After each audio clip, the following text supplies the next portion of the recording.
അതിശക്തമായിട്ട് സ്തുതിക്കട്ടെ. ഹല്ലേലൂയ. കർത്താവേ, എഴുന്നള്ളി വരണമേ.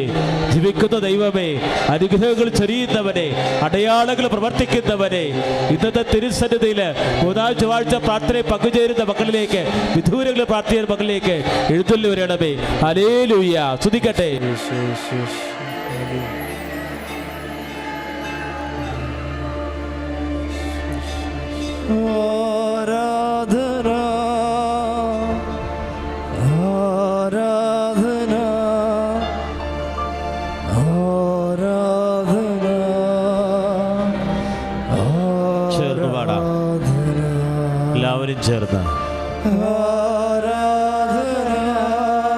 എല്ലാവരും ചേർന്ന്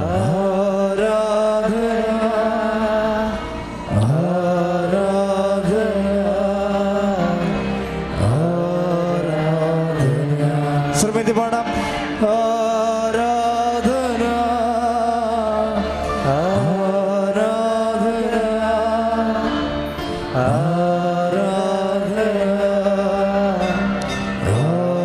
കരങ്ങൾ ഉയർത്തി സ്തുതിക്കട്ടെ. ഹല്ലേലൂയ. കർത്താവായ ദൈവമേ, അബ്രഹാമിന്റെയും ഇസഹാക്കിന്റെയും യാക്കോബിന്റെയും ദൈവമേ, ഹൃദയം തുറന്ന് മനസ്സുയർത്തി പ്രാർത്ഥിക്കുന്ന ദൈവജനത്തിന് നിയോഗങ്ങൾ ഏറ്റെടുക്കണമേ. കർത്താവേ, വിദൂരങ്ങളിലായിരുന്നു കൊണ്ട് ഫേസ്ബുക്കിലൂടെയും കർത്താവേ, ലൈവ് സ്ട്രീമിലൂടെയും കർത്താവേ, ഇപ്പോൾ ശുശ്രൂഷയിൽ പങ്കുചേരുന്ന മക്കളെ സമർപ്പിക്കുന്ന കർത്താവേ, അവരുടെ ജീവിത അഭിലാഷങ്ങളെ സമർപ്പിക്കുന്ന കർത്താവേ, അങ്ങ് ഏറ്റെടുക്കണമേ എന്ന് പ്രാർത്ഥിക്കുന്നു. ഹല്ലേലൂയ, ഹല്ലേലൂയ, ഹല്ലേലൂയ, ഹല്ലേലൂയ, ഹല്ലേലൂയ. യേശുവേ, യേശുവേ. കൈകൾ നെഞ്ചോട് ചേർത്ത് പിടിച്ച്, കൈകൾ നെഞ്ചോട് ചേർത്ത് പിടിച്ച്. ദൈവമേ, ദിവ്യകാരുണ്യമേ, ദിവ്യകാരുണ്യമേ, സ്നേഹമേ. കൈകൾ വീശി ആരാധന, ആരാധന,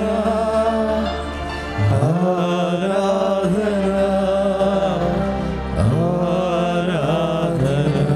എല്ലാവരും ചേർന്ന് ആരാധന, ആരാധന, ആരാധന, ആരാധന. ഹല്ലേലൂയ, ഹല്ലേലൂയ, ഹല്ലേലൂയ, ഹല്ലേലൂയ, ഹല്ലേലൂയ. ആരാധന, ആരാധന. കരങ്ങൾ വീശി, കൈകൾ വീശി ഒന്ന് ചേർന്ന് എല്ലാവരും ചേർന്ന് ആരാധന, ആരാധന. കരങ്ങൾ ഉയർത്തിക്കൊണ്ട് സ്തുതിക്കട്ടെ. ഹല്ലേലൂയ, ഹല്ലേലൂയ. ഉടമ്പടിയിൽ നിയമങ്ങൾ സമർപ്പിക്കട്ടെ. ഉടമ്പടിയിൽ എല്ലാ പ്രാർത്ഥനകളും സമർപ്പിക്കട്ടെ. ജീവിത സങ്കടങ്ങൾ സമർപ്പിക്കട്ടെ. വിശ്വാസത്തോടെ പ്രാർത്ഥിക്കട്ടെ. മാലാഖമാരുടെ റാണി, നിന്നിൽ നിന്നാഗതമായി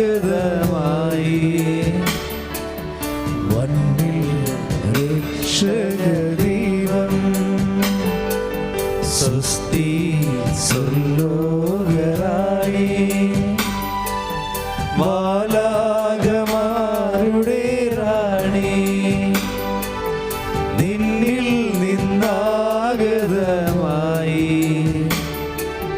വന്നിൽ രക്ഷകദൈവം. ധന്യേ മഹത്വം പിറന്ന കന്യേ മനോഹരിതായേ, ധന്യേ മഹത്വം പിറന്ന കന്യേ മനോഹരിതായേ, ആമോദമാർന്നു നീ വെൽക. രക്ഷാസുതൈത്തിൻ ഉറവ ആമോദമാർന്നു നീ വെൽക രക്ഷാസുതൈത്തിൻ ഉറവ. പരിശുദ്ധമേ, കൃപാസന പ്രസാദപര മാതാവേ, അങ്ങേ സന്നിധിയിൽ ഞാൻ ചെയ്ത ഉടമ്പടി പാലിക്കാൻ എനിക്ക് ശക്തി തരണം.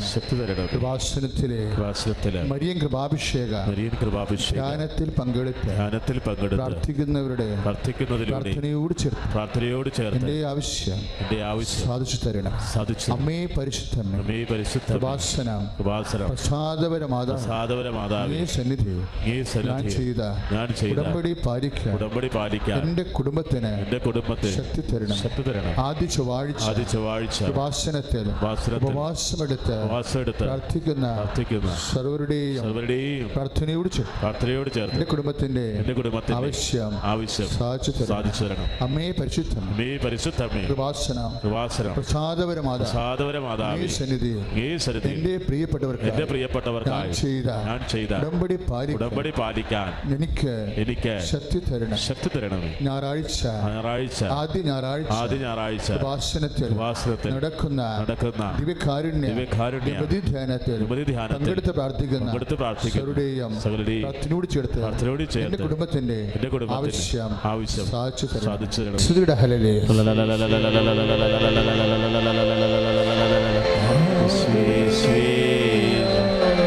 കരങ്ങൾ വീശി, കൈകൾ വീശി,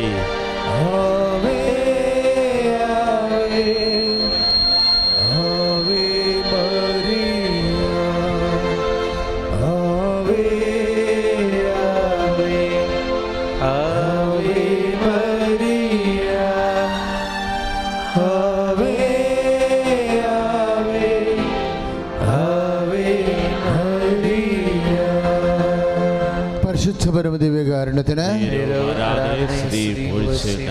പരിശുദ്ധ പരമദിവ്യകാരുണ്യത്തിന് പരിശുദ്ധ പരമദിവ്യകാരുണ്യത്തിന് സ്തുതിയുടെ ഹല്ലേലൂയ.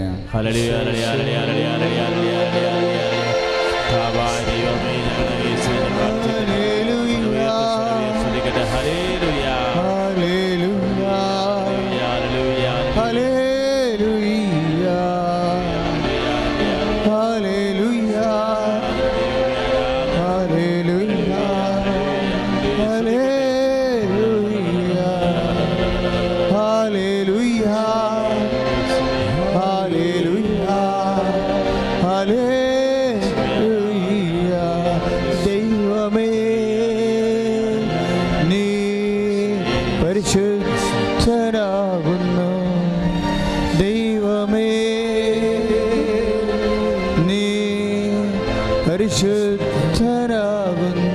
ഹല്ലേലൂയ, ഹല്ലേലൂയ, ഹല്ലേലൂയ. മരണമില്ലാത്തവനെ നീ പരിശുദ്ധനാകുന്നു. മരണമില്ലാത്തവനെ നീ പരിശുദ്ധനാകുന്നു. ഒരുമിച്ച് എല്ലാവരും ഹല്ലേലൂയ, ഹല്ലേലൂയ, ഹല്ലേലൂയ. ഞങ്ങൾക്ക് വേണ്ടി ക്രൂശിക്കപ്പെട്ടവനെ നീ പരിശുദ്ധനാകുന്നു. എല്ലാവരും ഞങ്ങൾക്ക് വേണ്ടി ക്രൂശിക്കപ്പെട്ടവനെ നീ പരിശുദ്ധനാകുന്നു. ഹല്ലേലൂയ, ഹല്ലേലൂയ, ഹല്ലേലൂയ. ഒരുമിച്ച് എല്ലാവരും ഹല്ലേലൂയ, ഹല്ലേലൂയ, ഹല്ലേലൂയ. ദൈവമേ, നീ പരിശുദ്ധനാകുന്നു. ദൈവമേ, നീ പരിശുദ്ധനാകുന്നു. ഒരുമിച്ച് എല്ലാവരും ദൈവമേ, നീ പരിശുദ്ധനാകുന്നു. ബലവാനെ, നീ പരിശുദ്ധനാകുന്നു. ബലവാനെ, നീ പരിശുദ്ധനാകുന്നു. മരണമില്ലാത്തവനെ നീ പരിശുദ്ധനാകുന്നു. ഒരുമിച്ച് എല്ലാവരും മരണമില്ലാത്തവനെ നീ പരിശുദ്ധനാകുന്നു. ഹല്ലേലൂയ, ഹല്ലേലൂയ, ഹല്ലേലൂയ. ഒരുമിച്ച് ഒരേ സ്വരത്തോടെ ഹല്ലേലൂയ ഹല്ലേലൂയ ഹല്ലേലൂയ ഹല്ലേലൂയ ഹല്ലേലൂയ ഹല്ലേലൂയ ഭാഷാപരത്തോടെ ശ്രദ്ധിക്കണം. ഹല്ലേലൂയ ഹല്ലേലൂയ ഈശോ ഈശോ ഹല്ലേലൂയ ഹല്ലേലൂയ ഹല്ലേലൂയ. ദൈവമേ നീ പരിശുദ്ധനാകുന്നു, ദൈവമേ നീ പരിശുദ്ധനാകുന്നു, മരണമില്ലാത്തവനെ നീ പരിശുദ്ധനാകുന്നു, മരണമില്ലാത്തവനെ നീ പരിശുദ്ധനാകുന്നു. ഞങ്ങൾക്ക് വേണ്ടി ക്രൂശിക്കപ്പെട്ടവനെ നീ പരിശുദ്ധനാകുന്നു, ഞങ്ങൾക്ക് വേണ്ടി ക്രൂശിക്കപ്പെട്ടവനെ നീ പരിശുദ്ധനാകുന്നു. ഹല്ലേലൂയ ഹല്ലേലൂയ ഹല്ലേലൂയ. ഒരുമിച്ച് സ്വരത്തില് ഹല്ലേലൂയ ഹല്ലേലൂയ ഹല്ലേലൂയ. ശ്രുതിക്കട്ടെ ഹല്ലേലൂയ ശ്രുതിക്കട്ടെ ഹല്ലേലൂയ ഹല്ലേലൂയ ഹല്ലേലൂയ ഹല്ലേലൂയ ഹല്ലേലൂയ ഹല്ലേലൂയ. പെരുവെള്ളത്തിന് ഇരച്ചിൽ പോലെ, പെരുവെള്ളത്തിന് ഇരച്ചിൽ പോലെ. ഹല്ലേലൂയ ഹല്ലേലൂയ ഹല്ലേലൂയ. പെരുവെള്ളത്തിന് ഇരച്ചിൽ പോലെ ഭാഷാപരത്തോടെ ഹല്ലേലൂയ ഹല്ലേലൂയ ഹല്ലേലൂയ. ക്രൂശിക്കപ്പെട്ടവനെ ക്രൂശിക്കപ്പെട്ടവനെ തിരുവിലാവിൽ മുറിവേറ്റവനെ ക്രൂശിക്കപ്പെട്ടവനെ ക്രൂശിക്കപ്പെട്ടവനെ തിരുവിലാവിൽ മുറിവേറ്റവനെ ക്രൂശിക്കപ്പെട്ടവനെ ക്രൂശിക്കപ്പെട്ടവനെ തിരുവിലാവിൽ മുറിവേറ്റവനെ മുൾക്കിരീടം ചൂടിയവനെ. ഹല്ലേലൂയ ഹല്ലേലൂയ ഹല്ലേലൂയ. ഭാഷാപരത്തോടെ ശ്രദ്ധിക്കട്ടെ. ഹല്ലേലൂയ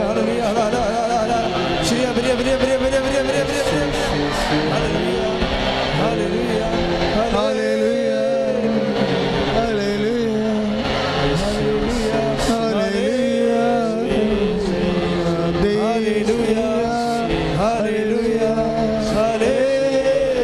ഭാഷാപരത്തോടെ ഹല്ലേലൂയ ഹല്ലേലൂയ ഹല്ലേലൂയ ഹല്ലേലൂയ ഹല്ലേലൂയ ഹല്ലേലൂയ ഹല്ലേലൂയ ഹല്ലേലൂയ ഹല്ലേലൂയ. Praise the Lord. സന്തോഷത്തോടെ ഇരിക്കുക. പരിശുദ്ധ പരമദിവ്യകാരുണ്യത്തിന് പരിശുദ്ധ പരമദിവ്യകാരുണ്യത്തിന് പരിശുദ്ധ പരമദിവ്യകാരുണ്യത്തിന് പ്രിയമുള്ളവരെ, കർത്താവ് നമ്മളെ സ്പർശിക്കുന്ന എല്ലാവരും ഇരിക്കണേ, എല്ലാവരും ഇരിക്കണേ. ഉള്ള സ്ഥലത്ത് തിങ്ങിക്കൂടി ഇരുന്നോ. യൂട്യൂബിലെ ശുശ്രൂഷ സാക്ഷ്യങ്ങൾ കണ്ടുകൊണ്ടിരുന്നപ്പോൾ പലരും വേർത്ത് തുടക്കണൊക്കെ ഉണ്ടായിരുന്നു. ആ വേർപ്പും തുടക്കലും ശരീരത്തിൻ്റെ ആവിയും ഒക്കെ നിങ്ങളത് സങ്കീർത്തനമാക്കി പ്രാർത്ഥനയാക്കി മാറ്റണം. കർത്താവിൻ്റെ വേർപ്പിൻ്റെ കൂടെ വെക്കണം, കൂട്ടി വെക്കണം. അത് ഒരു പ്രാർത്ഥനയാക്കി മാറ്റണം. അതൊക്കെ അങ്ങനെ വേർപ്പും പുഴുക്കലും ആവിയുമൊക്കെ ഇപ്പോൾ ചിലർക്ക് നിൽക്കാനേ പറ്റുന്നുള്ളൂ. നമുക്ക് ട്രെയിനിൽ പോലും നിന്ന് കഴിഞ്ഞാൽ നമ്മൾക്ക് ആരെങ്കിലും ഒന്ന് എഴുന്നേറ്റ് തന്നിരുന്നെങ്കിലും നമ്മളങ്ങനെ ആശിച്ചു പോകും. പക്ഷേ ചിലപ്പോൾ 1 മണിക്കൂർ കഴിയുമ്പോൾ ആരെങ്കിലും ഒന്ന് എഴുന്നേറ്റ് തരും. ഇവിടെ 1 മണിക്കൂറല്ല 3 മണിക്കൂർ കഴിഞ്ഞാൽ ചിലർ നിൽക്കുക തന്നെ ചെയ്യണം. നിൽക്കുമ്പോഴേ കർത്താവ് കുരിശിലെ കർത്താവിൻ്റെ പുറം ഭാഗം താങ്ങാൻ റോമാക്കാർ ഒരു മരത്തിൻ്റെ പൂള് കൊടുത്തിട്ടില്ല. അതുകൊണ്ടാണ് 70 റാത്തല് ശരീരം 140 റാത്തല് ശരീരം ഇങ്ങനെ കയറിൽ ആണിയിലും കൂടി തൂങ്ങിക്കിടക്കേണ്ടി വന്നത്. അത് ആ പുറം ഭാഗം താങ്ങി ഇരിക്കാനുള്ള സ്ഥലം ഒരു റോമാക്കാർ പൂള് കൊടുത്തിരുന്നെങ്കിൽ കർത്താവ് ഇത്രയും നേരത്തെ മരിക്കത്തില്ലായിരുന്നു എന്നാണ് ഡോക്ടർ അറ്റ് കാൽവരി എന്ന് പറഞ്ഞൊരു പുസ്തകമുണ്ട്. ഒരു MD ഡോക്ടർ റിസർച്ച് ചെയ്ത് എഴുതിയതാണ്. വലിയ ഫേമസ് ബുക്കാണ്, ഡോക്ടർ അറ്റ് കാൽവരി. എന്ന് വെച്ചാൽ കർത്താവിൻ്റെ ടൂറിലെ വിശുദ്ധ കച്ചയിലെ ടെർമോഫിസിക്സിൻ്റെ നിയമം അനുസരിച്ച് അണുബോംബൊക്കെ ഇടുമ്പോൾ പെട്ടെന്ന് ഒരു പ്രകാശം, ചൂടുള്ള പ്രകാശം ഫോട്ടോ ഫ്ലാഷിൻ്റെ അതേ തത്വത്തിൽ പ്രകാശിക്കും. അപ്പോൾ വഴിയെ പോകുന്ന സാധനങ്ങളിൽ ഈ പ്രകാശം വീണ് കഴിഞ്ഞാൽ അത് ഭിത്തിയിൽ അതിൻ്റെ ഛായ വീഴും. അതുപോലെ ഉയർത്തെഴുന്നേൽപ്പിൻ്റെ സമയത്ത് കർത്താവിൻ്റെ ശരീരത്തിൽ നിന്ന് പ്രസരിച്ച മഹാമഹത്വ പ്രകാശത്തിൻ്റെ ഛായ കർത്താവിൻ്റെ ശവക്കച്ചയിൽ പതിഞ്ഞു കിടക്കുന്നതാണ് ടൂറിലെ വിശുദ്ധ കച്ചയുടെ ശാസ്ത്രീയമായ രഹസ്യം. ആ ടൂറിലെ വിശുദ്ധ കച്ചയിലെ എല്ലാ ഡീറ്റെയിൽസും ഉണ്ട്. യൂതന്മാരുടെ ആചാരപ്രകാരം അവർ മരിച്ചു കഴിഞ്ഞ 2 നാണയങ്ങളെടുത്ത് കണ്ണിൻ്റെ പുറത്ത് വെക്കും. ഇപ്പോൾ തമിഴ്നാട്ടിലൊക്കെ ആൾക്കാർ മരിച്ച വായിൽ കൊണ്ട് അരി ഇട്ട് കൊടുക്കത്തില്ലേ? ചില സമുദായങ്ങൾ അങ്ങനെ ചെയ്യും. അപ്പം അതുപോലെ റോമ ആചാരമാണ്, ഇസ്രയേലിൻ്റെ പഴയ ആചാരമാണ് നാണയങ്ങൾ വെക്കുക എന്നുള്ളത്. അത് പക്ഷേ ദൈവത്തിൻ്റെ ഒരു പരിപാലനയായിപ്പോയി. ആ നാണയത്തെ ഡേറ്റ് ഉണ്ട്. ആ ഡേറ്റിലാണ് ഇത് ഈശോൻ്റെ ശവക്കച്ച തന്നെ ആയിരുന്നെന്ന് കിട്ടുന്നത്. ഈ നാണയത്തിലെ ഛായ ഈ തുണിയെ പതിഞ്ഞിട്ടുണ്ട്. VIP 8 ലെൻസ് വെച്ചുകൊണ്ടാണ്, 3 ഡയമെൻഷൻ ഫിഗർ വെച്ചുകൊണ്ടാണ് ഈ ഫിഗർ അനലൈസ് ചെയ്യണത്. അനലൈസ് ചെയ്യുമ്പോൾ കുറേ ശാസ്ത്രീയമായ പഠനങ്ങൾ അതിലുണ്ട്. കർത്താവിൻ്റെ മഹത്വപൂർണ്ണമായ ഉയർത്തെഴുന്നേൽപ്പിനെ പ്രതിപാദിക്കുന്ന ഈ തുണിയിൽ പക്ഷേ കർത്താവിൻ്റെ പുറം ഭാഗം കുരിശിൽ താങ്ങിയിരിക്കാനുള്ള പൂളിൻ്റെ സ്ഥലത്ത് അതില്ല.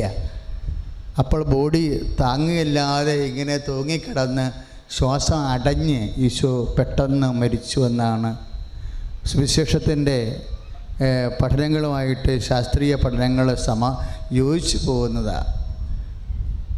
ഞാനിപ്പോൾ ഇത് ഓർത്ത് പറയാൻ കാരണം ഈ നിൽക്കുന്ന ആൾക്കാരെ കണ്ടിട്ട് പറയണതാണ്, നിങ്ങൾ കർത്താവിൻ്റെ നിപ്പ് ഓർക്കണം. ഇപ്പം നിൽക്കണമല്ല, ജീവിതത്തിൽ പല ക്ലേശങ്ങളൊക്കെ വരുമ്പോൾ നമുക്ക് ഓർത്ത് ബലം പ്രാപിക്കാനുള്ളത് കർത്താവിൻ്റെ കുരിശാണ്. അതാണ് കുരിശ് ബലമാണെന്ന് പറയാൻ കാരണം. ശ്രുതികട ഹല്ലേലൂയ.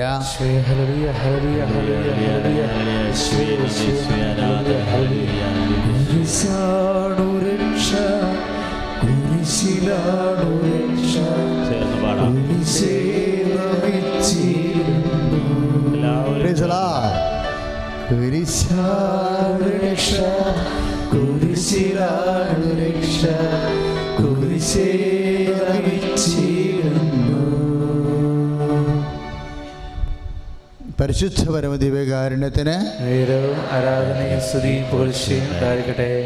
പൗലോസ് തൻ്റെ ക്ലേശങ്ങളെ സഹനങ്ങളെ എല്ലാം കൂട്ടിവെച്ചുകൊണ്ടിരുന്ന ഒരിടമുണ്ടായിരുന്നു. പിന്നീട് ആ മനുഷ്യനെ തുറന്ന് പറയുകയും ചെയ്തു, എൻ്റെ ക്ലേശങ്ങൾ എനിക്ക് ചെമ്പ് പണിക്കാരൻ അലക്സാണ്ടർ എന്നെ തന്തയ്ക്ക് വിളിച്ചിട്ടുണ്ട്. ചെമ്പ് പണിക്കാരൻ അലക്സാണ്ടർ പൗലോസിൻ്റെ കാലത്തെ പൗലോസിൻ്റെ വലിയ പ്രതിയോഗിയായിരുന്നു. അപ്പോൾ ഉപദേശം കൊടുക്കുമ്പോൾ നീ ചെമ്പ് പണിക്കാരൻ അലക്സാണ്ടറിനെ ഓർക്കണം, അവൻ പാമ്പാണെന്ന് പറയും. പക്ഷേ ഇങ്ങനെ പല വിഷപ്പാമ്പുകളും പൗലോസിൻ്റെ പ്രവർത്തനങ്ങളിൽ പൗലോസിനെ ഇടിച്ചു താത്തുകയും നാട്ടുകാരെ കൂട്ടി കയ്യേറ്റം ചെയ്യാൻ നോക്കുകയും ചെയ്തിട്ടുണ്ട്. കർത്താവ് അവൻ്റെ കാര്യത്തിൽ ഇടപെടട്ടെ, ഞാൻ അവനോട് ക്ഷമിക്കണമെന്ന് പറയും പൗലോസ്. ഇങ്ങനെ കുറേ പ്രശ്നങ്ങൾ പൗലോസിൻ്റെ സ്വകാര്യ വിഷമതകളെല്ലാം കൂടിയപ്പോൾ പൗലോസ് പരിശുദ്ധാത്മാവോട് പറഞ്ഞു, പരിശുദ്ധാത്മാവ് പൗലോസ് പറഞ്ഞു, നിൻ്റെ സ്വകാര്യമായിട്ടുള്ള വിഷമതകൾ, നിൻ്റെ കുടുംബ വിഷമതകൾ എല്ലാം കൂട്ടിവെക്കാൻ ഒരിടമുണ്ടെന്ന് പറഞ്ഞു. അപ്പോൾ പൗലോസ് കണ്ണ് അന്താളിച്ചുകൊണ്ട് പരിശുദ്ധാത്മ നോക്കി, എവിടെയാണ് ഈ ഇടം, ഞാനും കൊണ്ടുപോയി ഒന്ന് ആശ്വസിക്കട്ടെ. എനിക്ക് എൻ്റെ ജീവിതത്തിൽ എപ്പോഴും വെള്ളത്തിൽ വീഴുന്നു, ആറ്റിൽ വീഴുന്നു, കടലിൽ വെച്ച് ആ പാക്കപ്പൽ അപകടം ഉണ്ടാകുന്നു, കള്ളന്മാർ വന്ന് എൻ്റെ തുണി ഉരിഞ്ഞു പോകുന്നു, എൻ്റെ പുസ്തകം വരെ എനിക്ക് നഷ്ടപ്പെടുന്നു. ഇങ്ങനെ അടിക്കടി എനിക്ക് തകർച്ചകളാണ് ഉണ്ടാകുന്നത്. ഞാൻ കർത്താവിൻ്റെ വേലയാണ് എല്ലാ ദിവസവും ചെയ്യണത്. പക്ഷേ ഞാൻ കള്ളന്മാരുടെ കയ്യിൽ അകപ്പെട്ടിട്ട് എൻ്റെ സ്വത്ത് അപഹരിക്കപ്പെടുന്നു, എൻ്റെ വസ്ത്രം പോലും അപഹരിക്കപ്പെടുന്നു, എൻ്റെ മേലങ്കി വരെ എനിക്ക് നഷ്ടപ്പെടുന്നു. ഇങ്ങനെയൊക്കെ ഈ കഷ്ടവും നഷ്ടവും ഒക്കെ ഞാനിരുന്ന് ഓർക്കും. എന്ത് ചെയ്യും? കർത്താവിൻ്റെ വേല ചെയ്യുമ്പോൾ എനിക്ക് കഷ്ടവും നഷ്ടവും ഉണ്ടാകുന്നല്ലോ, ഞാനത് എന്ത് കൈകാര്യം ചെയ്യും, എങ്ങനെ കൈകാര്യം ചെയ്യുമെന്ന് പറയുമ്പോൾ പരിശുദ്ധാത്മാവ് പറയും, ഇതൊക്കെ കൂട്ടി ഈ ചെമ്പുപണിക്കാരൻ നിന്നെ ഭീഷണിപ്പെടുത്തണം, നിൻ്റെ അയൽവാസി, നിൻ്റെ പ്രവർത്തന കാലത്ത് നിനക്ക് സങ്കടപ്പെടുത്തിയ വ്യക്തികളെ കൂട്ടിവെക്കാൻ നിനക്കൊരിടമുണ്ട്. നിൻ്റെ നഷ്ടപ്പെട്ടു പോയ മേലങ്കികളും നിൻ്റെ സാമ്പത്തികമായ നിൻ്റെ ഇട്ടുകൂട്ടുകളും എല്ലാം നഷ്ടപ്പെട്ടു. നിനക്ക് വസ്ത്രങ്ങൾ നിനക്ക് നഷ്ടപ്പെട്ടു. നീ ആറ്റിൽ ഒഴുകി നടന്ന് ബന്ധുക്കളിൽ നിന്ന് സ്വന്തപ്പെട്ടവരിൽ നീ ഏറെ സഹിച്ചു. അതെല്ലാം പൗലോസ് എണ്ണി കർത്താവിൻ്റെ അദ്ദേഹം ലേഖനത്തിൽ പറഞ്ഞിട്ട് ചോദിക്കും, ഈ എണ്ണമില്ലാത്ത ഈ അപരാധ സങ്കടങ്ങളൊക്കെ ഞാൻ എന്ത് ചെയ്യുമെന്ന് പറയും. അപ്പോഴാണ് പരിശുദ്ധാത്മാവ് വരും, അതെല്ലാം കൊണ്ടുപോയി ഡിപ്പോസിറ്റ് ചെയ്യാൻ പറ്റിയൊരു സ്ഥലമുണ്ടെന്ന് പറയും. എവിടെയാണ് ഞാൻ ഡിപ്പോസിറ്റ് ചെയ്യണമെന്ന് പറയുമ്പോൾ കർത്താവിൻ്റെ കുരിശിൻ്റെ കൂടെ എന്ന് പറയും. അപ്പോൾ ഉടനെ പൗലോസ് എഴുതും, കർത്താവേ, അങ്ങയുടെ പീഡാനുഭവങ്ങളിൽ വന്ന പോരായ്മ ഞാനെൻ്റെ ശരീരത്തിൽ സംഭവിക്കണമെന്ന് പറയും. അപ്പം നഷ്ടപ്പെട്ട മേലങ്കിയും ബന്ധക്കാരിൽ നിന്ന് സ്വന്തപ്പെട്ടതിൽ നിന്ന് അടിയേറ്റ കയ്യേറ്റത്തിലൂടെ ഉണ്ടായ ക്ഷതങ്ങളും എല്ലാം എടുത്തുകൊണ്ട് പൗലോസ് കർത്താവിൻ്റെ കുരിശിൻ്റെ കൂടെ കൂട്ടിവെച്ചു. കർത്താവിൻ്റെ കുരിശിൻ്റെ അതാണ് 1 കൊളോസ്യൻസ് 1:24 യേശുക്രിസ്തുവിൻ്റെ എന്ന് പറഞ്ഞ യേശുക്രിസ്തുവിൻ്റെ പീഡാനുഭവങ്ങൾ വരുന്ന പോരായ്മ ഞാൻ എൻ്റെ ശരീരത്തിൽ സംവഹിക്കുന്നു. അപ്പോൾ ഇനി നിനക്ക് ആരോടും പരാതിയില്ല. നീ വിടുതൽ പ്രാപിച്ചവനായി വേണം കർത്താവിൻ്റെ വചനം കേൾക്കാൻ പ്രാർത്ഥിക്കുക. കർത്താവായ ദൈവമേ, കൊളോസ്യൻസ് 1:24 പ്രാർത്ഥിക്കുന്നു.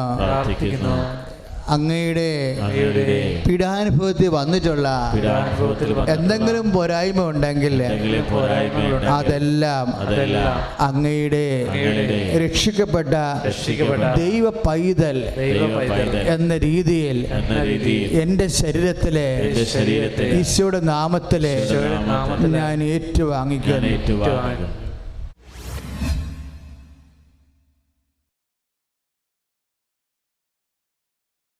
എൻ്റെ പേര് അൽഫോൻസ, ഹസ്ബൻഡ് അഗസ്റ്റിൻ. ഞങ്ങൾ ജീവിക്കുന്നത് യൂറോപ്പിൽ ലക്സംബർഗ് എന്ന സ്ഥലത്താണ്. 2022 ജൂൺ 22 ഇവിടെ ഉടമ്പടി എടുത്തത്. ഞങ്ങൾക്ക് 2 പെൺമക്കൾ, ഒരാൾ ഓസ്ട്രേലിയയിലും ഒരാൾ സ്കോട്ട്ലൻഡിലുമാണ്. അവരുടെ കല്യാണമൊക്കെ കഴിഞ്ഞിട്ട് പല വർഷങ്ങൾ കഴിഞ്ഞിട്ട് അവർക്ക് കുഞ്ഞുങ്ങളില്ലായിരുന്നു. 3 പ്രാവശ്യം വീതം IVF ചെയ്തു, പല ഡോക്ടേഴ്സിനെയും കണ്ടു. കാര്യമായ പ്രശ്നങ്ങളൊന്നും ഇല്ലെങ്കിലും പ്രഗ്നൻസി ആകുന്നില്ലായിരുന്നു. അപ്പോഴാണ് ഞങ്ങളിവിടെ വന്ന് ഉടമ്പടി എടുക്കുന്നത്. ഉടമ്പടി എടുക്കാൻ തീരുമാനം എടുത്തപ്പോൾ തന്നെ മാതാവ് ഇടപെട്ടു. ദിവസങ്ങൾക്കുള്ളിൽ 2 പേരും ഒരേ സമയം പ്രഗ്നൻ്റായി. 2 പേരും ദൂരദേശത്താണ്. അവിടുന്ന് 2 പേരും വിളിച്ചു പറഞ്ഞു ഞങ്ങൾ പ്രഗ്നൻ്റാണെന്ന്. അത് അമ്മയുടെ പ്രത്യേക അനുഗ്രഹമാണ്. അപ്രതീക്ഷിതമായിട്ടായിരുന്നു ഞങ്ങൾക്ക് ആ ഗുഡ് ന്യൂസ് കിട്ടിയത്. എല്ലാവർക്കും മക്കള് എത്ര വർഷമായിരുന്നു വിവാഹം കഴിഞ്ഞിട്ട്? ഞങ്ങൾക്ക് വളരെ സന്തോഷമായി. അവരുടെ വിവാഹം കഴിഞ്ഞിട്ട് എത്ര വർഷമായിരുന്നു? ഒരാളുടേത് 6 വർഷം കഴിഞ്ഞു, രണ്ടാമത്തെ ആളുടെ 3 വർഷം. പക്ഷേ അത് ലേറ്റ് മാര്യേജ് ആയിരുന്നു. പ്രഗ്നൻസിയുടെ ആദ്യ കുറേ ദിവസങ്ങളൊക്കെ വലിയ കുഴപ്പമില്ലാതെ കടന്നുപോയി. ഇളയ മോൾക്ക് കാര്യമായ പ്രശ്നങ്ങളൊന്നും ഉണ്ടായിരുന്നില്ല. ഡോക്ടർ പറഞ്ഞതനുസരിച്ച് അതേ ഡേറ്റിൽ തന്നെ ഒരു ആൺകുഞ്ഞിനെ കിട്ടി. അത് കഴിഞ്ഞ് ഒരു മൂത്ത മോൾക്കായിരുന്നു പ്രശ്നങ്ങൾ. ആദ്യം തന്നെ ജസ്റ്റേഷണൽ ഡയബറ്റീസ് പലർക്കും ഉണ്ടാകാറുള്ളതാണ് പ്രഗ്നൻസിയിൽ. അവൾക്കും അങ്ങനെ ഉണ്ടായി. അപ്പോൾ ഭക്ഷണ കാര്യത്തിലൊക്കെ ഒരുപാട് ശ്രദ്ധിക്കണമായിരുന്നു. ലോ കലോറി ഫുഡ് മാത്രം കഴിക്കണം. ഓരോ ഭക്ഷണത്തിനും മുമ്പ് വളരെ കുറഞ്ഞ അളവിൽ ഇൻസുലിൻ ഇഞ്ചക്ഷൻ എടുക്കണമായിരുന്നു. അതുമെല്ലാം കടന്നുപോയി. 8-ാം മാസം ആയപ്പോൾ പ്രശ്നങ്ങൾ തുടങ്ങി. ഭയങ്കരമായ ശ്വാസം മുട്ടലും അസ്വസ്ഥതകളും, സംസാരിക്കാൻ വയ്യാത്ത പോലെയായി. പെട്ടെന്ന് ഹോസ്പിറ്റലിൽ ചെന്നു. ഒരു സ്കാൻ എടുത്തു. അപ്പോൾ ലങ്സിൽ വെള്ളം കെട്ടിക്കിടക്കുന്നു എന്ന് പറഞ്ഞു. അവരത് ഇഞ്ചക്റ്റ് ചെയ്ത് റിമൂവ് ചെയ്തു. 2 ലിറ്റർ വെള്ളം ലങ്സിൽ നിന്നെടുത്ത് മാറ്റി. അപ്പോൾ സ്കാനിൻ്റെ റിസൾട്ടിൽ ഒരു ചെറിയ ബ്ലാക്ക് മാർക്ക്, എന്തോ ഒരു അടയാളം കണ്ടു. അവർക്ക് സംശയം തോന്നി. അവരത് ബയോപ്സിക്ക് അയച്ചു. അതിൻ്റെ റിസൾട്ട് അത്ര നല്ലതല്ലായിരുന്നു. അതായത് ലിംഫോമ എന്ന വളരെ ഡേഞ്ചറസ് ആയിട്ടുള്ള ഒരു cancer, fast spreading and very aggressive എന്നാണ് ഡോക്ടർ പറഞ്ഞത്. ഉടനെ ട്രീറ്റ്മെൻറ്റ് ചെയ്തില്ലെങ്കിൽ പ്രശ്നമുണ്ടെന്ന് പറഞ്ഞു. അപ്പോൾ കുഞ്ഞിന് 8 മാസമേ ആയുള്ളൂ. അവർ ചെക്കപ്പൊക്കെ ചെയ്തപ്പോൾ അത്യാവശ്യത്തിന് വളർച്ചയുണ്ട്, നമുക്ക് ഉടനെ സിസേറിയൻ ചെയ്ത് കുഞ്ഞിനെ മാറ്റാം, അത് കഴിഞ്ഞ് ട്രീറ്റ്മെൻറ്റ് തുടങ്ങാമെന്ന് പറഞ്ഞു. 48 മണിക്കൂർ മാത്രമാണ് റെസ്റ്റ് കൊടുത്തത്. സിസേറിയൻ കഴിഞ്ഞ് 48 മണിക്കൂർ കഴിഞ്ഞപ്പോഴേ ട്രീറ്റ്മെൻറ്റ് തുടങ്ങി. അതിൻ്റെ എല്ലാ, അതായത് കീമോതെറാപ്പിയും റേഡിയേഷനും അതിൻ്റെ എല്ലാ ട്രീറ്റ്മെൻറ്റുകളും നടക്കുന്നുണ്ടായിരുന്നു. അതിൻ്റെ സൈഡ് ഇഫക്ട്സ് എല്ലാവർക്കും അറിയാമല്ലോ, പലതരം ഛർദി, തലവേദന, വിശപ്പുറവ്, ക്ഷീണം, അങ്ങനെ എല്ലാം ഉണ്ടായിരുന്നു. അത് ആദ്യത്തെ റൗണ്ട് വലിയ കുഴപ്പമില്ലാതെ പോയി. അത് കഴിഞ്ഞപ്പോൾ അവർ അല്പം കൂടി ശക്തി കൂടിയ ഒരു മരുന്നാണ് കീമോയ്ക്ക് കൊടുത്തത്. അപ്പോൾ റിയാക്ഷൻ ഉണ്ടായി. പെട്ടെന്ന് തലയിലും താടിയിലും പലയിടത്തും വേദന, പ്രശ്നങ്ങൾ, നാവ് അനങ്ങുന്നില്ല, സംസാരിക്കാൻ പറ്റുന്നില്ല, കൈകൊണ്ട് ആക്ഷൻ കാണിക്കും, മിണ്ടാൻ പറ്റുന്നില്ലെന്നൊക്കെ പറയുന്നു. ഹോസ്പിറ്റലിൽ തന്നെയായിരുന്നു. അവിടുന്ന് അവർ ഉടനെ ICUയിലേക്ക് മാറ്റി. ഹസ്ബൻഡ് അവിടെ ഉണ്ടായിരുന്നു. അവിടെ പല ദിവസങ്ങൾ കടന്നു. അപ്പോൾ ആ സമയത്ത് കുഞ്ഞിനെ വീട്ടിലേക്ക് കൊടുത്തു വിട്ടായിരുന്നു. പക്ഷേ വീട്ടിലാരുമില്ല. 2 മക്കളും ഒരേ സമയം പ്രഗ്നൻ്റ് ആയതുകൊണ്ട് ഞാൻ സ്കോട്ട്ലൻഡിലായിരുന്നു, ഹസ്ബൻഡ് ഓസ്ട്രേലിയയിലുമായിരുന്നു. അപ്പോൾ അവളുടെ മദർ ഇൻ ലോ വന്നു. 80 വയസ്സ് പ്രായമുള്ള ആളാണ്. അവർ വന്ന് പറ്റുന്ന സഹായം എല്ലാം ചെയ്തു. പിന്നെ കുറച്ച് കഴിഞ്ഞപ്പോൾ വേറൊരു കസിൻ സിസ്റ്റർ വന്നു. അവരും ഒരുപാട് സഹായങ്ങൾ ചെയ്തു. പിന്നെ നല്ല നല്ല കൂട്ടുകാരുണ്ടായിരുന്നു. അവിടെ തന്നെ ഒരു മലയാളി നേഴ്സ്, മേരി എന്ന് പേര്. അവർക്ക് ഒരു ചെറിയ പരിചയം മാത്രമേ ഉള്ളൂ, ഒരു ക്ലോസ് ഫ്രണ്ടൊന്നും അല്ലായിരുന്നു. അവർ ഹോസ്പിറ്റലിൽ വന്ന് കാണുകയും അത് കഴിഞ്ഞ് വീട്ടിൽ വന്ന് സഹായിക്കുകയൊക്കെ ചെയ്തു. അവർ പറഞ്ഞു അവർക്ക് ഡ്യൂട്ടി ഉണ്ട്, അതുകൊണ്ട് എന്നും വരാൻ പറ്റത്തില്ല, വല്യമ്മയും കുഞ്ഞുമോളും കൂടെ എൻ്റെ വീട്ടിലേക്ക് പോരാൻ പറഞ്ഞു. അവരുടെ വീട്ടിൽ കൊണ്ടുപോയി കുറേ ദിവസം താമസിപ്പിച്ച് എല്ലാ സഹായങ്ങളും ചെയ്തു. മോളും ഹസ്ബൻഡും ഹോസ്പിറ്റലിലായതുകൊണ്ട് ഇത് വലിയൊരു അനുഗ്രഹമായിരുന്നു. അമ്മ പറഞ്ഞു വിട്ടതായിട്ടാണ് ഞാൻ കരുതുന്നത്. അങ്ങനെ ഓരോ സമയത്തും പലരുടെയും സഹായങ്ങൾ കിട്ടിക്കൊണ്ടിരുന്നു. കൂട്ടുകാരെല്ലാം വളരെ സപ്പോർട്ടീവായിരുന്നു. വളരെ നല്ലൊരു മെഡിക്കൽ ടീമാണ് ട്രീറ്റ്മെൻറ്റിന് കിട്ടിയത്. പ്രശ്നങ്ങൾ പിന്നെയും ഉണ്ടായിരുന്നു. റിസൾട്ട് ഇടയ്ക്കിടയ്ക്ക് അല്പം ആശ്വാസം കാണും, പിന്നെ നോക്കുമ്പോൾ അത് സ്പ്രെഡ് ചെയ്യുന്നു, പുതിയ ഗ്രോത്ത് ഉണ്ട്. അപ്പോൾ കീമോ റെസിസ്റ്റൻ്റ് ആണെന്ന് അവർ കണ്ടുപിടിച്ചു. അപ്പോൾ അവർ പറഞ്ഞു ട്രീറ്റ്മെൻറ്റ് മാറ്റണം. അവർ സ്റ്റെം സെൽ തെറാപ്പിക്ക് വേണ്ടി പ്ലാൻ ചെയ്തു, അതിനുള്ള അറേഞ്ച്മെൻ്റ് എല്ലാം ചെയ്തു. പക്ഷെ അന്നേരത്തേന് അവർ പറയുന്നു ഇത് കീമോ റെസിസ്റ്റൻ്റൊക്കെ ആയി, ഇത് ഒരു ശക്തി കൂടിയ ഒരു ക്യാൻസറാണ്, പെട്ടെന്ന് പടരും, വളരെ അഗ്രസീവും പ്രശ്നമുള്ളതാണ്. അതുകൊണ്ട് നമുക്ക് വേറൊരു തെറാപ്പി, T-സെൽ തെറാപ്പി എന്ന് പറയും, മോസ്റ്റ് മോഡേൺ ആണ്, വളരെ എക്സ്പെൻസീവാണ്. പക്ഷേ സാധാരണക്കാർക്കൊന്നും അത് കിട്ടുന്നതല്ല. ദൈവാനുഗ്രഹത്താൽ അവരതിന് ഗവൺമെൻറ് സൈഡിൽ നിന്ന് പെർമിഷൻ കിട്ടി, മെഡിക്കൽ ബോർഡ് അംഗീകാരം മേടിച്ചെടുത്തു. വളരെ കുറച്ച് പേർക്ക് മാത്രമേ അങ്ങനത്തെ ഒരു തെറാപ്പി കൊടുക്കാറുള്ളൂ. എക്സ്പെൻസീവാണ്, അതിൻ്റെ മറ്റു പ്രശ്നങ്ങളൊക്കെ ഉള്ളതുകൊണ്ട് എന്തായാലും ഭാഗ്യത്തിന് അമ്മയുടെ അനുഗ്രഹത്താൽ അങ്ങനെ ഒരു തെറാപ്പിക്ക് അനുഗ്രഹം കിട്ടി. അവരത് തുടങ്ങി. ബോഡിയിൽ നിന്ന് സെൽസ് എടുത്ത് അമേരിക്കയ്ക്ക് അയച്ച് അവിടുന്ന് അത് പ്രോസസ്സ് ചെയ്ത് പലതരം ട്രീറ്റ്മെൻറ്റുകളും ചെയ്തിട്ട് അത് തിരിച്ചിങ്ങോട്ട് അയക്കും. പിന്നെ അത് ബോഡിയിലേക്ക് കയറ്റും. ഇത് പെട്ടെന്ന് ഡിവൈഡ് ചെയ്ത് ബോഡി മുഴുവൻ സ്പ്രെഡാകുന്ന ഒരു തരം സെൽസാണ്. അതിന് വളരെ ശക്തിയുണ്ട്. അത് ശരീരം മുഴുവൻ പടർന്ന് ക്യാൻസർ സെൽസിനെ നശിപ്പിക്കുന്നു. അങ്ങനെയാണ് സൗഖ്യം കിട്ടുന്നത്. ഇടയ്ക്ക് പല സ്കാനുകളും ഉണ്ടായിരുന്നു. ജനുവരി 30 ഒരു സ്കാൻ ഉണ്ടായിരുന്നു. അതിൻ്റെ റിസൾട്ട് വളരെ നല്ലതായിരുന്നു. ഡോക്ടേഴ്സ് ഹാപ്പി ആയിരുന്നു. അപ്പോൾ പറഞ്ഞു 100% ആയിട്ടില്ല, എന്നാലും ഓൾമോസ്റ്റ് ക്യൂറായി എന്ന് ഡോക്ടേഴ്സ് പറഞ്ഞു. ഫെബ്രുവരി അവസാനമായപ്പോഴേക്കും ജോലിക്ക് പോകാനുള്ള അനുവാദം കിട്ടി. അത് ശരിക്കും ഒരു മിറക്കിളാണ്. ഇത്രയും വലിയൊരു കടമ്പ കടന്ന് അവിടം വരെ എത്തിയത്. 1 വർഷം മുഴുവൻ പലതരം സഹനങ്ങളുണ്ടായിരുന്നു. പക്ഷേ അമ്മ ശക്തി തന്നു. ഞങ്ങൾക്ക് എന്നും പള്ളിയിൽ പോകാൻ സാധിക്കുമായിരുന്നു. പള്ളിയിൽ വെച്ച് എന്നും കണ്ണ് നിറഞ്ഞ് കരയുമായിരുന്നു. ആരും കാണാതെ കണ്ണുനീര് തുടച്ചു കളയും. പക്ഷേ ഈശോ മാത്രം കണ്ണുനീര് കണ്ടു, ഉത്തരം തന്നു. എന്നാൽ ഈശോയോട് ഒരിക്കലും പരാതി പറഞ്ഞിട്ടില്ല. മോൾക്ക് ശക്തി കൊടുക്കണമെന്ന് മാത്രമേ പ്രാർത്ഥിച്ചുള്ളൂ. ദൈവം ഞങ്ങൾക്കെല്ലാവർക്കും വേണ്ട ശക്തി തന്നു. കരങ്ങളടിച്ച് നമുക്ക് കർത്താവിൻ്റെ നാമം മഹത്വപ്പെടുത്താം. ഈ സഹോദരി പറഞ്ഞ സാക്ഷ്യം വ്യക്തമാണ്. 2 മക്കൾക്കും വർഷങ്ങളായിട്ട് കുഞ്ഞുങ്ങളില്ലാതെ വിഷമിച്ചിരിക്കുന്ന സമയത്താണ് കൃപാസനത്തെക്കുറിച്ച് അറിയുന്നത്. കൃപാസനത്തിൽ വന്ന് മരിയൻ ഉടമ്പടി എടുക്കാമെന്ന് തീരുമാനിച്ച ആ സമയത്ത് തന്നെ പ്രഗ്നൻ്റായി എന്നാണ് സാക്ഷ്യപ്പെടുത്തിയത്. നമുക്കറിയാം, നമ്മുടെ കത്തോലിക്ക സഭയും അതായത് നോർമൽ എത്തിക്സായിട്ട് നമുക്ക് ചിന്തിച്ചാലും നമുക്കറിയാം, ആർട്ടിഫിഷ്യലായിട്ടുള്ള റീപ്രൊഡക്റ്റീവ് മെത്തേഡ്സ് ഒന്നും കത്തോലിക്ക സഭ പഠനങ്ങളിലൊന്നും പ്രൊമോട്ട് ചെയ്യുന്നില്ല. IVF ആണെങ്കിലും IUF ആണെങ്കിലും എല്ലാം. കാരണം നമുക്കറിയാം, ഇൻഡയറക്റ്റായിട്ട് അത് കുഞ്ഞുങ്ങളുടെ കൊലപാതകത്തിലാണ്. കാരണം നമ്മൾ നോർമലായിട്ട് അതൊരു ആർട്ടിഫിഷ്യൽ കണ്ടെയ്നറിൽ കുഞ്ഞിനെ വളരാൻ അനുവദിക്കുമ്പോൾ 1-2 ഹെൽത്തി ഫീറ്റസിന് അവർ ഗ്രോ ചെയ്യാൻ അലോ ചെയ്യും, ബാക്കിയെല്ലാം നശിപ്പിച്ച് കളയുകയാണ് ചെയ്യുന്നത്. അപ്പോൾ അതുകൊണ്ട് തന്നെ അത് എത്തിക്സിനെതിരാണ്. അപ്പോൾ അതുകൊണ്ട് തന്നെ സഭ അത് പ്രൊമോട്ട് ചെയ്യുന്നില്ല. നമ്മളെ സംബന്ധിച്ചിടത്തോളം, നിങ്ങൾ മാരേജ് കോഴ്സിനൊക്കെ അറ്റൻഡ് ചെയ്യാൻ പോയവരെ സംബന്ധിച്ചിടത്തോളം നിങ്ങൾക്ക് വ്യക്തമായ ക്ലാസ്സുകൾ അതിനെപ്പറ്റി ലഭിച്ചിട്ടുണ്ടാകും. അപ്പോൾ ഇവർക്ക് ഇതിനെപ്പറ്റി ആഴമായിട്ട് അറിവൊന്നും ഇല്ലാത്തതിൻ്റെ കാരണം ഇവരതിനെല്ലാം പോയി എന്നാണ് പറഞ്ഞത്. പക്ഷേ ഈശോ അവരോട് വലിയ കരുണ കാട്ടി മരിയൻ ഉടമ്പടി എടുക്കാമെന്ന് തീരുമാനിച്ചപ്പോൾ തന്നെ 2 മക്കളും പ്രഗ്നൻ്റായി. ഒരു മകൾക്ക് ആരോഗ്യമുള്ളൊരു കുഞ്ഞിനെ ലഭിച്ചു. 2ാമത്തെ മകളുടെ കാര്യമാണ് വിശദമായിട്ട് നമ്മളോട് പറഞ്ഞത്. 8ാം മാസത്തിൽ ലിംഫോമ എന്ന വളരെ അഗ്രസീവായിട്ടുള്ള സ്പ്രെഡിങ് ആയിട്ടുള്ളൊരു ക്യാൻസർ വന്നു. അത് കീമോ റെസിസ്റ്റൻ്റ് ആയിട്ട് വന്നു. അവസാനം വളരെ എക്സ്പെൻസീവായിട്ടുള്ളൊരു T-സെൽ തെറാപ്പി ചെയ്യേണ്ടി വന്നു. പക്ഷേ പരിശുദ്ധ അമ്മയുടെ കരം ഉടമ്പടി എടുത്തുള്ള ഒറ്റ കാരണത്താൽ ഇവരുടെ കൂടെ ഉണ്ടായിരുന്നു. അതുകൊണ്ട് തന്നെ അമ്മയും കുഞ്ഞും ഇപ്പോൾ ആരോഗ്യമായിട്ടിരിക്കുന്നു. മൈക്കടുപ്പിച്ച് വെച്ച് പറ. അവർക്ക് ഇപ്പോൾ വരാൻ സാധിക്കാത്ത തീരെ കുഞ്ഞുങ്ങളാണ്. ദൂരദേശത്തുനിന്ന് വരാൻ ബുദ്ധിമുട്ടുണ്ട്. പിന്നെ അവർ വന്ന് ഇവിടെ സാക്ഷ്യം പറഞ്ഞോളൂ. മരിയൻ അവർ വളരെ 2 പേരും നല്ല ആരോഗ്യപരമായിട്ടിരിക്കുന്നു. കുഞ്ഞുങ്ങളും 2 പേരും. മരിയൻ ഉടമ്പടി വഴിയായിട്ട് ഈ കുടുംബത്തിന് ലഭിച്ച എല്ലാ അനുഗ്രഹങ്ങൾക്കും നമുക്ക് കരങ്ങളടിച്ച് കർത്താവിൻ്റെ നാമം മഹത്വപ്പെടുത്താം. പേര് ദിവ്യ. ഞങ്ങൾ തൃശ്ശൂർ ജില്ലയിലെ പൂമല എന്ന സ്ഥലത്താണ് വരുന്നത്. ഞാനിന്ന് വന്നിരിക്കുന്നത് എൻ്റെ മോൾക്ക് വേണ്ടി സാക്ഷ്യം പറയാൻ വേണ്ടിയിട്ടാണ്.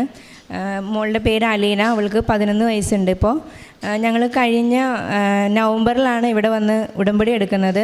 ഉടമ്പടി എടുക്കാനുള്ള കാരണം, കഴിഞ്ഞ മെയ്യിൽ ഇവള് നല്ല ആക്റ്റീവായിട്ടുള്ളൊരു കുട്ടിയാണ്. അവൾക്ക് ഒരു മെഡിസിനോ കാര്യങ്ങളോ ജനറ്റിക്കായിട്ട് എന്തോ ഒരു പ്രോബ്ലം ഇല്ലാത്തൊരു കുട്ടിയായിരുന്നു. അപ്പോൾ കഴിഞ്ഞ മെയ് 20 ഇവൾക്ക് ചെറിയൊരു ഫീവർ വരികയും ഛർദിയൊക്കെ ഉണ്ടാവുകയും, അപ്പോൾ ഞങ്ങളവിടെ ഞങ്ങളുടെ വീടിനടുത്ത് തന്നെയുള്ളൊരു ഹെൽത്ത് സെൻറ്ററിൽ കൊണ്ടുപോയി മോളെ കാണിച്ചു. അപ്പോൾ ഡോക്ടർ പറഞ്ഞു എന്തെങ്കിലും ഫുഡ് കഴിച്ചതിൻ്റെ എന്തെങ്കിലും ഒരു അലർജിയുടെ പ്രശ്നമായിരിക്കും. അങ്ങനെ 3 ദിവസത്തെ മെഡിസിൻ ഞങ്ങൾക്ക് തന്നു. അത് കൊണ്ടുവന്നിട്ട് ഇവൾക്ക് അങ്ങനെ ഒരു കുറവുണ്ടായിരുന്നില്ല. വോമിറ്റിംഗ് എന്നും രാവിലെ ഒരു മഞ്ഞ കളറിൽ എന്നും വോമിറ്റ് ചെയ്യുമായിരുന്നു. അപ്പോൾ അങ്ങനെ 2 ദിവസം കഴിഞ്ഞിട്ടും കുറയാണ്ടായപ്പോൾ ഞങ്ങൾ പറഞ്ഞു എന്തായാലും നമുക്കിനി ഒരു പ്രൈവറ്റ് ഹോസ്പിറ്റൽ, നല്ലൊരു ഹോസ്പിറ്റൽ കാണിക്കാം. അങ്ങനെ വിചാരിച്ച് ഞങ്ങൾ തൃശ്ശൂർ തന്നെ ദയ ഹോസ്പിറ്റലിൽ കൊണ്ടുവന്ന് മോളെ കാണിച്ചു. അവിടെ കൊണ്ടുവന്ന് നോക്കിയപ്പോൾ മോൾക്ക് ഹൈ BP ആയിരുന്നു. BP ഭയങ്കര കൂടുതൽ. പിന്നെ മുഖത്ത് കണ്ണിൻ്റെ അവിടെ ഒക്കെ ചെറിയ നീര് പോലെയൊക്കെ ഉണ്ടായിരുന്നു. അപ്പോൾ കുറച്ച് ടെസ്റ്റുകളൊക്കെ ചെയ്തപ്പോൾ ഡോക്ടർ പറഞ്ഞു മോളെ എന്തായാലും അഡ്മിറ്റ് ആക്കണം, കുറച്ച് റിസൾട്ടിലൊക്കെ ഭയങ്കര വേരിയേഷൻസ് ഉണ്ടെന്ന് പറഞ്ഞു. അപ്പോൾ ഞങ്ങളവിടെ അഡ്മിറ്റാക്കി. വൈകുന്നേരം ഞങ്ങൾ റൂമിലേക്ക് മാറ്റി. ഡോക്ടർ പെട്ടെന്ന് വന്നിട്ട് ഞങ്ങളുടെ അടുത്ത് പറഞ്ഞു മോളെ ഇവിടുന്ന് മാറ്റണം, മോൾക്ക് ഹീമോഗ്ലോബിൻ ഭയങ്കര കുറവാണ്, 4 ഉള്ളൂ ഹീമോഗ്ലോബിൻ, പ്ലേറ്റ്ലെറ്റ് ഭയങ്കര കുറവാണ്, BP ഒട്ടും കൺട്രോൾ ആവുന്നില്ല, മെഡിസിൻ കൊടുത്തിട്ടും കൺട്രോൾ ആവുന്നില്ല. അപ്പോൾ ഇവിടെ നമുക്ക് ട്രീറ്റ്മെൻറ്റ് ഇല്ല, കുട്ടീനെ ഒരു പീഡിയാട്രിക് നെഫ്രോ ഉള്ള ഏതെങ്കിലും ഒരു ഹോസ്പിറ്റലിലേക്ക് മാറ്റണം എന്ന് പറഞ്ഞു. ഞങ്ങൾ ഭയങ്കര സാധാരണക്കാരാണ്. ഞങ്ങൾക്കൊരു പ്രൈവറ്റ് ഹോസ്പിറ്റൽ അപ്പം തന്നെ വരുമ്പോൾ ആ ഹോസ്പിറ്റലിൽ തന്നെ ബില്ലടയ്ക്കാനുള്ള ഒരു മാർഗ്ഗം ഞങ്ങൾക്കില്ല. അപ്പോൾ പെട്ടെന്ന് ഡോക്ടർ ഞങ്ങളുടെ അടുത്ത് പറഞ്ഞ അമൃതയിലേക്കാണ് ഞങ്ങളെ കൺസൾട്ട് ചെയ്തത്. അപ്പം ഹസ്ബൻഡോടാണ് കാര്യങ്ങളൊക്കെ സംസാരിച്ചത്. അപ്പോൾ ഹസ്ബൻഡ് പറഞ്ഞു ഞങ്ങൾക്ക് അമൃതയിലേക്കൊന്നും പോകാൻ ഞങ്ങൾക്ക് പറ്റത്തില്ല, ഞങ്ങൾക്ക് അതിനുള്ള സാമ്പത്തിക കാര്യങ്ങളൊന്നുമില്ല, ഞങ്ങൾ മെഡിക്കൽ കോളേജിലേക്ക് പോകാൻ ഞങ്ങൾക്ക് അതിനേ പറ്റത്തുള്ളൂ എന്ന് പറഞ്ഞു. അപ്പോഴും ഡോക്ടർ പറഞ്ഞു കൊച്ചിന് ഭയങ്കര സീരിയസ് ആണ്, എമർജൻസി ആയിട്ട് ട്രീറ്റ്മെൻറ്റ് കൊടുത്താൽ മാത്രമേ നമുക്ക് കുട്ടീനെ കിട്ടുകയുള്ളൂ എന്ന് പറഞ്ഞു. എങ്കിൽ പോലും നമുക്ക് വേറൊരു മാർഗ്ഗം നമുക്കൊന്നുമില്ല, ഒരു 10,000 രൂപ പോലും നമുക്കന്ന് എടുക്കാനില്ലാത്തത് ഒരു സാഹചര്യത്തിലായതുകൊണ്ട് ഞങ്ങൾ മെഡിക്കൽ കോളേജിലേക്ക് പോവുകയും അവിടെ മോളെ ICUവിൽ അഡ്മിറ്റ് ആക്കുകയും ചെയ്തു. അവിടെ ചെന്ന് പിറ്റേ ദിവസം ഇതുപോലെ തന്നെ എല്ലാം കുറവാണ്, HB ഒക്കെ ഭയങ്കര അവൾ ഭയങ്കര വീക്കാണ്, ബോഡി ഫുള്ള് നീര് വന്നുകൊണ്ടിരിക്കുക. അപ്പോൾ ഡോക്ടേഴ്സ് പറഞ്ഞു ഈ മോൾക്ക് ഇത് കിഡ്നീനെ ബാധിച്ചിട്ടുണ്ട് ഇൻഫെക്ഷൻ. എന്താണെന്ന് അവർക്കും അന്ന് അറിയത്തില്ല. എന്താണ്, കുറേ ടെസ്റ്റുകൾ അയച്ചു കൊടുത്തിട്ടുണ്ട്. അപ്പോൾ അതിൻ്റെ റിസൾട്ട് വന്നാൽ മാത്രമേ അവൾക്ക് എന്താണെന്ന് അറിയാൻ പറ്റുള്ളൂ. അപ്പോൾ മോൾക്ക് എന്തായാലും ഹീമോ ഡയാലിസിസ് ചെയ്യണം, ഇത് കിഡ്നീനെ ബാധിച്ചിരുന്നതുകൊണ്ട് ഹീമോ ചെയ്യണമെന്ന് പറഞ്ഞു. അപ്പോൾ എന്തായാലും കത്തീഡ്രൽ ഇടാൻ വേണ്ടിയിട്ട് കുറച്ച് പ്രൊസീജിയേഴ്സൊക്കെ ഉണ്ട്. അപ്പോൾ മോളെ അതിന് കയറ്റുവാണെന്ന് പറഞ്ഞു. മോൾക്കാണെങ്കിൽ എല്ലാത്തിനും ഭയങ്കര പേടിയാണ്. ഒരു ഇഞ്ചക്ഷൻ പോലും എടുക്കാൻ അവൾ സമ്മതിക്കത്തില്ല, അത്രയ്ക്ക് പേടിയാണ് അവൾക്ക്. അപ്പം എനിക്ക് ഭയങ്കര ടെൻഷനായി. മെഡിക്കൽ കോളേജിലായതുകൊണ്ട് നമ്മളെ പേരൻസിനെ എപ്പോഴും ഉള്ളിൽ നിർത്തും. അപ്പോൾ എൻ്റെ മുന്നിൽ വെച്ചിട്ടാണ് ഇവർ പ്രൊസീജിയറൊക്കെ ചെയ്യണത്. അപ്പോൾ എനിക്ക് കണ്ടു നിൽക്കാൻ എനിക്ക് പറ്റത്തില്ലായിരുന്നു. തൊടയിലാണ് കത്തീഡ്രൽ ഇട്ടത്. അപ്പോൾ ഇവള് ഒട്ടും സഹകരിക്കുന്നുണ്ടായിരുന്നില്ല ഈ കത്തീഡ്രൽ ഇടാനൊക്കെ ആയിട്ട്. ഭയങ്കര കരച്ചിലായി ബഹളം. എന്താ ചെയ്യേണ്ടതെന്നൊന്നും ഞങ്ങൾക്ക് അറിയത്തില്ല. അങ്ങനെ അവിടുന്ന് ഞങ്ങൾ ഇവൾക്ക് ഫസ്റ്റ് ഡയാലിസിസ് ചെയ്തു. ഒരു ഡയാലിസിസ് ചെയ്തപ്പോൾ ഡോക്ടേഴ്സ് പറഞ്ഞു, പിറ്റേ ദിവസത്തെ റിസൾട്ട് നോക്കിയപ്പോൾ പറഞ്ഞു നോർമൽ ആയിട്ടുണ്ട് ക്രിയാറ്റിൻ. ഞങ്ങൾ അഡ്മിറ്റ് ആവുന്ന സമയത്ത് ഇവൾക്ക് 5 ആയിരുന്നു. ഇവളുടെ നോർമൽ എന്ന് പറയുന്നത് 1.7 ആണ് ഇവളുടേത്. ഇവൾക്ക് 5 ആണ് ക്രിയാറ്റിൻ. അപ്പോൾ ഒരു പോയിൻ്റ് കുറഞ്ഞിട്ടുണ്ട്. അപ്പോൾ 2 ഡയാലിസിസും കൂടി ചെയ്താൽ നോർമൽ ആകുമെന്ന് പറഞ്ഞു. അങ്ങനെ കണ്ടിന്യൂസ് ആയിട്ട് 2 ഡയാലിസിസ് കൊടുത്തു. ഒരു 2 പോയിൻ്റൊക്കെ ക്രിയാറ്റിൻ കുറഞ്ഞപ്പോൾ അവർ പറഞ്ഞു ഇനി കുഴപ്പമില്ല, വാർഡിലേക്ക് മാറ്റാം, അവൾ കണ്ടീഷനൊക്കെ ഓക്കെ ആയിട്ടുണ്ട്, നമ്മളെ വാർഡിലേക്ക് മാറ്റാമെന്ന് പറഞ്ഞു. മാറ്റാമെന്ന് പറഞ്ഞാൽ അന്ന് രാവിലെ മോർണിംഗ് ടെസ്റ്റ് ബ്ലഡ് കൊടുത്ത് റിസൾട്ട് വന്നപ്പം ക്രിയാറ്റിൻ പെട്ടെന്ന് 3 പോയിൻ്റ് വീണ്ടും കൂടി. BP ഭയങ്കര ഹൈ ആയി.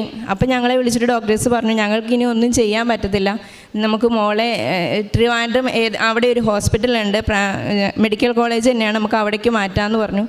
വീണ്ടും നമുക്കൊരു മെഡിക്കൽ കോളേജിൽ, നമുക്ക് ഇവിടെ മെഡിക്കൽ കോളേജിൽ വന്നിട്ടാണെങ്കിലും നമ്മളുടെ കാര്യങ്ങൾ ഡോക്ടേഴ്സ് ഓപ്പണായിട്ട് പറയുന്നില്ല. ഞങ്ങളുടെ അടുത്ത് പറഞ്ഞത് കൊച്ചിന് 90% കിഡ്നി ഫെയിലിയറാണ്, കിട്ടുമെന്ന് ഒരു ഉറപ്പുമില്ല, അങ്ങനെയൊക്കെയാണ് പറഞ്ഞത്. അപ്പോൾ ഞങ്ങൾക്ക് നമ്മളെ സഹായിക്കാനും അങ്ങനെ പ്രത്യേകിച്ച് ആരുമില്ല. അപ്പോൾ പിന്നെ എല്ലാം ഇങ്ങനെ ഈ ന്യൂസൊക്കെ നമ്മുടെ അവിടെ പൂമലയിൽ തന്നെ എല്ലായിടത്തുമൊക്കെ അറിഞ്ഞപ്പോൾ ആൾക്കാരൊക്കെ ഞങ്ങളെ വിളിച്ചു തുടങ്ങി. പൈസയുടെ കാര്യങ്ങൾ ഓർത്തൊന്നും നിങ്ങൾ വിഷമിക്കേണ്ട, കൊച്ചിനെ നല്ലൊരു ഹോസ്പിറ്റലിൽ കാണിക്കണം, ഏത് ഹോസ്പിറ്റലാണെന്ന് വെച്ചാൽ ഒരു പ്രൈവറ്റ് ഹോസ്പിറ്റലിലേക്ക് മാറുക, ഫണ്ടിൻ്റെ കാര്യങ്ങളൊക്കെ നമുക്ക് നോക്കാം, എല്ലാവരും സഹകരിക്കും. അങ്ങനെ എല്ലാവരും പറഞ്ഞതിൻ്റെ ഉറപ്പിൻ്റെ പേര് ഞങ്ങൾ തിരുവനന്തപുരം കിംസ് ഹോസ്പിറ്റലിൽ ഇവളെ കൊണ്ടുപോവുകയും അവിടെ അഡ്മിറ്റായി. അവിടെ ഇതുപോലെ തന്നെ ICUവിൽ ഇവളെ അഡ്മിറ്റാക്കുകയും ചെയ്തു. അവിടെ ചെന്നപ്പോഴും ഇവളുടെ സ്റ്റേജ് ഭയങ്കര ക്രിട്ടിക്കലായിരുന്നു, ഭയങ്കരമായിട്ട് നീര് വന്നു. ഇവളൊരു നോർമൽ വെയിറ്റ് ഒരു 35 ഒക്കെ ആയിരുന്നു. അവിടെ ചെന്നപ്പോൾ 45 kg ഒക്കെ ആയിരുന്നു. അത്ര നീര് വന്നു അവൾക്ക്. നമുക്ക് നോർമലായ എല്ലാ ടെസ്റ്റുകളും വീണ്ടും ഹൈ ആയി. പിറ്റേ ദിവസം തൊട്ട് ഡോക്ടേഴ്സ് പറഞ്ഞു നമുക്ക് ഹീമോ ഡയാലിസിസ് ചെയ്യണം, കുറേ പ്രൊസീജിയേഴ്സ് ഉണ്ട്, അപ്പം നമുക്കൊരു 18 ലക്ഷം രൂപ ചിലവാകും ഹോസ്പിറ്റലെന്ന് പറഞ്ഞു. എമൗണ്ട് കേട്ടപ്പോൾ തന്നെ ഞങ്ങൾ ഡൗണായി, നമുക്കത്ര എടുക്കാനില്ല, കുട്ടീനെ നമുക്ക് കിട്ടുകയും വേണം. അപ്പോൾ അങ്ങനെ എന്നാലും നമുക്ക് പ്രാർത്ഥിക്കാനുള്ള ഒരു സിറ്റുവേഷനൊന്നും അല്ലായിരുന്നു. പ്രാർത്ഥിക്കാനൊന്നും എനിക്ക് തോന്നിയില്ല. ഞാനാണ് ICUവിൽ മോളുടെ കൂടെ ഉണ്ടായിരുന്നത്. ഹസ്ബൻഡിന് ആ സമയത്ത് കാലിൽ എന്തോ അലർജിക്കായിട്ട് 2 കാലും ഫുള്ള് ചൊറിഞ്ഞ് പൊട്ടി. അപ്പോൾ ഹസ്ബൻഡിനെ ICUവിലേക്ക് കയറ്റത്തുമില്ല, ഞാൻ മാത്രമേ ഉള്ളൂ ICUവിൻ്റെ ഉള്ളിൽ. എനിക്ക് ഭയങ്കര ടെൻഷനായി. എനിക്ക് ഡോക്ടേഴ്സ് പറയുന്നത് മനസ്സിലാവുന്നില്ല, എന്താണ് അവരോട് പറയേണ്ടതെന്ന് എനിക്കറിയില്ല. മോള് ഭയങ്കര കരച്ചിൽ, എനിക്ക് എന്താണ് പറ്റിയത് അമ്മ, എനിക്ക് എന്താണ് അസുഖം. അവൾക്ക് ഓർമ്മയ്ക്കൊന്നും ഒരു കുറവുമില്ല, പക്ഷേ ബാക്കി ഈ നീര് ബ്ലഡിലൊക്കെ ഭയങ്കര വേരിയേഷൻസാണ്. അപ്പോൾ അങ്ങനെ കുറച്ച് ദിവസങ്ങൾ ഇങ്ങനെ ഡയാലിസിസ് ചെയ്യുന്ന സമയത്ത് നമുക്ക് 8 മണിക്കൂറൊക്കെയാണ് ഒരു ഡയാലിസിസ് സമയം എടുക്കുക. ആ ഡയാലിസിസിന് സമയത്ത് ഇവളൊട്ടും സഹകരിക്കുന്നില്ല. എന്ന് വെച്ചാൽ ഇവൾക്ക് പിന്നെ മെഡിക്കൽ കോളേജിൽ നിന്ന് കത്തീഡ്രൽ റിമൂവ് ചെയ്തത് കാരണം കിംസിൽ വന്നു കഴിഞ്ഞപ്പം കഴുത്തിലാണ് കത്തീഡ്രൽ ഇട്ടത്. അപ്പോൾ ഈ കത്തീഡ്രൽ ഇട്ട ആ സ്ഥലത്ത് നമ്മൾ ഡയാലിസിസ് ചെയ്യുമ്പോൾ അതിങ്ങനെ അനങ്ങാതെ ഒരു സൈഡിലേക്ക് തന്നെ കിടക്കണം. അപ്പോൾ അങ്ങനെ കിടന്നാലേ അവർക്ക് ആ ഒരു ഫ്ലോയിൽ ഇത് ചെയ്യാൻ പറ്റുള്ളൂ. ഇവളൊട്ടും അഡ്ജസ്റ്റ് ചെയ്ത് കിടക്കുന്നില്ല. BP ഹൈ ആവുന്നു, അങ്ങോട്ടും ഇങ്ങോട്ടും തിരിയുന്നു, നിർത്താൻ പറയുന്നു, വൊമിറ്റ് ചെയ്യുന്നു, ഭയങ്കര പ്രശ്നങ്ങൾ. അവർക്ക് ഒരു പ്രൊസീജിയേഴ്സ് അങ്ങനെ കറക്റ്റായിട്ട് ചെയ്യാൻ പറ്റുന്നില്ല. അപ്പോഴും എൻ്റെ വീട്ടിൽ എൻ്റെ മമ്മിക്കൊക്കെ നല്ല വിശ്വാസമാണ് പ്രാർത്ഥനയിലും കാര്യങ്ങളിലും ഒക്കെ. അപ്പം മമ്മി എൻ്റെ അടുത്ത് എപ്പോഴും പറയും ICUവിൽ ഫോൺ യൂസ് ചെയ്യാൻ പറ്റത്തില്ല, ഞാൻ ബാത്റൂമിലേക്ക് എവിടേക്കെങ്കിലും പോകുമ്പോഴാണ് ഇങ്ങനെ ജസ്റ്റ് ഒരു മെസ്സേജ് വായിക്കുന്നത്. അപ്പം മമ്മി ഇങ്ങനെ പറഞ്ഞിട്ടേക്കുന്നു, ഈ കൃപാസനത്തിൽ ഇങ്ങനെ മാതാവുണ്ട്, നമുക്ക് പ്രാർത്ഥിക്കാം. അതിനു മുമ്പ് ഞാൻ കേട്ടിട്ടുണ്ടെങ്കിലും എനിക്കൊരു വിശ്വാസം അങ്ങനെ എനിക്കങ്ങനെ പ്രാർത്ഥിച്ച് മേടിക്കേണ്ടതായിട്ടുള്ള അനുഭവങ്ങളൊന്നും ഇങ്ങനെ ഇത് വരാത്തതുകൊണ്ട് ഞാൻ പ്രാർത്ഥിച്ചിട്ടില്ല. അപ്പോൾ എനിക്ക് പിന്നെ മമ്മി ഇങ്ങനെ പറഞ്ഞപ്പോൾ എനിക്ക് ഡോക്ടേഴ്സൊക്കെ പറയുന്നു ഒരു എന്താ പറയുക ട്രാൻസ്പ്ലാന്റേഷൻ പോലും നമുക്ക് പറ്റത്തില്ല. എന്ന് വെച്ചാൽ ബോഡിയിൽ ഈ ഒരു ആൻറ്റിബോഡി തന്നെ രൂപപ്പെട്ടത് കൊണ്ട് നമ്മളൊരു ട്രാൻസ്പ്ലാന്റേഷൻ ചെയ്താൽ പോലും പുതിയത് വെക്കുന്നതിനും ഇതേ പ്രശ്നങ്ങൾ വരും. അപ്പോൾ നമുക്ക് അങ്ങനെ ഒരു ഓപ്ഷൻ പോലും ഇല്ല. അപ്പോൾ എനിക്ക് മനസ്സിലായി എന്തായാലും നമുക്ക് മെഡിക്കലായിട്ട് നമുക്കിതിനൊന്നും ചെയ്യാൻ പറ്റത്തില്ലെന്ന് മനസ്സിലായി. ദൈവത്തിന് മാത്രമേ എന്തെങ്കിലും ഇതിൽ ചെയ്യാൻ പറ്റുന്നുള്ളൂ എനിക്ക് അന്ന് ബോധ്യമായി. അന്ന് ഞാൻ പ്രാർത്ഥിച്ചു മാതാവിനോട്, മാതാവ് എനിക്ക് ഇവിടെ ഉടമ്പടിയെപ്പറ്റി എന്താണെന്നൊന്നും എനിക്കറിയില്ല, പ്രാർത്ഥന എന്താണെന്നും എനിക്കറിയില്ല, ഞാൻ എന്തായാലും മോളെയും കൊണ്ട് വന്ന് ഉടമ്പടി എടുക്കും. മാതാവ് എൻ്റെ മോളുടെ അസുഖം പൂർണ്ണമായിട്ട് മാറ്റിയാൽ ഉറപ്പായിട്ട് ഞാൻ മോളെയും കൊണ്ട് ഇവിടെ വരും, ഉടമ്പടി എടുത്തേക്കാമെന്ന് ഞാൻ നേർന്ന് പ്രാർത്ഥിക്കുന്നുണ്ടായിരുന്നു. എന്നും രാവിലെ അതൊരു 4 മാസത്തോളമാണ് ഞങ്ങൾ ICUവിൽ കിടന്നത്. ഈ 4 മാസവും രാവിലെ എന്നും സിസ്റ്റർമാർ ബ്ലഡ് എടുക്കാൻ വരും. മോൾക്ക് 2 സിറിഞ്ച് നിറച്ച് ബ്ലഡ് വേണം. ഇവൾക്ക് ബ്ലഡ് ഇല്ല, ഹീമോഗ്ലോബിൻ ഇല്ല, 4 ഉള്ളത്. കുത്താൻ സ്ഥലമില്ല അവൾക്ക്, കയ്യിലില്ല, കാലൊക്കെ കെട്ടിയിട്ടിട്ടാണ് പിന്നെ എടുക്കണം. നമുക്കത് നോക്കി നിൽക്കാൻ പറ്റാത്തൊരവസ്ഥ. എങ്ങനെയെങ്കിലും എനിക്ക് എൻ്റെ ജീവൻ അങ്ങ് പോയാൽ മതി എന്നായി. എനിക്ക് അവളെ നോക്കാൻ പോലും പറ്റുന്നില്ല. മാതാവിനോട് ഞാൻ പ്രാർത്ഥിച്ചു, മാതാവ് നീ നിൻ്റെ മോൻ്റെ പീഡാനുഭവം നേരിൽ കണ്ടില്ല, അതേ അനുഭവമാണ് എനിക്ക് എൻ്റെ മോളെ വേദനിപ്പിക്കുന്നത് കാണാൻ പറ്റുന്നില്ല. ഇവളെന്നും കുത്തുമ്പോൾ കരച്ചില്ല, എന്നും കരച്ചില്ല. അപ്പം അങ്ങനെ ഞാൻ പ്രാർത്ഥിച്ചു, മോളോടും പറഞ്ഞു കൊടുത്തു. ICUവിൽ കിടക്കുമ്പോൾ തന്നെ ഇങ്ങനെ കൃപാസനത്തിലൊരു മാതാവുണ്ട്. അപ്പോൾ എനിക്ക് കാശ് രൂപ എൻ്റെ വീടിനടുത്തുള്ള ഒരു ചേച്ചി, ഞങ്ങൾ മെഡിക്കൽ കോളേജിൽ ഉള്ളപ്പോൾ എനിക്ക് എപ്പോഴോ തന്നിട്ടുള്ളതാണ്. പക്ഷെ ഞാൻ അപ്പോഴൊന്നും ആ കാശ് രൂപ എടുത്തിട്ടില്ല. അവസാന നിമിഷം ഞാൻ എൻ്റെ ബാഗിൽ പോയി, എൻ്റെ പേഴ്സിൽ പോയി തപ്പിപ്പോൾ ഈ കാശ് രൂപം പേഴ്സിൽ കിടക്കുന്നുണ്ട്. അപ്പോഴെനിക്ക് ഓർമ്മ വന്നു, എനിക്കിങ്ങനെ ഒരു കാശ് രൂപം തന്നിട്ടുണ്ടല്ലോ. ഞാൻ അതെടുത്തു മോളുടെ കയ്യിൽ കൊടുത്തിട്ട് പറഞ്ഞു, ഡയാലിസിസിൻ്റെ സമയത്തൊക്കെ ഞാൻ അവളോട് പറഞ്ഞു, അലീന മാതാവിനോട് നമുക്ക് പ്രാർത്ഥിക്കാം, മാതാവ് നമുക്ക് മാറ്റിത്തരും. അങ്ങനെ കാശ് രൂപം കയ്യിൽ വെച്ചിട്ട് ഡയാലിസിസോ പ്ലാസ്മയൊക്കെ ചെയ്യുന്ന സമയത്ത് ഇവൾ ഉറങ്ങും, നന്നായിട്ട് ഉറങ്ങും. അപ്പം പെട്ടെന്ന് നമുക്ക് ചെയ്യാൻ പറ്റും അതൊക്കെ. അപ്പം അങ്ങനെ ഒരു 7 ഡയാലിസിസും 7 പ്ലാസ്മ പരിസിസും ചെയ്തു. ആ ചെയ്തതിലൊക്കെ കാശ് രൂപം കൊടുത്തിട്ട് ചെയ്തതിലൊക്കെ അവൾക്ക് ഓക്കെ ആയിരുന്നു. BP ഒന്നും ഹൈ ആയില്ല, എല്ലാം കറക്റ്റായിട്ട് ചെയ്യാൻ പറ്റി. ഉടമ്പടി എടുത്തേക്കാവുന്ന നേർന്ന് 2 ദിവസം കഴിഞ്ഞപ്പോൾ ബ്ലഡ് ടെസ്റ്റുകൾ വന്നപ്പം എല്ലാം കുറേശ്ശെ അതുവരെ കൊടുത്തിരുന്ന സെയിം മെഡിസിൻസാണ് നമ്മൾ അപ്പോഴും കൊടുത്തുകൊണ്ടിരിക്കുന്നത്. പക്ഷെ അന്ന് ഇങ്ങനെ നേർന്നത് 2 ദിവസം കഴിഞ്ഞപ്പോൾ റിസൾട്ടുകളിലൊക്കെ ഓക്കെ ആയി വരുന്നു. ക്രിയാറ്റിൻ 1 പോയിൻ്റ് ആദ്യം കുറഞ്ഞു, അത് കഴിഞ്ഞ് 2 പോയിൻ്റ്, അങ്ങനെ ഒരു 2-ലെത്തി കഴിഞ്ഞപ്പോൾ ഞങ്ങളോട് പറഞ്ഞു നമുക്ക് റൂമിലേക്ക് മാറ്റാം. ICUവിൽ തന്നെ കിടന്ന് ഞങ്ങൾ മടുത്തു. എന്ന് വെച്ചാൽ എനിക്ക് ആരെയും കാണാൻ പറ്റുന്നില്ല, ഹസ്ബൻഡിനെ കാണാൻ പറ്റുന്നില്ല, എനിക്ക് എൻ്റെ ഒരു പ്രശ്നം ആരോടും പറയാൻ പറ്റുന്നില്ല. ഇവളെ മാത്രം ഇവള് ഒരു കൂട്ടം സംശയങ്ങൾ എന്നോട് ചോദിക്കണേ, എനിക്ക് എന്താ മുഖത്ത് നീര്, എനിക്ക് എന്താ കയ്യിൽ നീര്, നമ്മൾ വന്നിട്ട് ഇത്ര ദിവസമായി, ബാക്കി ICUവിൽ വന്നേക്കുന്ന കുട്ടികളൊക്കെ പെട്ടെന്ന് ഡിസ്ചാർജ് ആയി പോകുന്നല്ലോ അമ്മേ, നമ്മൾ മാത്രം എന്താ ഇങ്ങനെ കിടക്കുന്നത്. അവൾ എന്നും ഭയങ്കര സംശയങ്ങളാണ് എനിക്ക്. അപ്പോൾ അവളെ ഫേസ് ചെയ്യാനും ബുദ്ധിമുട്ട്. അപ്പോൾ അങ്ങനെ ഞങ്ങളെ റൂമിലേക്ക് മാറ്റി കുറച്ച് പിന്നെ നമ്മൾ പ്രാർത്ഥിക്കും. ഞങ്ങൾ എന്നും രാവിലെ പ്രത്യക്ഷയുടെ പ്രാർത്ഥന പ്രാർത്ഥിക്കും, വിശ്വാസ പ്രമാണം ചെല്ലും, എല്ലാം കറക്റ്റായിട്ട് റൂമിലേക്ക് മാറ്റി. ഇപ്പം TV ഉണ്ട്, വിശുദ്ധ കുർബാന ഞങ്ങൾ 2 പേരും രാവിലെ എഴുന്നേറ്റിരുന്ന് കാണും. അങ്ങനെ അത് സ്ഥിരമായിട്ട് അങ്ങനെ ചെയ്തു തുടങ്ങി. ബാക്കിയുള്ള ടെസ്റ്റുകളെല്ലാം നോർമലായി വന്നു. അപ്പോഴും ഡോക്ടർ പറഞ്ഞു പെട്ടെന്ന് വന്നേക്കുന്ന ഒരു മാറ്റമല്ലേ, നമുക്ക് എന്തായാലും ഒരു 10 ദിവസം കൂടി നോക്കാം, 10 ദിവസം കൂടി വെയിറ്റ് ചെയ്ത് നോക്കാം എന്ന് പറഞ്ഞു. 10 ദിവസം കൂടി വീണ്ടും നമ്മൾ സെയിം ടെസ്റ്റുകൾ വിട്ടു. റിസൾട്ടുകളൊക്കെ നല്ല മാറ്റമായിരുന്നു. പിന്നെ ഞങ്ങളോട് പറഞ്ഞു നിങ്ങൾ ഹോസ്പിറ്റലിൽ നിന്ന് ഡിസ്ചാർജ് ആക്കിയോ, ഹോസ്പിറ്റലിന് അടുത്ത് തന്നെ എവിടെയെങ്കിലും ഒരു അടുത്ത് സ്റ്റേ ചെയ്യാൻ പറ്റുന്ന ഒരു സ്ഥലം ഉണ്ടെങ്കിൽ പെട്ടെന്ന് എമർജൻസി ആയിട്ട് ഇവർക്ക് എന്തെങ്കിലും വന്നാലും കൊണ്ടുവരാൻ പറ്റുന്ന ഒരു സ്ഥലം കണ്ടെത്തിയിട്ട് അവിടേക്ക് മാറിക്കോളാൻ പറഞ്ഞു. അങ്ങനെ ഞങ്ങൾ ഹോസ്പിറ്റലിന് പുറത്ത് തന്നെ ഒരു റൂം എടുത്തു, തൊട്ടടുത്ത് തന്നെ. അവിടെ ഒരു 10 ദിവസം നിന്നു. അന്നും എല്ലാ ദിവസവും വന്ന് ബ്ലഡ് ടെസ്റ്റുകൾ ചെയ്തുകൊണ്ടിരുന്നു. മാതാവിൻ്റെ അനുഗ്രഹം എന്ന് പറയുന്നോണം എല്ലാ ദിവസത്തെ ടെസ്റ്റുകളെല്ലാം പെട്ടെന്ന് ഹീമോഗ്ലോബിനൊക്കെ ഇവൾക്ക് കൂടുതലായിട്ടുള്ള ഫുഡ് റെസ്ട്രിക്ഷൻ ഉണ്ട്, കിഡ്നി പ്രോബ്ലം ആയതുകൊണ്ട് തന്നെ. അതുകൊണ്ട് നമുക്ക് ഇതിനു വേണ്ടി ഇമ്പ്രൂവ്മെൻ്റ് ആവാൻ വേണ്ടിയിട്ടുള്ള പ്രത്യേകിച്ച് ഫുഡുകളൊന്നും നമുക്ക് കൊടുക്കാൻ പറ്റത്തില്ല. പക്ഷേ ഹീമോഗ്ലോബിനൊക്കെ പെട്ടെന്ന് ഇമ്പ്രൂവ്മെൻ്റ് ആയി, പ്ലേറ്റ്ലെറ്റ് ഇമ്പ്രൂവ്മെൻ്റ് ആയി. ബാക്കി അങ്ങനെ ബ്ലഡിലുണ്ടായിരുന്ന കുറേ ടെസ്റ്റുകൾ, LDH വാല്യൂ, യൂറിയൊക്കെ ഭയങ്കര കൂടുതലായിരുന്നു. LDH ഒക്കെ എനിക്ക് 2000 എബോവ് ആയിരുന്നു ഇവൾക്ക്. അതിൻ്റെ നോർമൽ വാല്യൂ എന്ന് പറയുന്നത് 300 ആണ്. അപ്പോൾ അങ്ങനെ അതൊരു 1000 ബിലോ ആയി, 500 ആയി. അങ്ങനെ ഓരോ ദിവസവും ഭയങ്കര മാറ്റങ്ങൾ വന്നു തുടങ്ങി. ലാസ്റ്റ് ഞങ്ങളടുത്ത് ഡോക്ടർ പറഞ്ഞു അവൾക്ക് വേറെ ഇപ്പോൾ നിലവിൽ വേറെ പ്രശ്നങ്ങളൊന്നുമില്ല, നിങ്ങൾ പതിയെ വീട്ടിലേക്ക് മാറിക്കോ എന്ന് പറഞ്ഞു. ഞങ്ങൾ അങ്ങനെ വീട്ടിൽ വന്നു. വീട്ടിൽ വന്ന് 2 ദിവസം കഴിഞ്ഞപ്പോൾ ഇവളെ പുറത്തേക്ക് വിടാൻ ഞങ്ങൾക്ക് അങ്ങനെ അനുവാദം ഉണ്ടായിരുന്നില്ല. ഡോക്ടർ പറഞ്ഞു ഈ ഇൻഫെക്ഷൻ സാധ്യത ഉള്ളതുകൊണ്ട് കുട്ടീനെ സ്കൂളിൽ വിടാനോ പുറത്തേക്ക് വിടാനോ അവളെ ഒരു റൂമിലായിരുന്നു, സെപ്പറേറ്റ് റൂമിലാക്കിയേക്കുമായിരുന്നു. ഞാൻ ഹസ്ബൻഡും കൂടി ഇവിടെ വന്നു. ഞങ്ങളിവിടെ വന്ന് ഉടമ്പടി എടുത്തു. ഹസ്ബൻഡിന് തീരെ വിശ്വാസം ഉണ്ടായിരുന്നില്ല. ഞാൻ പിന്നെയും പള്ളിയിൽ പോകും, വല്ലപ്പോഴൊക്കെ കുമ്പസാരിക്കും. ഹസ്ബൻഡ് അങ്ങനെയല്ലായിരുന്നു. എന്തെങ്കിലും നമുക്ക് ഈ വലിയ നോയമ്പ് ആ ഒരു സമയത്ത് മാത്രമേ കുമ്പസാരിക്കുക, കുർബാന സ്ഥിരിക്കുക, അങ്ങനെയൊക്കെയായിരുന്നു ഹസ്ബൻഡ്. അപ്പോൾ അങ്ങനെ ഞാൻ വിചാരിച്ചെന്നാൽ ഹസ്ബൻഡിനെ കൊണ്ട് എടുപ്പിക്കാൻ കുറച്ചുകൂടി ഒരു വിശ്വാസവും കാര്യങ്ങൾ. എനിക്ക് മോളുടെ ഈ മാറ്റം നേരി കണ്ട് കുറേ അനുഭവങ്ങളുള്ളത് കാരണം എനിക്ക് മാതാവിൽ നല്ല വിശ്വാസമായി. അപ്പം ഹസ്ബൻഡിനും കൂടി കുറച്ച് വിശ്വാസമായിക്കോട്ടെ എന്ന് വിചാരിച്ചിട്ട് ഹസ്ബൻഡിനെ കൊണ്ട് ഞാൻ ഉടമ്പടി ഇടിപ്പിച്ചു. പിറ്റേ ദിവസം മുതൽ ഹസ്ബൻഡിനാണേലും രാവിലെ പ്രാർത്ഥിക്കാൻ, ഞാനിപ്പോൾ ലേറ്റ് ആയാലും ആളെന്നെ വിളിച്ച് എഴുന്നേൽപ്പിക്കും പ്രാർത്ഥിക്കാനും തിരികെത്തിക്കാനും. പള്ളിയിൽ എന്നും ഞങ്ങൾ ഇവിടുന്ന് ഉടമ്പടി എടുത്ത് പോയ അന്ന് മുതൽ ഇന്ന് വരെ എല്ലാ ദിവ്യബലിയിലും ഹസ്ബൻഡ് പങ്കെടുക്കും. അതുവരെ വിശുദ്ധ കുർബാനയ്ക്ക് ഞായറാഴ്ചകളിൽ പോലും പോകാത്ത ആളാണ്. എല്ലാ ദിവ്യബലിയിലും പങ്കെടുക്കും. മോളെയും കൊണ്ടുപോകും. എനിക്ക് പറ്റുന്ന ദിവസങ്ങളിലൊക്കെ ഞങ്ങളും പോവും. അങ്ങനെ വലിയൊരു മാറ്റമാണ് മാതാവ് ഞങ്ങളുടെ ജീവിതത്തിൽ തന്നിരിക്കുന്നത്. മാതാവിനും തിരുക്കുമാരനും ഞങ്ങൾ ഒരുപാട് നന്ദി പറയുന്നു. പിന്നെ ഞങ്ങൾക്ക് ഒന്നും ഇല്ലാത്ത പോയതുകൊണ്ട് ഞങ്ങൾക്ക് ആരും ഇല്ലാത്തതിൻ്റെ വിഷമം ഞങ്ങൾക്ക് നന്നായിട്ട് അറിയാം. അപ്പോൾ ആരെങ്കിലും ബുദ്ധിമുട്ട് ചികിത്സയ്ക്കില്ലാതെ അങ്ങനെ എന്തെങ്കിലുമൊക്കെ ഞങ്ങൾ വാർത്തകൾ കാണുവാണെങ്കിൽ ഞങ്ങളെക്കൊണ്ട് പറ്റുന്ന സഹായം ഞങ്ങൾ ചെയ്തു കൊടുക്കാറുണ്ട്. ആദ്യമൊക്കെ ഞങ്ങൾ വിചാരിക്കരുത് നമുക്കും ഒന്നും ഇല്ലല്ലോ, അപ്പോൾ ഉള്ളവർ കൊടുക്കട്ടെ, അങ്ങനെയായിരുന്നു. പക്ഷേ ഇപ്പം നമുക്ക് ആ ഒരു അവസ്ഥയിലൂടെ നമ്മൾ കടന്നു പോയതുകൊണ്ട് നമുക്കൊരു 100 രൂപയുള്ളെങ്കിലും അത് കൊടുക്കാൻ ഒരു കൊച്ചിൻ്റെ ഒരു സ്ഥിതി അനുസരിച്ച് നമുക്ക് കൊടുക്കാനുള്ള ഒരു ആഗ്രഹം വന്ന് നമ്മൾ കൊടുക്കാൻ തുടങ്ങി. പത്രങ്ങൾ കൊടുക്കുവാൻ തുടങ്ങി.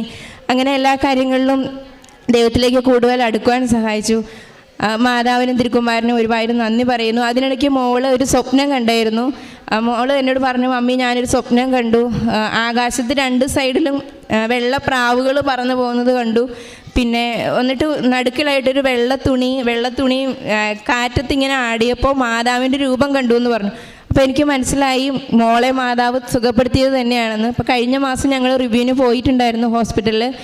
പോയി നമ്മൾ ബെഡ് ടെസ്റ്റുകളൊക്കെ ചെയ്തപ്പോൾ എല്ലാം അവൾക്ക് നോർമലാണ്, ഒന്നും അവൾക്ക് ഹൈ ആയിട്ടില്ല, എല്ലാ റിസൾട്ടുകളും ഓക്കെയാണ്. അവൾ ഡിസ്ചാർജായി 1 വർഷം കഴിഞ്ഞിട്ട് സ്കൂളിൽ പോകാൻ പറ്റുള്ളൂ എന്ന് ഡോക്ടർ പറഞ്ഞെങ്കിൽ പോലും 3 മാസം കഴിഞ്ഞപ്പോൾ ഡോക്ടർ പറഞ്ഞു മോള് സ്കൂളിൽ പോക്കോ, ബാക്കി എല്ലാ കാര്യങ്ങളിലും സ്കൂളിൽ ആനിവേഴ്സറിക്ക് എല്ലാ കാര്യങ്ങളും പഠിത്തം. ഇത്രയധികം മെഡിസിൻ കഴിക്കുന്ന കുട്ടി ഡിസംബർ തൊട്ടാണ് അവൾ സ്കൂളിൽ പോയി തുടങ്ങിയത്. നന്നായി പഠിക്കുന്ന കുട്ടിയായിരുന്നു ആദ്യം. പിന്നെ എനിക്ക് ടെൻഷനായിരുന്നു, ഇത്രയും മെഡിസിൻ ഇത്രയും ദിവസത്തെ ക്ലാസ് പോയി, അപ്പോൾ പഠിത്തം എങ്ങനെയാവുമെന്ന് എനിക്കറിയില്ലായിരുന്നു. എല്ലാം മാതാവിന് സമർപ്പിച്ച് പ്രാർത്ഥിച്ചു. പക്ഷേ ഡിസംബറിൽ ഒരു മാസമാണ് അവൾ സ്കൂളിൽ പോയത്. ആ എക്സാം എഴുതിയപ്പം എല്ലാ സബ്ജക്റ്റിനും അവൾക്ക് എ ഗ്രേഡായിരുന്നു, എല്ലാ സബ്ജക്റ്റിനും. അപ്പോൾ ടീച്ചേഴ്സിന് പോലും ഭയങ്കര അത്ഭുതമായിരുന്നു, ഇത്രയും ദിവസം ഇത്രയും ഇത്രയും മെഡിസിൻ എടുത്ത കുട്ടി ഇത്രയും പഠിച്ച് മാർക്ക് മേടിച്ചതിൽ. എല്ലാം മാതാവിൻ്റെ അനുഗ്രഹം കൊണ്ട് ഞങ്ങൾക്ക് കിട്ടിയതാണെന്ന് ഞങ്ങൾ പൂർണ്ണമായിട്ട് വിശ്വസിക്കുന്നു. മാതാവിനും തിരുക്കുമാരനും 1000 നന്ദി. കരങ്ങളടിച്ച് നമുക്ക് കർത്താവിൻ്റെ നാമം മഹത്വപ്പെടുത്താം. ഈ സഹോദരി പറഞ്ഞ സാക്ഷ്യം വ്യക്തമാണ്. ഈ കുഞ്ഞിനിപ്പോൾ എത്ര വയസ്സുണ്ട്? 11 വയസ്സ്. 11 വയസ്സിലാണ് ഇങ്ങനെ ഒരു അസുഖം. മുമ്പ് എന്തെങ്കിലും അങ്ങനെ ഒന്നുമില്ല, ഒരു മെഡിസിൻസും അവള് കഴിച്ചിട്ടില്ല, ഹോസ്പിറ്റലിൽ അഡ്മിറ്റ് പോലും ആയിട്ടില്ല ഇന്നേ വരെ. എങ്ങനെയായിരുന്നു ഈ അസുഖം തുടങ്ങിയത്? ചെറിയൊരു ഫീവറായിരുന്നു, ചെറിയൊരു ഫീവർ, ഛർദി. അപ്പം ഞങ്ങൾക്ക് വീടിനടുത്തൊരു കല്യാണം ഉണ്ടായിരുന്നതുകൊണ്ട് ആ ഫുഡ് കഴിച്ചിട്ടാണെന്ന് ഞങ്ങൾ വിചാരിച്ചിട്ടാണ് നമ്മൾ ഹെൽത്ത് സെൻ്ററിൽ കാണിച്ചത്. 3 ദിവസം കഴിഞ്ഞിട്ട് കുറയാണ്ട് നീര് വന്നപ്പോഴാണ് വേറെ എന്തോ പ്രശ്നമാണെന്ന് കരുതി പ്രൈവറ്റ് ഹോസ്പിറ്റലിലേക്ക് മാറുന്നത്.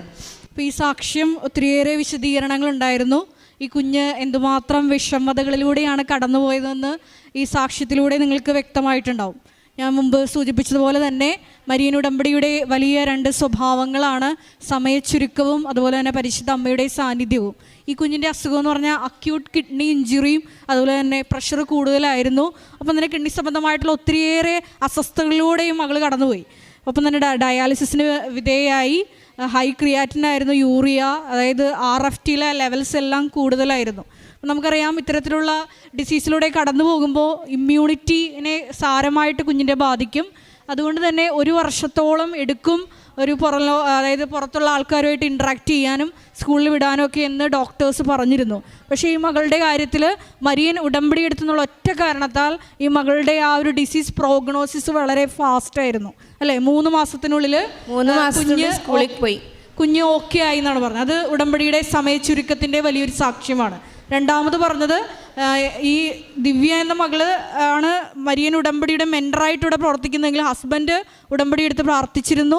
അതുപോലെ തന്നെ ഹസ്ബൻഡ് ജീവിതത്തിൽ വന്ന വലിയ വലിയ വ്യത്യാസങ്ങൾ, അതായത് ഞായറാഴ്ചകളിൽ വല്ലപ്പോഴും ക്രിക്കറ്റ് കളിയൊക്കെ ഉള്ള ദിവസം ആശാൻ ക്രിക്കറ്റ് കണ്ടിരിക്കും, പോവില്ല കളി കാണാനായിട്ട്.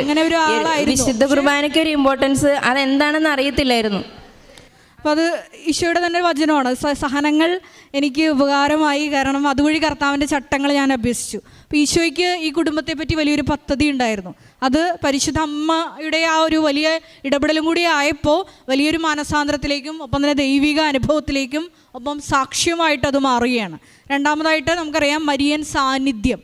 അത് ഈ മകളുടെ കൂടെ പരിശുദ്ധ അമ്മയുടെ സാന്നിധ്യം മൂലമാണ്, പരിശുദ്ധ അമ്മയുടെ മധ്യസ്ഥ മൂലമാണ് ഈ രോഗസൗഖ്യം ഈ മകൾക്ക് അനുഭവവേദ്യമായത് എന്ന് തെളിവാക്കാൻ വേണ്ടിയിട്ടാണ് ഈ മകള് സ്വപ്നം കാണുന്നു എന്ന് പറയുന്നുണ്ട്. പരിശുദ്ധ അമ്മയെ ആകാശത്തെ പ്രാവുകളുടെ ആ ഇടയിൽ കൂടെ പരിശുദ്ധ അമ്മയെ സ്വപ്നം കണ്ടു എന്ന് ആ മകള് സാക്ഷ്യപ്പെടുത്തി. ആ മകൾക്ക് മൈക്ക് കൊടുക്കാം.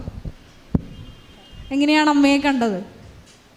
2 പ്രാവുകളുടെ ഇടയിൽ കൂടെ ഒരു വെള്ള തുണി വന്നു. പിന്നെ കുറച്ച് കഴിഞ്ഞപ്പോൾ അത് തിരിഞ്ഞപ്പോൾ അത് മാതാവിനെ പോലെ തോന്നി. അപ്പോൾ ആശുപത്രിയിലായിരുന്നോ? അല്ല, വീട്ടിലായിരുന്നു. ഇങ്ങോട്ട് വരുന്ന ഇന്നലെ രാത്രിയാണ് കണ്ടത്. നേർച്ച വസ്തുക്കളൊക്കെ ഉപയോഗിച്ചായിരുന്നോ മകള്? എല്ലാം ഉപയോഗിച്ചായിരുന്നു, പ്രാർത്ഥിച്ച് ഉപയോഗിച്ചായിരുന്നു. അപ്പോൾ മരിയൻ ഉടമ്പടി വഴിയായിട്ട് ഈ കുഞ്ഞിന് ലഭിച്ച വലിയ രോഗസൗഖ്യമാണ്. കാരണം നമുക്കറിയാം കിഡ്നിയുടെ അസുഖമൊക്കെ നമുക്ക് കുറേ നാൾ പിന്നീടും മരുന്ന് ഈ ഒരു അസുഖത്തിൽ നിന്ന് റിക്കവർ ചെയ്താലും പിന്നീട് കുറേ നാളത്തേക്ക് മെഡിസിനൊക്കെ കണ്ടിന്യൂ ചെയ്യാൻ പറയും. അത് വീണ്ടും റിക്കവർ ചെയ്യാനൊക്കെ സാധ്യതയുള്ള വലിയൊരു അസുഖമായിരുന്നു. പക്ഷേ പരിശുദ്ധ അമ്മയുടെ ആ മധ്യസ്ഥതയാൽ ഈ മകൾക്ക് എത്രയും പെട്ടെന്ന് തന്നെ രോഗസൗഖ്യം നൽകി ഈ അൾത്താരയിൽ വന്ന് ദൈവമാതാവിനെയും ദൈവപിതാവിനെയും മഹത്വപ്പെടുത്തുവാൻ ഈ കുടുംബത്തെ സ്വർഗം ഒരു ഉപകരണമാക്കി. അതിനെ ഓർത്ത് ഒരിക്കൽ കൂടി നമുക്ക് കരങ്ങളടിച്ച് കർത്താവിൻ്റെ നാമം മഹത്വപ്പെടുത്താം. യേശുവേ നന്ദി, യേശുവേ സ്തുതി. എൻ്റെ പേര് ട്രസ ബാബു. ഞാൻ ആലപ്പുഴ ജില്ലയിലെ തന്നെ കരുമാടി എന്ന് പറയുന്ന സ്ഥലത്തു നിന്നാണ് വരുന്നത്. ഞാൻ ഇന്നിവിടെ നിൽക്കുന്നത് അമ്മ മാതാവും തിരുക്കുമാരനും എനിക്ക് തന്ന വലിയൊരു അനുഗ്രഹത്തിന് നന്ദി പറയാനാണ്. 2019 എൻ്റെ അമ്മ ഇവിടെ ഉടമ്പടി എടുത്തത്. അന്ന് മുതൽ ഞാനും അമ്മയും ഞങ്ങളുടെ കുടുംബവും എല്ലാം കൃപാസനത്തിൽ വരാറുണ്ട്. അമ്മയുടെ ഉടമ്പടി നിയോഗമെല്ലാം അമ്മ മാതാവ് വഴി തിരുക്കുമാരൻ സാധിച്ചു തരികയും 2023 അമ്മയ്ക്ക് കൃപാസനത്തിൽ വന്ന് ഈ തിരുവാൾത്താരയിൽ നിന്ന് സാക്ഷ്യം പറയാനും അമ്മയ്ക്ക് സാധിച്ചു. അമ്മ എനിക്ക് വേണ്ടിയിട്ടും അത് കഴിഞ്ഞ് ഉടമ്പടി എടുത്തിട്ടുണ്ടായിരുന്നു. ഞാൻ +2 കഴിഞ്ഞ് 2022 B2 ജർമ്മൻ പഠിക്കാൻ വേണ്ടിയിട്ട് പോയി. അങ്ങനെ 2023 ഫെബ്രുവരി മാസത്തിൽ ഞാൻ പഠിച്ചിറങ്ങി. 2023 മാർച്ച് 11 ഞാൻ ആദ്യമായിട്ട് B2 എക്സാം എഴുതാൻ വേണ്ടി പോയി. അങ്ങനെ അന്ന് ഞാൻ 2 വിഷയം, മൊത്തം 4 വിഷയമാണ്, അതിൽ 2 വിഷയം ഞാൻ അന്ന് പാസ്സായി. അത് കഴിഞ്ഞ് പിന്നീട് ഞാൻ ഒരു 6 പ്രാവശ്യം അങ്ങോട്ട് എഴുതാൻ തുടങ്ങി. പല സ്ഥലങ്ങളിലായിട്ട് 6 പ്രാവശ്യം ഞാൻ ഫെയിലായ 2 വിഷയം എഴുതിയിട്ടും ഞാൻ ഫെയിലായിക്കൊണ്ടേ ഇരിക്കുമായിരുന്നു. 1-2 മാർക്കിനാണ് ഞാൻ ഫെയിലായിക്കൊണ്ടിരുന്നത്. അപ്പോൾ അങ്ങനെ വന്നപ്പം എൻ്റെ പപ്പ എൻ്റെ അടുത്ത് പറഞ്ഞു, ഇതിപ്പം നീ ഇങ്ങനെ ഇരുന്ന് പഠിച്ചതുകൊണ്ടോ തുടർച്ചയായിട്ട് എക്സാം ഡേറ്റ് എടുത്ത് എക്സാം എഴുതിയത് കൊണ്ടോ കാര്യമില്ല. ചെറിയൊരു ദൈവാനുഗ്രഹത്തിൻ്റെ ദൈവകൃപയുടെ ഒരു ചെറിയ കുറവുണ്ട് നിനക്ക്. അപ്പം നീ തന്നെ അതിന് വേണ്ടിയിട്ട് പ്രാർത്ഥിക്കണം. മാതാവിൻ്റെ അടുത്തും ഈശോയുടെ അടുത്തും നീ തന്നെ ശക്തമായി പ്രാർത്ഥിക്കണം. നീ തന്നെ അതിന് വേണ്ടിയിട്ട് ഉടമ്പടി എടുക്കണം എന്ന് പറഞ്ഞു. അങ്ങനെയാണ് ഞാനിവിടെ വന്ന് ഉടമ്പടി എടുക്കുന്നത്. പിന്നെ വീണ്ടും 2024 ജാനുവരി 9 ഞാൻ വീണ്ടും അടുത്ത എക്സാമിന് വേണ്ടിയിട്ട് ഡേറ്റ് എടുത്തു. അങ്ങനെ ജാനുവരി 3 ഞാൻ കൃപാസനത്തിൽ അമ്മയായിട്ട് വന്ന് ഇവിടെ ഉടമ്പടി എടുത്തു.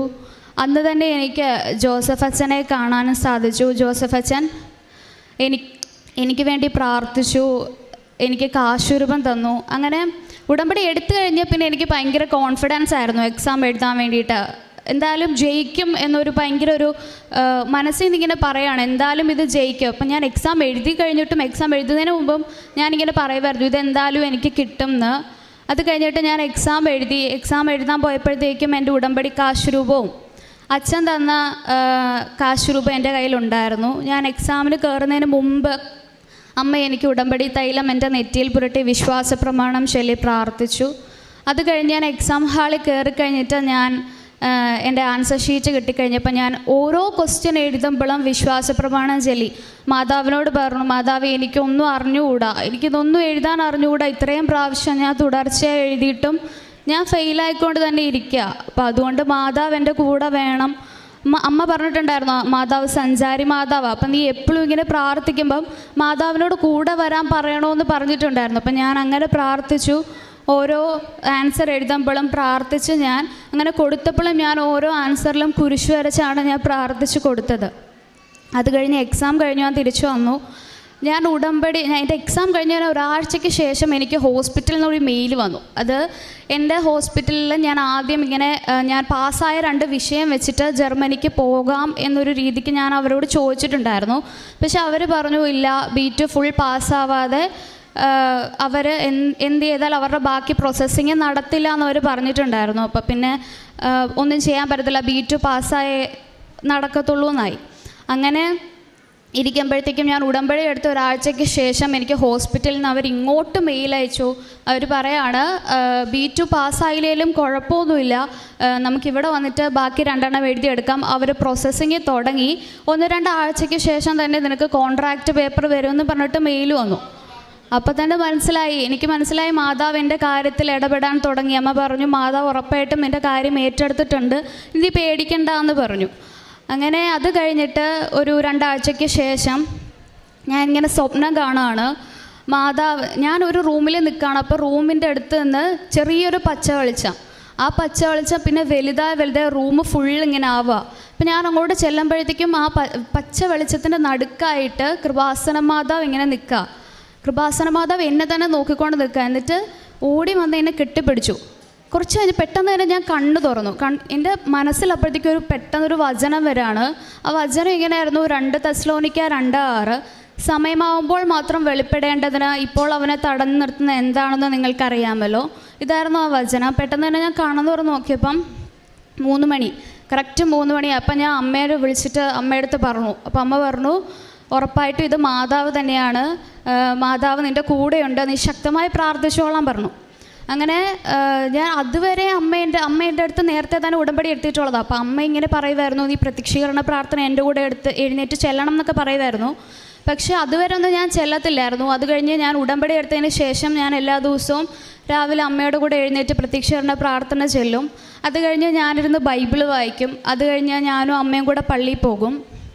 അതിനുശേഷം വന്നിട്ട് ഞാൻ കൃപാസനത്തിലെ സാക്ഷ്യം കേൾക്കുമായിരുന്നു. അത് കഴിഞ്ഞ് ഞാനിങ്ങനെ അമ്മയുടെ അടുത്ത് പറഞ്ഞിട്ടുണ്ടായിരുന്നു, ഞാൻ 2000 പ്രാവശ്യം വചനം എഴുതിയേക്കാമെന്ന് പറഞ്ഞിട്ടുണ്ടായിരുന്നു. അങ്ങനെ ഞാൻ വചനം എഴുതുമായിരുന്നു. പിന്നെ അത് കഴിഞ്ഞ് ഞാൻ അച്ഛൻ്റെ ചൊവ്വാഴ്ചകളിലെ ഉടമ്പടി ധ്യാനം കേൾക്കുമായിരുന്നു. അങ്ങനെ അതൊക്കെ കഴിഞ്ഞ് എൻ്റെ റിസൾട്ട് വരാറായി. 1 മാസം കഴിഞ്ഞിട്ട് റിസൾട്ട് കാണാതായപ്പോൾ ഞാൻ മാതാവിനോട് ഇങ്ങനെ പറഞ്ഞു, എൻ്റെ കോൺട്രാക്ട് പേപ്പർ വന്നില്ല, 2 ആഴ്ചയ്ക്ക് ശേഷം കോൺട്രാക്ട് പേപ്പർ വരുമെന്ന് പറഞ്ഞിട്ടാണ് മെയിൽ ആദ്യം വന്നത്. അത് കഴിഞ്ഞിട്ട് അവർ വരാതായപ്പോഴത്തേക്കും ഞാനിങ്ങനെ മാതാവിൻ്റെ അടുത്ത് ഡേറ്റ് ഇട്ട് പ്രാർത്ഥിച്ചു.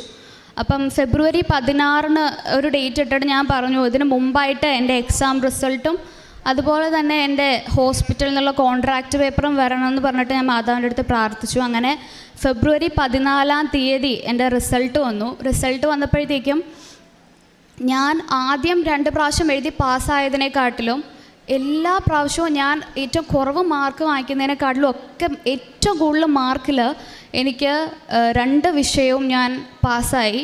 അതായത് ഞാൻ ഈ 6 പ്രാവശ്യം എഴുതുന്ന സമയത്തും ഏറ്റവും കുറവ് മാർക്ക് കിട്ടുന്ന ഒരു സബ്ജക്റ്റ് ഉണ്ടായിരുന്നു, അതിന് എല്ലാത്തിനേക്കാളിലും കൂടുതൽ മാർക്ക് കിട്ടി. അങ്ങനെ 2ഉം ഞാൻ പാസ്സായി. അങ്ങനെ B2 ഫുള്ള് പാസ്സാക്കി തന്ന അമ്മേനെ അനുഗ്രഹിച്ചു. അത് കഴിഞ്ഞ് ഫെബ്രുവരി 16 എനിക്ക് എൻ്റെ ഹോസ്പിറ്റലിലെ കോൺട്രാക്റ്റ് പേപ്പറും വന്നു. അങ്ങനെ അത് കഴിഞ്ഞ് ഞാൻ മാതാവിൻ്റെ അടുത്ത് പിറ്റേ ദിവസം തന്നെ ഞാൻ മാതാവിൻ്റെ അടുത്ത് ഇവിടെ വന്ന് പറഞ്ഞായിരുന്നു, ഞാൻ B2 പാസ്സായി, അമ്മയ്ക്ക് നന്ദി എന്നൊക്കെ പറഞ്ഞു. അതിനുശേഷം വിസയുടെ ഇതായിരുന്നു. അപ്പം വിസ ഇൻ്റർവ്യൂവിന് ഡേറ്റ് എടുക്കാൻ വേണ്ടിയിട്ട് ചോദിച്ചപ്പോഴത്തേക്കും ഏജൻസിക്കാർ പറഞ്ഞു ഇനി മാർച്ചിലോട്ടും ഏപ്രിലോട്ടും സ്ലോട്ടില്ല. അപ്പോൾ പിന്നെ നമുക്ക് വീണ്ടും ഇതായിരുന്നു. അപ്പോൾ എൻ്റെ 2ാമത്തെ നിയോഗമായിരുന്നു ഏപ്രിൽ മാസത്തിൽ തന്നെ എനിക്ക് ജർമ്മനിയിലേക്ക് പോകണമെന്നുള്ളത്. അപ്പം നമ്മുടെ പ്രതീക്ഷയെല്ലാം പോയി, ഇനി പോകാൻ പറ്റത്തില്ല, വിസ ഇൻ്റർവ്യൂവിന് ഡേറ്റ് ഇല്ല. അപ്പോൾ പിന്നെ എന്ത് ചെയ്യുമെന്നായി. അപ്പോൾ പിന്നെ ഞങ്ങളെല്ലാവരും കൃപാസനത്തിൽ വന്ന് പ്രാർത്ഥിച്ചു. അങ്ങനെ പ്രാർത്ഥിച്ച് ഞാൻ അമ്മയുടെ അടുത്ത് ഡേറ്റ് ഇട്ടു. വീണ്ടും മാർച്ച് 10 മുൻപായിട്ട് എനിക്കൊരു ഡേറ്റ് കാണിച്ചു തരണം വിസ ഇൻ്റർവ്യൂവിന്. ഈ മാർച്ച് മാസത്തിൽ തന്നെ വേണം, എനിക്ക് ഏപ്രിൽ മാസത്തിൽ തന്നെ എനിക്ക് ജർമ്മനിയിലേക്ക് പോകാൻ പറ്റണമെന്ന് അമ്മയോട് പറഞ്ഞു. അങ്ങനെ മാർച്ച് 9 അമ്മ മാതാവ് എനിക്കൊരു ഡേറ്റ് കാണിച്ചു തന്നു, മാർച്ച് 14 പറഞ്ഞിട്ട്. അങ്ങനെ വിസ ഇൻ്റർവ്യൂവിന് പോയി. ഒരു തടസ്സവും കൂടാതെ അമ്മ മാതാവും തിരുക്കുമാരനും എന്നെ അനുഗ്രഹിച്ചു. അങ്ങനെ എൻ്റെ വിസ ഒരു തടസ്സം കൂടാതെ പെട്ടെന്ന് തന്നെ വന്നു. ഇപ്പം ഏപ്രിൽ 11 ഞാൻ ജർമ്മനിയിലേക്ക് പോവാണ് നേഴ്സിംഗ് പഠനത്തിനായിട്ട്. ഇത്ര വലിയ അനുഗ്രഹം എനിക്ക് തന്ന അമ്മ മാതാവിനും തിരുക്കുമാരനും കോടാനുകോടി നന്ദി. കാരുണ്യ പ്രവർത്തികൾ എന്ന് പറഞ്ഞാൽ ഞാനും അമ്മയും കൂടെ ആശുപത്രിയിൽ പോവായിരുന്നു. അങ്ങനെ ഇവിടുന്ന് കൃപാസന പത്രം വാങ്ങിച്ച് വിശ്വാസ പ്രമാണം ചൊല്ലി രോഗികൾക്ക് കൊടുക്കുമായിരുന്നു.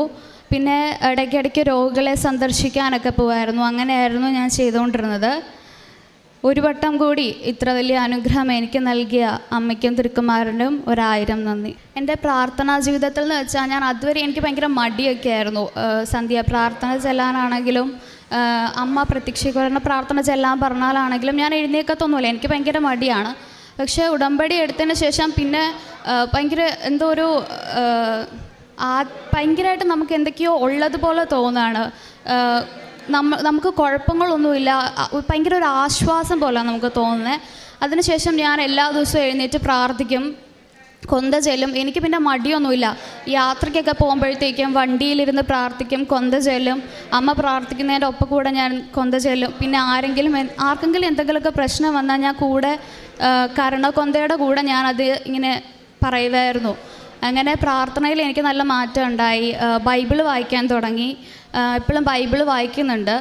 അങ്ങനെയൊക്കെയായിരുന്നു എൻ്റെ പ്രാർത്ഥനാ ജീവിതത്തിലുള്ള മാറ്റം ഉണ്ടായിരുന്നത്. പിന്നെ ഈശോയുടെ മാതാവിനോടും കുറേ കൂടെ അടുക്കാനായിട്ട് പറ്റി ഉടമ്പടി എടുത്തത് മൂലം.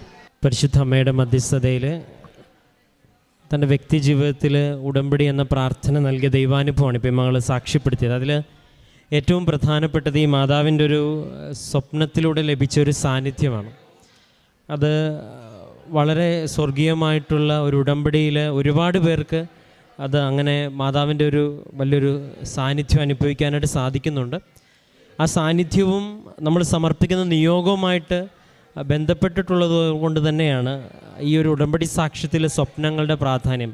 അല്ലാതെ പ്രാർത്ഥിച്ചുകൊണ്ടിരുന്നപ്പോൾ മാതാവിനെ സ്വപ്നം കണ്ടു എന്നതല്ല, നമ്മൾ തീക്ഷ്ണതയോടെ നമ്മൾ നിയോഗങ്ങൾ സമർപ്പിച്ച് പ്രാർത്ഥിക്കുമ്പോൾ നമ്മുടെ നിയോഗങ്ങളോടൊപ്പം മാതാവ് സഞ്ചരിക്കുന്നുണ്ട് എന്ന് ഒരു ബോധ്യം നൽകുന്നൊരു സ്വപ്നമാണ്. അതിൽ ഒരു പച്ച നിറമെന്നൊക്കെ പറയുമ്പോഴും നമ്മളെ സംബന്ധിച്ചിടത്തോളം ഈ നിറവും ഡേറ്റും സമയവും എല്ലാം ഉടമ്പടി സാക്ഷ്യങ്ങളിൽ നമുക്കേറെ പ്രധാനപ്പെട്ടതാണ്. ഏറെ പ്രത്യേകിച്ച് അമ്മ തന്നെ മാതാവ് സഞ്ചാരിയാണെന്നൊക്കെ പറഞ്ഞും ആ വിശ്വാസത്തിൻ്റെ ആദ്യത്തെ നാളും അമ്മയാണ്. പലരുടെയും വിശ്വാസ ജീവിതത്തിൽ കൊളുത്തുന്നത് പോലെ ഉടമ്പടി ജീവിതത്തിലും വിശ്വാസം, ഈ ഒരു വിശ്വാസത്തിൽ മകളെത്തുകയും അപ്പോൾ ഓരോ സമയത്തും മാതാവ് ഈ കാര്യത്തിൽ ഇടപെടുന്നുണ്ടെന്നുള്ളൊരു ബോധ്യമുണ്ട്.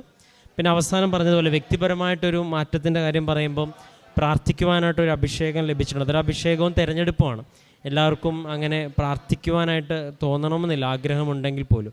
അപ്പോൾ ദൈവം പ്രത്യേകം അങ്ങനെ ഒരു തിരഞ്ഞെടുപ്പിൽ ഈ മകൾ ഉൾപ്പെടുത്തിയിട്ടുണ്ട് എന്നുള്ളതും മറ്റുള്ളവർക്ക് വേണ്ടി പ്രത്യേകം പ്രാർത്ഥിക്കാനായിട്ട് സാധിക്കുന്നുണ്ട്. ഉടമ്പടി പ്രാർത്ഥനയോടൊക്കെ വിശ്വസ്തയോടെ നിൽക്കുവാനായിട്ട് സാധിച്ചിട്ടുണ്ടെന്നൊക്കെയാണ്. അപ്പോൾ തൻ്റെ ഈ ചെറുപ്പകാലഘട്ടത്തിൽ തന്നെ വ്യക്തമായിട്ട് ഇങ്ങനെ ഒരു ദൈവാനുഭവം പറയുവാനായിട്ട് ഉടമ്പടി എന്ന ഈ അത്ഭുത പ്രാർത്ഥന ഒരു വ്യക്തിയെ ഇങ്ങനെ അൾത്താരിൽ നിർത്തുന്നുവെങ്കിൽ അതിന് പരിശുദ്ധാമ്മയുടെ വലിയൊരു സാന്നിധ്യമുണ്ട്. ഉടമ്പടി എന്ന അത്ഭുത പ്രാർത്ഥനയുടെ വലിയൊരു സഹായമുണ്ട്. ഏറെ പ്രത്യേകിച്ച് ഈ മകൾ ഇനിയും മുന്നോട്ട് പോകുമ്പോൾ, ഈ ശ്വാസ ജീവിതത്തിൽ മുന്നോട്ട് പോകുമ്പോൾ ഈ ചെറുപ്പത്തിൽ അനുഭവിച്ച ഈ അഭിഷേകത്തിൻ്റെയും അനുഭവത്തിൻ്റെ ഒരുപാട് വലിയ വലിയ അനുഭവങ്ങൾ ഉണ്ടാകുവാൻ പരിശുദ്ധ അമ്മ മകളോടൊപ്പം യാത്ര ചെയ്യട്ടെ എന്ന് പ്രാർത്ഥിക്കുന്നു. ഈ മകൾക്ക് ലഭിച്ച എല്ലാ അനുഭവങ്ങൾക്കും നമുക്ക് കരങ്ങളടിച്ച് ദൈവത്തിൻ്റെ നാമം മഹത്വപ്പെടുത്താം. എൻ്റെ പേര് ബിന്ദു മാത്യു, താഴ്ത്തുവീട്ടിൽ കട്ടപ്പനയിൽ നിന്ന് വരുന്നു. Saint Mary's church Vazhavara. ഞാൻ ഉടമ്പടിയിൽ വെച്ചിരുന്നതാണ് ഞാൻ പറയുന്ന ഈ 2 സാക്ഷ്യങ്ങളും. അമ്മ മാതാവിൻ്റെ ഈ അൾത്താരയിൽ, അമ്മ പ്രത്യക്ഷപ്പെട്ട ഈ അൾത്താരയിൽ കയറി സാക്ഷ്യം പറയുവാനായിട്ട് എന്നെയും എൻ്റെ കുടുംബത്തെയും യോഗ്യരാക്കിയ അമ്മയ്ക്കും തിരുക്കുമാരനും 1000 നന്ദി. ഞാൻ ഉടമ്പടിയിൽ വെച്ചിരുന്ന ആദ്യത്തെ സാക്ഷ്യമാണ്. എനിക്ക് 19 വർഷമായിട്ട് ബ്ലീഡിങ് വളരെയധികം തോതിലുണ്ടായിരുന്നു. അത് ഈ ഉടമ്പടി എടുത്തതിൻ്റെ കഴിഞ്ഞ മാർച്ച് മാസം 3-ാം തീയതിയാണ് ഞാൻ ഉടമ്പടി എടുത്തത് 2023. ആ ഉടമ്പടി എടുത്തതിന് ശേഷം പിറ്റേ ആഴ്ചയാണ് എനിക്ക് ബ്ലീഡിങ് വളരെയധികം കൂടുതലായി ഞാൻ ഹോസ്പിറ്റലിൽ ചെല്ലുന്നത് വരെ എനിക്ക് മുഴയുണ്ടെന്ന് അറിയില്ലായിരുന്നു. അവിടെ ചെന്ന് നോക്കിക്കഴിഞ്ഞപ്പോൾ സ്കാനിങ് എടുത്തപ്പോഴാണ് 2 മുഴ ഗർഭപാത്രത്തിലുണ്ടെന്നറിയുന്നത്. അങ്ങനെ ഗർഭപാത്രത്തിലെ മുഴ കുറയുവാനായിട്ട് ഒത്തിരിയധികം മരുന്ന് പല ഹോസ്പിറ്റലുകളിലായി പോയി കഴിച്ചു. പക്ഷേ എനിക്ക് അത് കൂടിക്കൂടി വന്നതല്ലാതെ എനിക്കതിന് യാതൊരു കുറവും വന്നില്ല. അങ്ങനെ അവിടെ ഇടുക്കി മെഡിക്കൽ കോളേജിലും നെടുങ്കണ്ട ഹോസ്പിറ്റലിലും പോയി കാണിച്ചിട്ട് അവിടുന്ന് അവിടെ ചെയ്യാൻ പറ്റില്ല, അത് വളരെ റിസ്ക് പിടിച്ച കാര്യമാണ് എന്ന് പറഞ്ഞ് അവിടുന്ന് എല്ലാം ഉപേക്ഷിച്ചു. അങ്ങനെ ഞങ്ങൾ പ്രൈവറ്റ് ഹോസ്പിറ്റലിൽ സ്മിത ഹോസ്പിറ്റലിൽ വന്ന് എന്നെ കാണിക്കുകയും അവിടെ വെച്ച് അവർ സ്കാൻ ചെയ്തപ്പോൾ 2 വലിയ മുഴയായിട്ട്, ആദ്യമത്തെ മുഴ 2 നെല്ലിക്ക മുഴപ്പെന്ന് പറഞ്ഞത് അവിടെ വന്നപ്പം 3 മാസം പ്രായമായ കൊച്ചിൻ്റെ അത്രയും വലിപ്പവും ഗർഭപാത്രം തുളച്ച് പുറത്ത് കടന്ന് കൊച്ചു കാല് നീട്ടിയിരിക്കുന്ന പോലെയാണ് മുഴയുടെ ഷെയ്പ്പെന്നാണ് പറഞ്ഞത്. അങ്ങനെ അത് ഏറ്റവും പെട്ടെന്ന് എടുക്കണമെന്നും പറഞ്ഞു. അങ്ങനെ ഓവറിക്കകത്തും നിറച്ചുണ്ട്, അതുകൊണ്ട് ഓവറിയും വെച്ചാക്കാൻ പറ്റുകയില്ല എന്നാണ് പറഞ്ഞത്. എന്നിട്ട് അവർ പെട്ടെന്ന് ഓപ്പറേഷന് ഞങ്ങൾക്ക് ഡേറ്റ് തന്നത് വെച്ചുകൊണ്ടിരിക്കാൻ പറ്റുകയില്ല, പെട്ടെന്ന് വലിപ്പം വെക്കുന്ന മുഴയാണെന്ന് പറഞ്ഞത് കാരണം. അവിടുന്ന് ഞങ്ങൾ ഡേറ്റ് എടുത്ത് തിരിച്ച് വീട്ടിൽ പോയതിന് ശേഷം 9 ദിവസം കഴിഞ്ഞ് വന്ന് ഓപ്പറേഷന് തയ്യാറായി. പിറ്റേ ദിവസത്തെ ഓപ്പറേഷന് തലേദിവസം വന്ന് അഡ്മിറ്റായി. പിറ്റേ ദിവസം ഓപ്പറേഷന് കയറ്റി. ഓപ്പറേഷൻ ചെയ്തു വന്നപ്പോഴാണ്, ഗർഭപാത്രം മുറിച്ച് കഴിഞ്ഞപ്പോഴാണ് അറിയുന്നത് ഓവറിക്കകത്തുണ്ടായിരുന്ന എൻ്റെ മുഴ ഒരു പാടുപോലുമില്ലാതെ മാതാവിനും ഈശോയും കൂടെ മാറ്റിത്തന്നു എന്നുള്ളത്.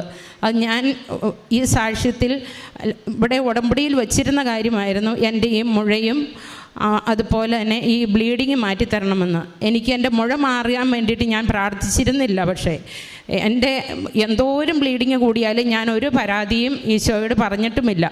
ഞാൻ ഈ ബ്ലീഡിങ്ങും വെച്ചുകൊണ്ടാണ് എൻ്റെ പത്രവിതരണവും ഓരോ വീടും കയറി ഇറങ്ങി കിലോമീറ്ററുകൾ സഞ്ചരിച്ചാണ് ഞാൻ പത്രവിതരണം നടത്തിയത്.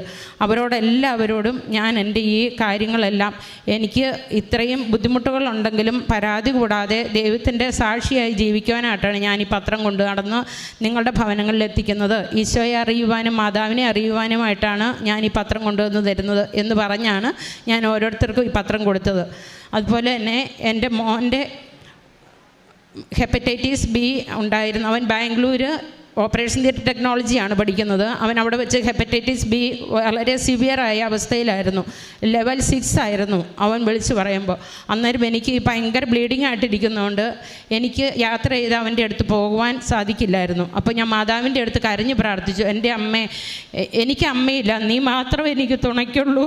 അവൻ്റെ അടുത്ത് ചെന്ന് അവനെ സൗഖ്യപ്പെടുത്തണമേ, എൻ്റെ കുഞ്ഞിനെ സൗഖ്യപ്പെടുത്തി ഞങ്ങളുടെ പക്കൽ എത്തിക്കണമേ, അവനെ അഡ്മിറ്റ് ആക്കാൻ ഇടയാക്കല്ലേ, അവൻ്റെ കൂടെ നിൽക്കാൻ ആരുമില്ല, നീ മാത്രമേ തുണയ്ക്കുള്ളൂ എന്ന് പറഞ്ഞാണ് ഞാൻ ഈശോയുടെ മുമ്പിൽ കരഞ്ഞി മുട്ടയെ കുത്തി എന്ന് പ്രാർത്ഥിച്ചത്. ഞാൻ എൻ്റെ വയറ്റിലും എൻ്റെ ചങ്കയിലും എൻ്റെ നെറ്റിയിലും വിശ്വാസ പ്രമാണം ചൊല്ലി തൈലം പരട്ടി പ്രാർത്ഥിച്ചു. എൻ്റെ അമ്മ മാതാവേ, നീ സഞ്ചാരി മാതാവല്ലേ, നീ അവൻ്റെ അടുത്ത് കടന്നു എന്ന് അവനെ സൗഖ്യപ്പെടുത്തി അവന് യാതൊരു കുഴപ്പവും കൂടാതെ തിരിച്ച് ഞങ്ങളുടെ വീട്ടിലെത്തിച്ചു തരണമേ. അമ്മേ, എന്നെ ഇട്ടേച്ച് എൻ്റെ ഭർത്താവിന് പോകാനും പറ്റില്ല. എൻ്റെ മക്കൾ 3 പേരും 3 സ്ഥലത്താണ് പഠിക്കുന്നത്. ആരും എൻ്റെ അടുത്തില്ലാത്തത് കൊണ്ടാണ് ഭർത്താവ് പോയി ഇവനെ കൊണ്ടുവരാൻ പോകാത്തത്. അന്ന് 6 ലെവലുണ്ടായിരുന്ന ഹെപ്പറ്റൈറ്റിസ് ബിയുടെ പിറ്റേ ദിവസത്തെ റിപ്പോർട്ട് 0 ആയിരുന്നു. അത്രയും വലിയ അത്ഭുതമാണ് അമ്മ മാതാവ് അവിടെ ചെന്ന് ഞങ്ങൾക്ക് പ്രവർത്തിച്ചു തന്നത്. അതിനെ ഓർത്ത് ഈശോയ്ക്കും മാതാവിനും 1000 നന്ദി പറയുന്നു. കാർഡിയാക് കെയർ ടെക്നോളജിയും നേഴ്സിംഗും പഠിക്കുന്ന ഇളയ മക്കൾക്ക് 2 പേർക്കും അവർക്ക് പഠിച്ച് ജയിക്കില്ലെന്ന് പറഞ്ഞാൽ അവരുടെ 2 പേരുടെയും പരീക്ഷ നല്ല മാർക്കോടുകൂടി പാസ്സാകുവാനായിട്ടും അമ്മ മാതാവും ഈശോയും ഇടവരുത്തി. അതിനും 1000 നന്ദി പറയുന്നു. ഞങ്ങളുടെ കുടുംബത്തിനും അങ്ങ് തന്ന എല്ലാ അനുഗ്രഹങ്ങളെയും ഓർത്ത് സ്തുതിച്ച് ആരാധിച്ച് അങ്ങേക്ക് നന്ദി പറയുന്നു. അമ്മേ മാതാവേ, 1000 നന്ദി. പരിശുദ്ധ അമ്മയുടെ മധ്യസ്ഥയിൽ ലഭിച്ച എല്ലാ അനുഗ്രഹങ്ങൾക്കും നമുക്ക് കരങ്ങളടിച്ച് ദൈവത്തിൻ്റെ നാമം മഹത്വപ്പെടുത്താം. ഈ സഹോദരി പറഞ്ഞ സാക്ഷ്യങ്ങൾ വ്യക്തമാണ്. 2 വലിയ അത്ഭുതങ്ങളാണ്, അത് 2 രോഗസൗഖ്യങ്ങളാണ് ഇവരുടെ കുടുംബത്തിന് ലഭിച്ചത്. ഒന്നാമതായിട്ട് ഈ സഹോദരിയുടെ തന്നെ അതായത് ഗർഭപാത്രത്തിലുണ്ടായിരുന്ന മുഴ, അല്ലേ, ഓവറിയിൽ ഉണ്ടായിരുന്ന മുഴ, അല്ലേ, ഓവറിയിലല്ലായിരുന്ന മുഴ, രണ്ടിലും ഉണ്ടായിരുന്നു. ഓക്കെ.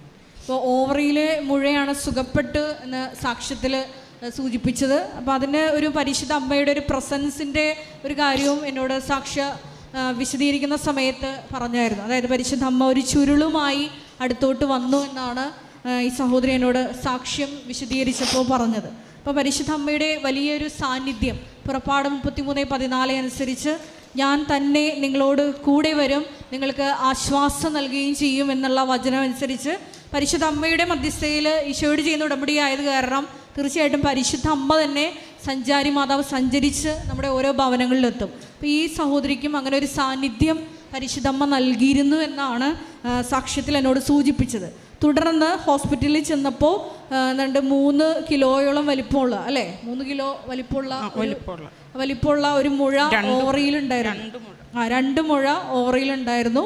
അത് പൂർണ്ണമായിട്ടും അപ്രത്യക്ഷമായി എന്നാണ്. അത് പരിശുദ്ധമ്മ സാമീപ്യം തന്നുകൊണ്ടാണ് ആ മുഴ അപ്രത്യക്ഷമാക്കിയത്. പിന്നെ രണ്ടാമത്തെ വിഷയം എന്ന് പറയുന്നത് മൂത്ത മകൻ്റെ വിഷയമാണ്. അപ്പോൾ ആ മകന് ഹെപ്പറ്റൈറ്റിസ് ബി, മെഡിക്കൽ പ്രൊഫഷനുള്ളവർക്ക് അറിയാം, ഹെപ്പറ്റൈറ്റിസ് ബി എയും ഇയും പോലെയൊന്നും അല്ല, ഡേഞ്ചറസ് ആണ് കുറച്ചുകൂടി. അതും പൂർണ്ണമായിട്ട് സുഖപ്പെട്ടു എന്നാണ് സാക്ഷ്യത്തിൽ പറഞ്ഞത്. അതുപോലെ തന്നെ ഒത്തിരിയേറെ ചെറുതും വലുതുമായിട്ടുള്ള അനുഗ്രഹങ്ങൾ ലഭിച്ചിട്ടുണ്ട്. എല്ലാ അനുഗ്രഹങ്ങൾക്കും നമുക്ക് ഒരിക്കൽ കൂടി കരങ്ങളടിച്ച് ഈശോയുടെ നാമം ദൈവ തിരുനാമത്തിന് മഹത്വം ഉണ്ടാകട്ടെ. എൻ്റെ പേര് മേരി, തൃശ്ശൂരിൽ നിന്നാണ് വരുന്നത്. 2019 ഫെബ്രുവരി 22 ഉടമ്പടി എടുത്തത്. പരിശുദ്ധ അമ്മ പ്രത്യക്ഷപ്പെട്ട അൾത്താരയിൽ ദൈവത്തെ മഹത്വപ്പെടുത്തിക്കൊണ്ട് സാക്ഷ്യം പറയാനായിട്ട് കൃപ നൽകിയതിനെ ഓർത്ത് പരിശുദ്ധ അമ്മയ്ക്കും തിരുക്കുമാരനും 1000 നന്ദി പറഞ്ഞുകൊള്ളുന്നു. കഴിഞ്ഞ ഡിസംബർ 30 ഞാൻ ഉടമ്പടി പുതുക്കാനായിട്ട് വന്നിരുന്നു. അപ്പോൾ 2 സാക്ഷ്യങ്ങളോട് എഴുതി കൊടുത്തിരുന്നു. സിസ്റ്റർ പറഞ്ഞു ഒന്നുകൂടിയും പ്രാർത്ഥിച്ച് 1-2 സാക്ഷ്യങ്ങളും കൂടി ആയിട്ട് നമുക്ക് അൾത്താരയിൽ പറയാമെന്ന് പറഞ്ഞിരുന്നു. അതനുസരിച്ച് ഒരു പുതിയ സാക്ഷ്യം കൂടി പറയാൻ, അങ്ങനെ 3 കാര്യങ്ങളെപ്പറ്റി സാക്ഷ്യപ്പെടുത്താനാണ് ഞാൻ ഈ അൾത്താരയിൽ പരിശുദ്ധ ദൈവത്തെ മഹത്വപ്പെടുത്താനായിട്ട് ഇവിടെ വന്നിരിക്കുന്നത്. ഒന്നാമത്തെ കാര്യം, എനിക്ക് 15 വർഷമായിട്ട് കേൾവിശക്തി കുറവുള്ള ആളാണ്. നെർവിൻ്റെ വീക്ക്നെസ് കാരണം കൊണ്ടാണ് കേൾവിശക്തി കുറഞ്ഞു വന്നത്. അന്ന് തൃശ്ശൂർ മെഡിക്കൽ കോളേജിലെ medical college professor doctor Thampi John Manjooran പറഞ്ഞത്, നിങ്ങളുടെ കേൾവിശക്തി കുറച്ച് നഷ്ടപ്പെട്ട് കഴിഞ്ഞു, അതിനി വീണ്ടെടുക്കാനായിട്ട് നമുക്ക് പറ്റില്ല, ഇനി വീണ്ടും നഷ്ടപ്പെടാതിരിക്കാൻ വേണ്ടിയിട്ട് നമുക്ക് മെഡിസിനൊക്കെ കഴിക്കാം. അപ്പോൾ എന്നും സ്ഥിരമായിട്ട് മെഡിസിൻ കഴിച്ചുകൊണ്ടിരുന്നു. 6 മാസം കൂടുമ്പോൾ ബൂസ്റ്റർ ഡോസുകൾ കഴിക്കാനായിട്ട് ഡോക്ടറെ കാണണമായിരുന്നു. അപ്പോൾ അങ്ങനെ 10 വർഷം കണ്ടിന്യൂ ചെയ്തു പോയി. കോവിഡ് വന്നപ്പോൾ ഡോക്ടർ പിന്നെ പേഷ്യൻസിനെ നോക്കുന്നുണ്ടായിരുന്നില്ല. അപ്പോൾ ഞാൻ കോവിഡ് കഴിഞ്ഞ് 2 വർഷം കഴിഞ്ഞിട്ടാണ് പിന്നെ ഡോക്ടറെ കാണാനായിട്ട് പോകുന്നത്. അപ്പോൾ അതിന് മുമ്പായിട്ട് 2019 ഉടമ്പടി എടുത്തതിന് ശേഷം ഉടമ്പടി ധ്യാനങ്ങൾ കൂടുമ്പോൾ അച്ഛൻ കേൾവിക്കുറവുള്ളവർ ചെവിയിൽ കൈവച്ച് പ്രാർത്ഥിക്കാനായിട്ട് പറയുമായിരുന്നു. അത് പറയുമ്പോഴൊക്കെ ഞാൻ ചെവിയിൽ കൈവച്ചിട്ട് കേൾവിശക്തിക്ക് വേണ്ടി പ്രാർത്ഥിക്കുമായിരുന്നു. കോവിഡിന് ശേഷം ഡോക്ടറെ കാണാൻ പോയപ്പോൾ ഡോക്ടർ പറഞ്ഞൊരു ഓഡിഷൻ ടെസ്റ്റ്, കേൾവി ശക്തിയെ പറ്റിയുള്ള ടെസ്റ്റ് നടത്തിയിട്ട് വരാൻ പറഞ്ഞു. അപ്പോൾ അങ്ങനെ ആ ലാബിൽ പോയിട്ട് ടെസ്റ്റ് നടത്തിയപ്പോൾ അവിടെ ടെസ്റ്റ് നടത്തിയ ടെക്നീഷ്യൻ ചോദിച്ചത്, എന്തിനാണ് നിങ്ങൾ വന്നത് ചോദിച്ചു. അപ്പോൾ എനിക്ക് കേൾവിശക്തി കുറവുള്ള ആളാണ്, കുറേ വർഷമായിട്ട് മരുന്നുകൾ കഴിച്ചുകൊണ്ടിരിക്കുക. അപ്പോൾ അയാൾ പറഞ്ഞു, നിങ്ങളുടെ ഹിയറിംഗ് ഒക്കെ നോർമലാണല്ലോ, ഡോക്ടറെ കണ്ടോയെന്ന് പറഞ്ഞു. ഡോക്ടറെ കണ്ടപ്പോഴും ഡോക്ടർ പറഞ്ഞു, ഇതിപ്പോൾ നോർമലായിട്ടുള്ള ഹിയറിംഗ് ആണ് നിങ്ങളുടെ എന്ന് പറഞ്ഞു.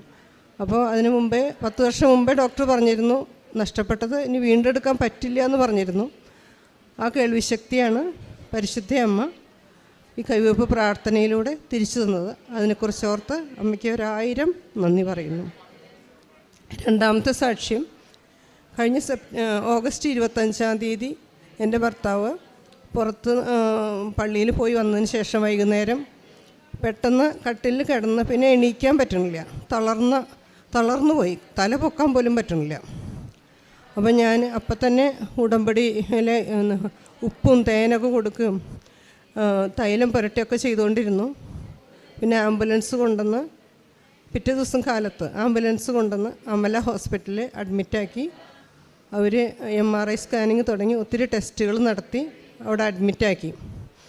വൈകുന്നേരം ആയപ്പോൾ എനിക്ക് ഓർമ്മ വന്നു, ഞാൻ സാക്ഷ്യപ്പെടുത്തിക്കോളാമെന്ന് ഇതുവരെ അമ്മോട് പറഞ്ഞിട്ടില്ല, ഉടമ്പടി വസ്തുക്കൾ ഉപയോഗിക്കുക മാത്രമേ ചെയ്തിട്ടുള്ളൂ. അപ്പോൾ ഞാൻ പറഞ്ഞു, അമ്മേ എഴുന്നേറ്റ് നടക്കുകയാണെങ്കിൽ ഞാൻ അവിടെ ഒന്ന് സാക്ഷ്യപ്പെടുത്തിക്കോളാം അമ്മയെന്ന് പറഞ്ഞു. പിറ്റേ ദിവസം കാലത്ത് അങ്ങനെ കിടന്ന് ഉറങ്ങി. പിറ്റേ ദിവസം കാലത്ത് നേരം പുലർച്ചെയായപ്പോൾ തന്നെ ഡോക്ടർ വന്നു. ഡോക്ടർ വന്നു കഴിഞ്ഞിട്ട് ഒന്ന് തല പതുക്കെ ഒന്ന് പൊക്കി നോക്കിയെന്ന് ഡോക്ടർ പറഞ്ഞു. അപ്പോൾ തലേദിവസം തല പൊക്കാൻ പറ്റില്ലായിരുന്നു. അപ്പോൾ തല പതുക്കെ പൊക്കി നോക്കി. അപ്പോൾ ഡോക്ടർ ഒന്ന് പിടിച്ചിട്ട് പറഞ്ഞു, ഒന്ന് പതുക്കെ എണീറ്റിരുന്നേന്ന് പറഞ്ഞു. എണീറ്റിരുന്നു, പിന്നെ നടന്നു. അങ്ങനെ ഒരു അത്ഭുതം സംഭവിച്ചു. അവിടെ മരുന്നുകളൊന്നും തന്നെ ഉപയോഗിച്ചിട്ടില്ലായിരുന്നു. ഒരു ടെസ്റ്റുകൾ നടത്തിക്കൊണ്ടിരിക്കുന്നുണ്ടായിരുന്നുള്ളൂ. എന്തുകൊണ്ട് ഇങ്ങനെ സംഭവിച്ചു എന്നുള്ളതിനെപ്പറ്റി ടെസ്റ്റുകൾ നടത്താൻ വേണ്ടിയിട്ടാണ് ഇവിടെ അഡ്മിറ്റ് ആക്കിയിട്ടുണ്ടായിരുന്നത്. പരിശുദ്ധ അമ്മ തിരുക്കുമാരനോട് പറഞ്ഞ് ഒരു വലിയ അത്ഭുതം പ്രവർത്തിച്ചു. ഇപ്പോഴും ആൾ സുഖമായിട്ട് നടക്കുന്നതിന് കുറച്ചൊരു കാലിനൊരു വലിച്ചിലുണ്ട് നടക്കുമ്പോൾ, എന്നാലും നടക്കുന്നുണ്ട്. അത്യാവശ്യം പള്ളിയിലൊക്കെ പോകുന്നുണ്ട്, അത്യാവശ്യം കാര്യങ്ങൾക്കൊക്കെ പുറത്ത് പോകുന്നുണ്ട്. എന്നാൽ ഇത്ര ദൂരം യാത്ര ചെയ്യാനായിട്ട് കുറച്ച് ബുദ്ധിമുട്ടുണ്ട്. അതുകൊണ്ടാണ് ഇവിടെ സാക്ഷ്യപ്പെടുത്താനായിട്ട് വരാതിരുന്നത്. ഇനി മൂന്നാമത്തെ സാക്ഷി എൻ്റെ മകനെ സംബന്ധിച്ചുള്ള സാക്ഷിയാണ്. മകൻ ഗ്രാജുവേഷൻ കഴിഞ്ഞ 4 വർഷമായിട്ട് ഗവൺമെൻറ് ജോലികൾക്കായിട്ടും ബാങ്കിലെ ജോലികൾക്കായിട്ടൊക്കെ ടെസ്റ്റുകൾ എഴുതിക്കൊണ്ടിരിക്കുകയായിരുന്നു. ഇതുവരെ ഒന്നും പാസ്സായിട്ടുണ്ടായിരുന്നില്ല. കഴിഞ്ഞ ഒക്ടോബർ 28 ജമ്മാല റാലിക്ക് മുമ്പ്, അതിനു മുമ്പ് സ്റ്റാഫ് സെലക്ഷൻ കമ്മീഷൻ്റെ 3 പരീക്ഷകൾ എഴുതി. അതിൻ്റെയൊക്കെ മാർക്കിന് കട്ട് ഓഫ് മാർക്കിൻ്റെ അടുത്തെത്തിയെന്ന് വെച്ചാലും മാർക്കിലേക്ക് അടുത്ത സെക്ഷനിലേക്ക് കടക്കണില്ല. അപ്പോൾ വളരെ നിരാശപ്പെട്ടിരിക്കുമ്പോൾ ജമ്മാല റാലിക്ക് ഞങ്ങൾ 2 പേരും കൂടെ ഒരുമിച്ച് പങ്കെടുത്തു. മുഴുവൻ സമയം ജമ്മാല ചൊല്ലിക്കൊണ്ട് ഞങ്ങൾ ജമ്മാല റാലിയിൽ വളരെ സജീവമായിട്ട് തന്നെ പങ്കെടുത്തു. തിരിച്ചു ചെന്നിട്ട് ഒരാഴ്ചയ്ക്കുള്ളിൽ അവൻ എഴുതിയ ഒരു ടെസ്റ്റിന് അവനെ അടുത്ത ലിസ്റ്റിലേക്ക് ഷോർട്ട് ലിസ്റ്റ് ചെയ്തു എന്ന് പറഞ്ഞിട്ട് ഇമെയിൽ വരികയാണുണ്ടായത്. അത് സംഭവിച്ചത് എങ്ങനെയാണെന്ന് വെച്ചാൽ അവന് 122 മാർക്കാണ് 150 കിട്ടിയിട്ടുണ്ടായിരുന്നത്. അപ്പോൾ 134 കട്ട് ഓഫ് മാർക്ക്. അപ്പോൾ ഇന്ത്യയുടെ എല്ലാ ഭാഗത്തും നടക്കുന്ന എക്സാം ആയതുകൊണ്ട് എക്സാമിൻ്റെ ഡിഫിക്കൽറ്റി ലെവൽ അനുസരിച്ച് നോർമലൈസേഷൻ നടക്കും മാർക്കിന്. അപ്പോൾ നോർമലൈസേഷൻ നടന്നു. അങ്ങനെ അവനെ ഷോർട്ട് ലിസ്റ്റ് ചെയ്തു അടുത്തതിലേക്കായിട്ട്. അപ്പോൾ അമ്മ ചെയ്തതാണ് എന്ന് കാണിക്കാൻ വേണ്ടി ചെയ്ത കാര്യം എന്താണെന്ന് വെച്ചാൽ ഈ ലിസ്റ്റിൽ ഏറ്റവും അവസാനത്തെ ആളായിട്ടാണ് മോൻ കയറിയത്. അപ്പം അമ്മ ഞാൻ അങ്ങോട്ട് കടത്തി വെച്ചതാണെന്ന് എന്നെ കാണിച്ചു തന്നതാണ്. അപ്പോൾ അങ്ങനെ അവനെ അടുത്തതിന് വിളിച്ചു. അത് കഴിഞ്ഞപ്പോൾ മോനും വന്നിട്ട് ഉടമ്പടി എടുത്ത് ഉടമ്പടിയുടെ ഭാഗമായിട്ടുള്ള പ്രേക്ഷിത പ്രവർത്തനം കാരുണ്യ പ്രവർത്തികളൊക്കെ ഞങ്ങൾ ഒരുമിച്ച് ചെയ്തു. ഫിസിക്കൽ ടെസ്റ്റിന് അപ്ലൈ അതിന് മുമ്പായിട്ട് അച്ഛനെ വന്ന് കണ്ടു. അച്ഛൻ്റെ അനുഗ്രഹം മേടിച്ചു. അച്ഛനൊരു കാശ് രൂപം കൊടുത്തായിരുന്നു. ആ കാശ് രൂപം പിടിച്ചുകൊണ്ടാണ് അവൻ ഫിസിക്കൽ ടെസ്റ്റിന് പോയത്. ഫിസിക്കൽ ടെസ്റ്റ് അവന് നടത്തത്തിന് കുറച്ച് ബുദ്ധിമുട്ടുണ്ടായിരുന്നു. 15 മിനിറ്റ് കൊണ്ട് 160 മീറ്റർ നടക്കാനുണ്ട്. അത് അവസാനിക്കുമ്പോഴേക്കും വല്ലാത്ത ക്ഷീണം വന്നിരുന്നു. അപ്പോൾ ഞാൻ പോയിരുന്നില്ല കൂടെ. അപ്പോൾ ഞാൻ പച്ചത്തിരിയും നീലത്തിരിയും കത്തിച്ച് വെച്ച് പ്രത്യക്ഷീണ പ്രാർത്ഥനയും ജമ്മാലയും മാറി മാറി ചൊല്ലിക്കൊണ്ടിരിക്കുകയാണ്. അപ്പോൾ ഞാൻ പറഞ്ഞത് ഇങ്ങനെയാണ്, അമ്മയെ നടന്നു വരുമ്പോൾ അമ്മ അവിടെ ഉണ്ടാവണം എന്നാണ് പറഞ്ഞത്. അപ്പോൾ അതുപോലെ തന്നെ അവൻ നടന്ന് ക്ഷീണിച്ച് അവന് ശ്വാസം കിട്ടാൻ പറ്റാത്ത പോലെയാണ് വന്നത്. അപ്പോൾ തന്നെ ഒരാൾ വന്നിട്ട് ഒഫീഷ്യൽസിൽ ഒരാൾ വന്നിട്ട് അവന് ഒരു ഗ്ലാസ് വെള്ളം കൊടുക്കുക ചെയ്തേ. വേറെ ആർക്കും കൊടുത്തില്ല എന്നാണ് പറഞ്ഞത്. ആദ്യം അവൻ്റെ അടുത്ത് കൊണ്ടുപോയിട്ട് കൊടുത്തു. അത് കുടിച്ചോടുകൂടി എല്ലാ ക്ഷീണവും മാറി എന്നാണ് അവൻ പറയുന്നത്. അമ്മ തന്നെയാണ് ആളെ അവിടെ നിയോഗിച്ചതെന്ന് ഞാൻ കരുതുന്നു. പിന്നെ തുടർന്ന് ഡോക്യുമെൻറ്റ്സൊക്കെ വെരിഫൈ ചെയ്യാനായിട്ട് ഞങ്ങൾ ചെന്നൈയിൽ പോയായിരുന്നു. ചെന്നൈയിൽ പോകുമ്പോഴും ഞാൻ പ്രാർത്ഥിച്ചു, അമ്മ അവിടെ ഉണ്ടാവണം. ഞങ്ങൾക്ക് ഭാഷയൊന്നും അറിഞ്ഞുകൂടാ, തമിഴൊന്നും പറയാറില്ല, അമ്മ തന്നെ അവിടെ ഉണ്ടാവണമെന്ന് പ്രാർത്ഥിച്ചു. അപ്പോൾ ഡോക്യുമെൻ്റ് വെരിഫിക്കേഷന് വന്നവരിൽ എല്ലാ ഒഫീഷ്യൽസിലും ഒരാൾ അവസാനം വന്നത് ലേഡിയാണ്. വന്നത് നീല സാരി എടുത്തിട്ടാണ് വന്നത്. അപ്പോൾ ഞാൻ പറഞ്ഞു, ഇത് അമ്മയാണ്, അമ്മ അയച്ച ആളാണ്, ഈ ആൾ തന്നെയാണ് നിൻ്റെ ഡോക്യുമെൻ്റ് വെരിഫിക്കേഷൻ ചെയ്യുള്ളൂ എന്ന് പറഞ്ഞു. അപ്പോൾ അതുപോലെ തന്നെ കുറച്ച് കഴിഞ്ഞിട്ട് മോനെ വിളിച്ച്, എന്നാൽ ഈ ലേഡി തന്നെ ചെയ്ത്. അവരാണെങ്കിൽ ഒരു മലയാളിയായിരുന്നു. എല്ലാ കാര്യങ്ങളും മലയാളത്തിൽ തന്നെ പറഞ്ഞ് വളരെ സമാധാനമായിട്ട് എല്ലാ കാര്യങ്ങളും വെരിഫിക്കേഷനും എഴുതാത്ത കാര്യങ്ങളൊക്കെ പറഞ്ഞു കൊടുത്ത് എഴുതിച്ച് എല്ലാ കാര്യങ്ങളും വളരെ സമാധാനമായിട്ട് കഴിഞ്ഞു. മിനിഞ്ഞാന്നാണ് അപ്പോയിൻമെൻറ്റ് ലെറ്റർ കിട്ടിയത്. അപ്പോൾ അമ്മയുടെ അടുത്ത് ഒന്ന് പറഞ്ഞതിന് ശേഷം ആരോടും പറയുള്ളൂ എന്ന് ഞങ്ങൾ അമ്മയോട് പറഞ്ഞിട്ടുണ്ടായിരുന്നു. അപ്പോൾ സെൻട്രൽ ഗവൺമെൻറ്റിൻ്റെ കീഴിലാണ് ജോലിക്കായിട്ട് കയറുന്നത് മകൻ. ചെന്നൈയിലാണ് ജോലി ചെയ്യാൻ പോകുന്നത്. അപ്പോൾ അമ്മയോട് പറഞ്ഞ് നന്ദി പറയാൻ വേണ്ടിയിട്ടാണ് വന്നേക്കണേ. അപ്പോൾ എൻ്റെയും മകൻ്റെയും പേരിൽ കോടാനുകൂടി നന്ദി സ്തുതി സ്വസ്ത്രങ്ങൾ അമ്മയ്ക്കും അമ്മയുടെ തിരുക്കുമാരനും അർപ്പിക്കുകയാണ്. പിന്നെ 3-ാം പ്രാവശ്യമാണ് ഈ അൾത്താരയിൽ കയറി നിന്നിട്ട് സാക്ഷ്യം പറയാനായിട്ട് അമ്മ എനിക്ക് കൃപ നൽകിയിരിക്കുന്നത്. പ്രേക്ഷിത പ്രവർത്തനം നടത്തുന്നത് ഞാൻ എല്ലാ മാസവും 100 പത്രമെങ്കിലും വിതരണം ചെയ്യാറുണ്ട്. അത് medical mission jubilee mission hospital ഞങ്ങളുടെ അടുത്തുള്ള മെഡിക്കൽ കോളേജാണ്. അവിടെയും റെയിൽവേ സ്റ്റേഷനിലൊക്കെ പോയിട്ടാണ് അധികം പത്രങ്ങൾ കൊടുക്കുന്നത്. ഒരു പ്രാവശ്യം ഇത് അറിയാവുന്നവരാണെന്ന് പറഞ്ഞവർക്ക് കൊടുക്കാറില്ല. കൃപാസനത്തെ പറ്റി അറിയാത്തവർക്കാണ് അത് പറഞ്ഞു കൊടുക്കാറുള്ളത്. അപ്പോൾ കൊടുക്കുമ്പോൾ പലപ്പോഴും എനിക്ക് വളരെ വേദനാകരമായ അനുഭവങ്ങളും ഉണ്ടായിട്ടുണ്ട്. വേറൊരു പണിയില്ലാഞ്ഞിട്ടാണോ ഇതിനൊക്കെ പോരണേ എന്നൊക്കെ എന്നെ ശരീരത്തിൽ തന്നെ തോണ്ടിയിട്ടൊക്കെ ആൾക്കാർ ചോദിക്കുക, അങ്ങനെയൊക്കെ ചെയ്തിട്ടുണ്ട്. എന്നാലും അപ്പോൾ എനിക്ക് പറയാനുള്ളത് എന്താണെന്ന് വെച്ചാൽ, ആ സമയത്തുണ്ടല്ലോ നമുക്ക് പരിശുദ്ധാത്മാവിൻ്റെ ആനന്ദം എന്ന് പറഞ്ഞാൽ അനുഭവപ്പെടുന്നത് ആ സമയത്താണ്. മേല് മുഴുവൻ കോൾമേർക്ക് വീണ പോലെയാണ്. അത്രയ്ക്ക് ആനന്ദകരമായൊരു അനുഭവമാണ് ആ സമയം, അങ്ങനെ പറയുന്ന സമയങ്ങളിൽ ഉണ്ടായിക്കണത്. പിന്നെ പറയാനുള്ളത് എന്താണെന്ന് വെച്ചാൽ, പ്രേക്ഷിത പ്രവർത്തനം ചെയ്യുന്നതിന് കാരുണ്യപ്രവർത്തികളായിട്ട് ചെയ്യുന്നത് ഭക്ഷണം ഉണ്ടാക്കിയിട്ടൊക്കെ കൊണ്ടു കൊടുക്കാറുണ്ട്. തെരുവിലുള്ളവർക്കൊക്കെ മേടിച്ചിട്ട് കൊടുക്കാറുണ്ട്. ആഴ്ചയിൽ ഒരു ദിവസം ഓട്ടിസം ബാധിച്ച കുട്ടികളുടെ സ്കൂളിൽ വോളണ്ടിയറായിട്ട് പോയിട്ട് ചെയ്യാറുണ്ട്. പിന്നെ മെൻ്റലി റിട്ടയർഡായിട്ടുള്ള കുട്ടികളുടെ താമസിച്ചിരുന്നവരെ കെയർ ഹോമിൽ പോയിട്ട് അവർക്ക് വസ്ത്രങ്ങൾ പിന്നെ ഭക്ഷണം കൊടുക്കാറുണ്ട്. പിന്നെ നമ്മളോട് എന്തെങ്കിലും സഹായം ചോദിച്ചു വരുന്നവർക്കൊക്കെ ഈശോയുടെ പേരിൽ എല്ലാം ചെയ്യുമ്പോഴും ഈശോയുടെ നാമത്തിൽ നിന്ന് പറഞ്ഞിട്ടേ കൊടുക്കാറുള്ളൂ. ഒരു ഭിക്ഷ കൊടുക്കുകയാണെങ്കിലും ഈശോയുടെ നാമത്തിൽ നിന്ന് പറഞ്ഞിട്ട് മാത്രമേ കൊടുക്കാറുള്ളൂ. പിന്നെ ആത്മീയമായ രംഗത്തിൽ ഞാൻ വിശുദ്ധ കുർബാനയിൽ മുമ്പേ സംബന്ധിക്കുന്ന ആളായിരുന്നു. എന്നാലും കൂടുതൽ അർത്ഥപൂർണമായിട്ട് ഈശോയെ സ്നേഹിച്ചുകൊണ്ട് വിശുദ്ധ കുർബാനയിൽ പങ്കെടുക്കാനായിട്ട് ഉടമ്പടി എനിക്ക് കൃപ തന്നു.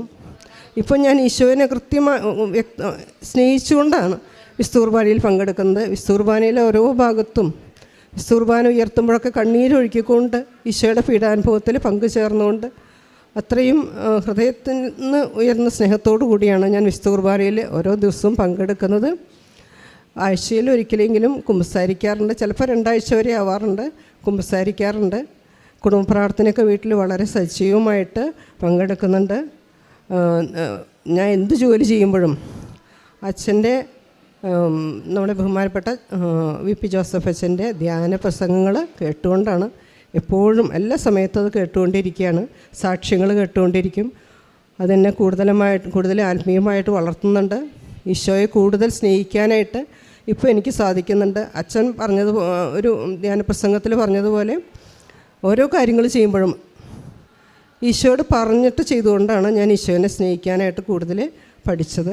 എന്ത് കാര്യം ചെയ്യുമ്പോഴും, ഒരു ചെറിയ കാര്യം ചെയ്യുമ്പോഴാണെങ്കിൽ ഈശോയോട് ചോദിച്ച് ഈശോയോട് പറഞ്ഞിട്ട് ഒരു കാര്യം തന്നു കഴിയുമ്പോൾ എന്തെങ്കിലും ഒരു വസ്തു വീട്ടിൽ ഞാൻ മേടിച്ചു കൊണ്ടുവരികയാണെങ്കിൽ ഈശോയുടെ മുമ്പിൽ കൊണ്ടുവന്ന് ഈശോയെ ഇതെനിക്ക് തന്നതിനെ ഓർത്ത് നന്ദി പറയുന്നു എന്ന് പറഞ്ഞിട്ടാണ് വീടിൻ്റെ ഉള്ളിലേക്ക് കയറ്റാറുള്ളൂ. തിരുഹൃദയ തിരുരൂപത്തിൻ്റെ മുമ്പിൽ വന്ന് ഇതിനെക്കുറിച്ച് ഓർത്ത് നന്ദി പറഞ്ഞിട്ട് പോകുമ്പോഴാണെങ്കിലും എന്നെ സാധനം മേടിക്കാൻ പോവുകയാണ്, ഈശോ കൂടെ വരണേ, എല്ലാം മേടിച്ച് തരണേന്ന് പറഞ്ഞിട്ടേ പോകാറുള്ളൂ. എപ്പോഴും പൂർണ്ണമായിട്ട് ഈശോയെ ആശ്രയിച്ചുകൊണ്ട് ജീവിക്കാനായിട്ട് ഞാൻ ഉടമ്പടി എടുത്തതിൽ പിന്നെ പഠിച്ചു. പിന്നെ ഉടമ്പടി എടുത്തതിന് ശേഷമാണ് ഞാൻ ഞങ്ങളുടെ പള്ളിയിൽ കാറ്റിസം പഠിപ്പിക്കാനായിട്ട്, അത് അമ്മ തന്ന പ്രേരണയാണ്, കാറ്റിസം പഠിപ്പിക്കാനായിട്ട് ചേർന്നു. അപ്പോൾ ഞായറാഴ്ച ദിവസങ്ങളിൽ എന്ത് പരിപാടികളുണ്ടെങ്കിലും അത് മാറ്റിവെച്ച് കുട്ടികളെ പഠിപ്പിക്കാനായിട്ട് പോകാറുണ്ട്. കുട്ടികളെ പഠിപ്പിക്കാൻ പോകുമ്പോൾ അതിനു മുമ്പ് ഒരു ജപമാല ചൊല്ലി ഓരോ കുട്ടികളെയും പരിശുദ്ധ അമ്മയുടെ മടിയിലിരുത്തി പഠിപ്പിക്കണം, പരിശുദ്ധാത്മാവ് വരെ പഠിപ്പിക്കണം, ഈശോയെ സ്നേഹിക്കാൻ പഠിപ്പിക്കണം എന്ന് പറഞ്ഞ് ഒരു ജപമാല ചൊല്ലി കാഴ്ച വെച്ചിട്ടാണ് കുട്ടികളെ എല്ലാ ഞായറാഴ്ചയും പഠിപ്പിക്കാൻ പോകുന്നത്. പിന്നെ പള്ളിയിലെ ലീജിയൻ ഓഫ് മേരി സംഘടനയിൽ അമ്മയുടെ സംഘടനയാണ്. അതുകൊണ്ട് തന്നെയാണ് അമ്മ ചേരാനായിട്ട് എനിക്ക് ഉൾപ്രേരണ തന്നതനുസരിച്ചാണ് ചേർന്നത്. അപ്പോൾ അതിൽ വലിയ ചുമതലകൾ നിർവഹിച്ചു വരുന്നുണ്ട്. അങ്ങനെ എല്ലാ തരത്തിലും അമ്മയുടെ സാന്നിധ്യം എപ്പോഴും അനുഭവിക്കാനായിട്ട് ഇടയാകുന്നുണ്ട്. നമ്മൾ എന്തെങ്കിലും ജോലികൾ ചെയ്യുമ്പോൾ പെട്ടെന്ന് ആരാണ് നമ്മുടെ അടുത്ത് കൂടെ കടന്നു പോകണമെന്ന് ചോദിച്ച് തിരിഞ്ഞു നോക്കുമ്പോൾ ആരും ഉണ്ടാവില്ല. അങ്ങനെ ഒരു ദിവസം തന്നെ പല പ്രാവശ്യമാണ് എപ്പോഴും അങ്ങോട്ടും ഇങ്ങോട്ടും തിരിയുമ്പോൾ അമ്മ ഉള്ളതായിട്ട് എനിക്ക് അനുഭവിക്കാനായിട്ട് പറ്റുന്നുണ്ട്. സുഗന്ധാഭിഷേകം ഉണ്ടായിട്ടുണ്ട്. ഇന്നലെ തന്നെ ഒത്തിരി സങ്കടപ്പെട്ട് ഞാനൊരു കാര്യം അമ്മയുടെ അടുത്ത് പോയി, അമ്മയുടെ ഫോട്ടോയുടെ അടുത്ത് പോയി പറഞ്ഞ് ഞാൻ അടുക്കളയിലേക്ക് വന്നു. ഉടനെ അടുക്കളയിൽ ശക്തമായിട്ടുള്ള സുഗന്ധാഭിഷേകം ഒരു സെക്കൻഡ് നേരത്തേക്ക് ഉണ്ടായുള്ളൂ. എന്നാലും അമ്മ പറയുകയാണ്, ഞാൻ നിന്നെ കേൾക്കുന്നുണ്ട്, നിൻ്റെ കാര്യങ്ങൾ അറിയുന്നുണ്ട്, നിൻ്റെ കൂടെയാണ് എന്ന് അമ്മ എപ്പോഴും എന്നോട് പറഞ്ഞുകൊണ്ടിരിക്കുകയാണ്. എല്ലാത്തിനെയും ഓർത്ത് പരിശുദ്ധ അമ്മയ്ക്കും അമ്മയുടെ തിരുക്കുമാരനും 1000 നന്ദി അർപ്പിച്ചുകൊണ്ട് എൻ്റെ ഈ സാക്ഷി അവസാനിപ്പിക്കും. എന്തുമാത്രം സ്പീഡായി വചനത്തെ മാംസമാക്കാൻ കഴിയും. അതാണ് മരിയൻ ഫെയ്ത്ത് അഥവാ മരിയൻ സ്പീഡ്. വചനത്തെ മാംസമായി തൻ്റെ ഉള്ളിൽ ധരിച്ച് ഇതാ കർത്താവിൻ്റെ ദാസി എന്ന് പറഞ്ഞുകൊണ്ട് തന്നെ ദൈവഹിതത്തിന് പൂർണ്ണമായി വിധേയയാക്കുന്ന പരിശുദ്ധ അമ്മ, ഏലീശ്വ പുണ്യവതി തൻ്റെ ഇളയമയായ എലിസബത്ത് ഗർഭിണിയാണെന്നറിയുമ്പോൾ ഗർഭിണിയായ അമ്മ വളരെ തിടുക്കത്തിലാണ് പോകുന്നത്. ഈ ഒരു തിടുക്കം, ഇതാണ് ഈ ഒരു വേഗത.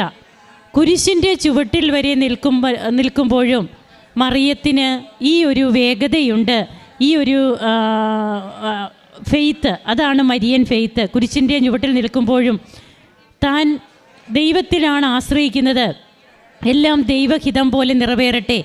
ആ ഒരു വിശ്വസ്തത പരിശുദ്ധ അമ്മ തൻ്റെ ജീവിതത്തിലുടനീളം കാണിക്കുകയാണ്. ഉടമ്പടി എടുത്തതിന് ശേഷം എങ്ങനെയാണ് ഓരോ മക്കളും എല്ലാം ഈശോയോട് ചോദിച്ചുകൊണ്ട് ചെയ്യുന്ന ഒരവസ്ഥ, അതൊക്കെ അവരുടെ ഉള്ളിൽ തന്നെ തോന്നുന്നു, പരിശുദ്ധാത്മാവ് തോന്നിക്കുന്നു എന്നാണ് പറയുന്നത്.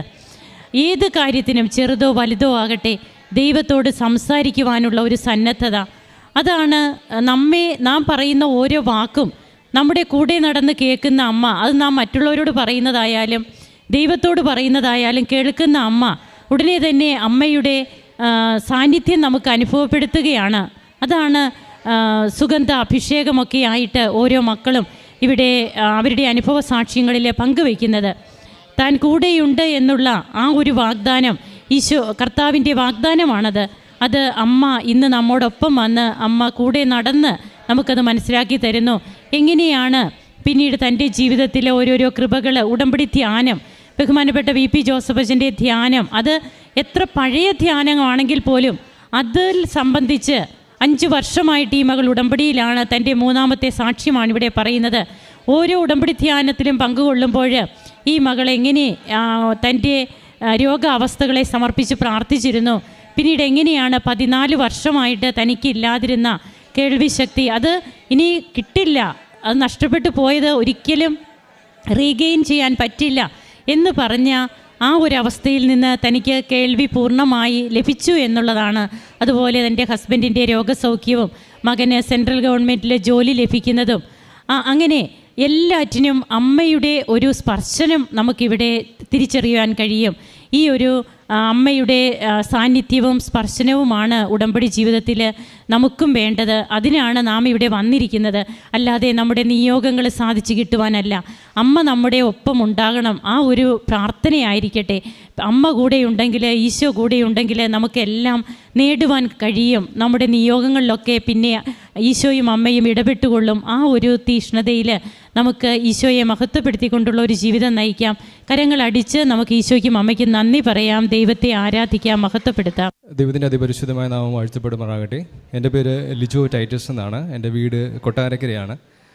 ഞാൻ 2020 കൃപാസനത്തിലേക്ക് കടന്നു വരുന്ന സമയത്ത് ഏറ്റവും വിഷമമുള്ളൊരു സാഹചര്യം എന്ന് പറയുന്നത്, ഞാൻ വിവാഹത്തിന് ശേഷം ഏകദേശം 1-2 വർഷം കഴിഞ്ഞ ശേഷമാണ് ഞങ്ങൾക്ക് ദൈവം ഒരു കുഞ്ഞിനെ നൽകുന്നത്. എന്നാലത് വൈഫ് വയറ്റിലാവുന്ന 3 മാസം ആവുന്ന സമയത്ത് അത് ഞങ്ങൾക്ക് നഷ്ടപ്പെട്ടു, അബോർഷനായിട്ട് പോയി. അപ്പം അതിനുശേഷം കുറച്ച് നാളുകൾക്ക് വെയിറ്റ് ചെയ്തതിന് ശേഷം ഒന്നും കുഞ്ഞുങ്ങൾ ആവുന്നില്ലായിരുന്നു. അപ്പം ഞങ്ങൾ രണ്ടുപേരും വളരെ പ്രയാസപ്പെട്ടു. ഞങ്ങൾ രണ്ടുപേരും നോർമലാണ്, കുറേ ടെസ്റ്റൊക്കെ ചെയ്തു. അവസാനം ഒരു പ്രശ്നമില്ലാന്ന് പറഞ്ഞപ്പോഴേക്കും ഡോക്ടർ പറഞ്ഞു അങ്ങനെയാണെങ്കിൽ IVF ഒക്കെ ട്രൈ ചെയ്യാമെന്ന് പറഞ്ഞു. അപ്പം വളരെ അത്രത്തോളം വിഷമിച്ചിരിക്കുന്ന സാഹചര്യത്തിലാണ് ഒരു ആൻറ്റി പറഞ്ഞിട്ടാണ് കൃപാസനത്തിൽ ഞങ്ങൾ കടന്നു വരുന്നത്. സത്യത്തിൽ ഇവിടെ വരുന്ന സമയത്ത് എനിക്ക് ഇതിൽ ഒരു വിശ്വാസമില്ലായിരുന്നു. പക്ഷേ വൈഫ് വളരെ പ്രാർത്ഥിക്കുന്ന ഒരാളാണ്. അപ്പോൾ വൈഫ് പറഞ്ഞു ഇല്ല നമുക്ക് പോകണം, പ്രാർത്ഥിക്കണമെന്ന് പറഞ്ഞു. അങ്ങനെ എൻ്റെ ഒരു വിശ്വാസമില്ലാത്ത സമയത്ത് പോലും ഞങ്ങളിവിടെ കടന്നു വന്ന് ഈ പറയുന്ന നമ്മുടെ വന്ന് പ്രാർത്ഥിക്കുകയും ഉടമ്പടി എടുക്കുകയും ചെയ്തു.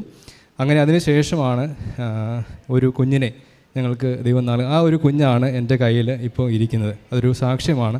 മോളെ ഇവിടെ കൊണ്ടുവരാമെന്ന് പ്രാർത്ഥിക്കാമെന്ന് ഞങ്ങൾ പറഞ്ഞിരുന്നു. അതുകൊണ്ട് ഈ ഒരു സമയത്ത് മോളെ കൊണ്ടുവരാനായിട്ട് സാധിച്ചു. മോൾ ജനിച്ച സമയത്തും കുറേ പ്രശ്നങ്ങളുണ്ടായിരുന്നു. പ്രീ ടൈം ബേബി ആയിരുന്നു. 8 മാസം ആവുന്നതിന് മുമ്പേ അവൾക്ക് ഡെലിവറി ചെയ്യേണ്ടി വന്നു.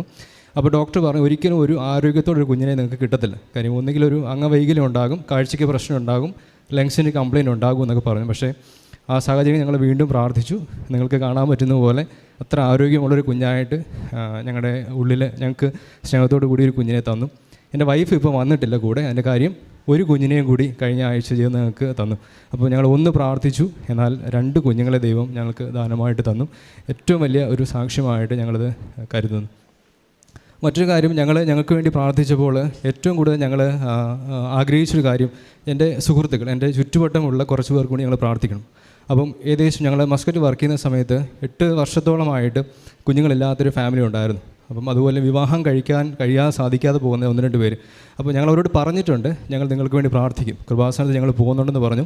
എന്നാൽ വളരെ അത്ഭുതത്തോടെ ഡോക്ടർ ഒരു കാരണവശാലും കുഞ്ഞുങ്ങളുണ്ടാവത്തില്ലെന്ന് പറഞ്ഞവരാണ് ഈ 8 വർഷം അല്ലെങ്കിൽ അത്രയും ബുദ്ധിമുട്ടാണെന്ന് പറഞ്ഞവരാണ്. പക്ഷേ അവർക്ക് ഇന്ന് 3 കുഞ്ഞുങ്ങൾ, ഒന്നിന് പകരം 3 കുഞ്ഞുങ്ങളെ ദൈവം ദാനമായിട്ട് കൊടുത്തു.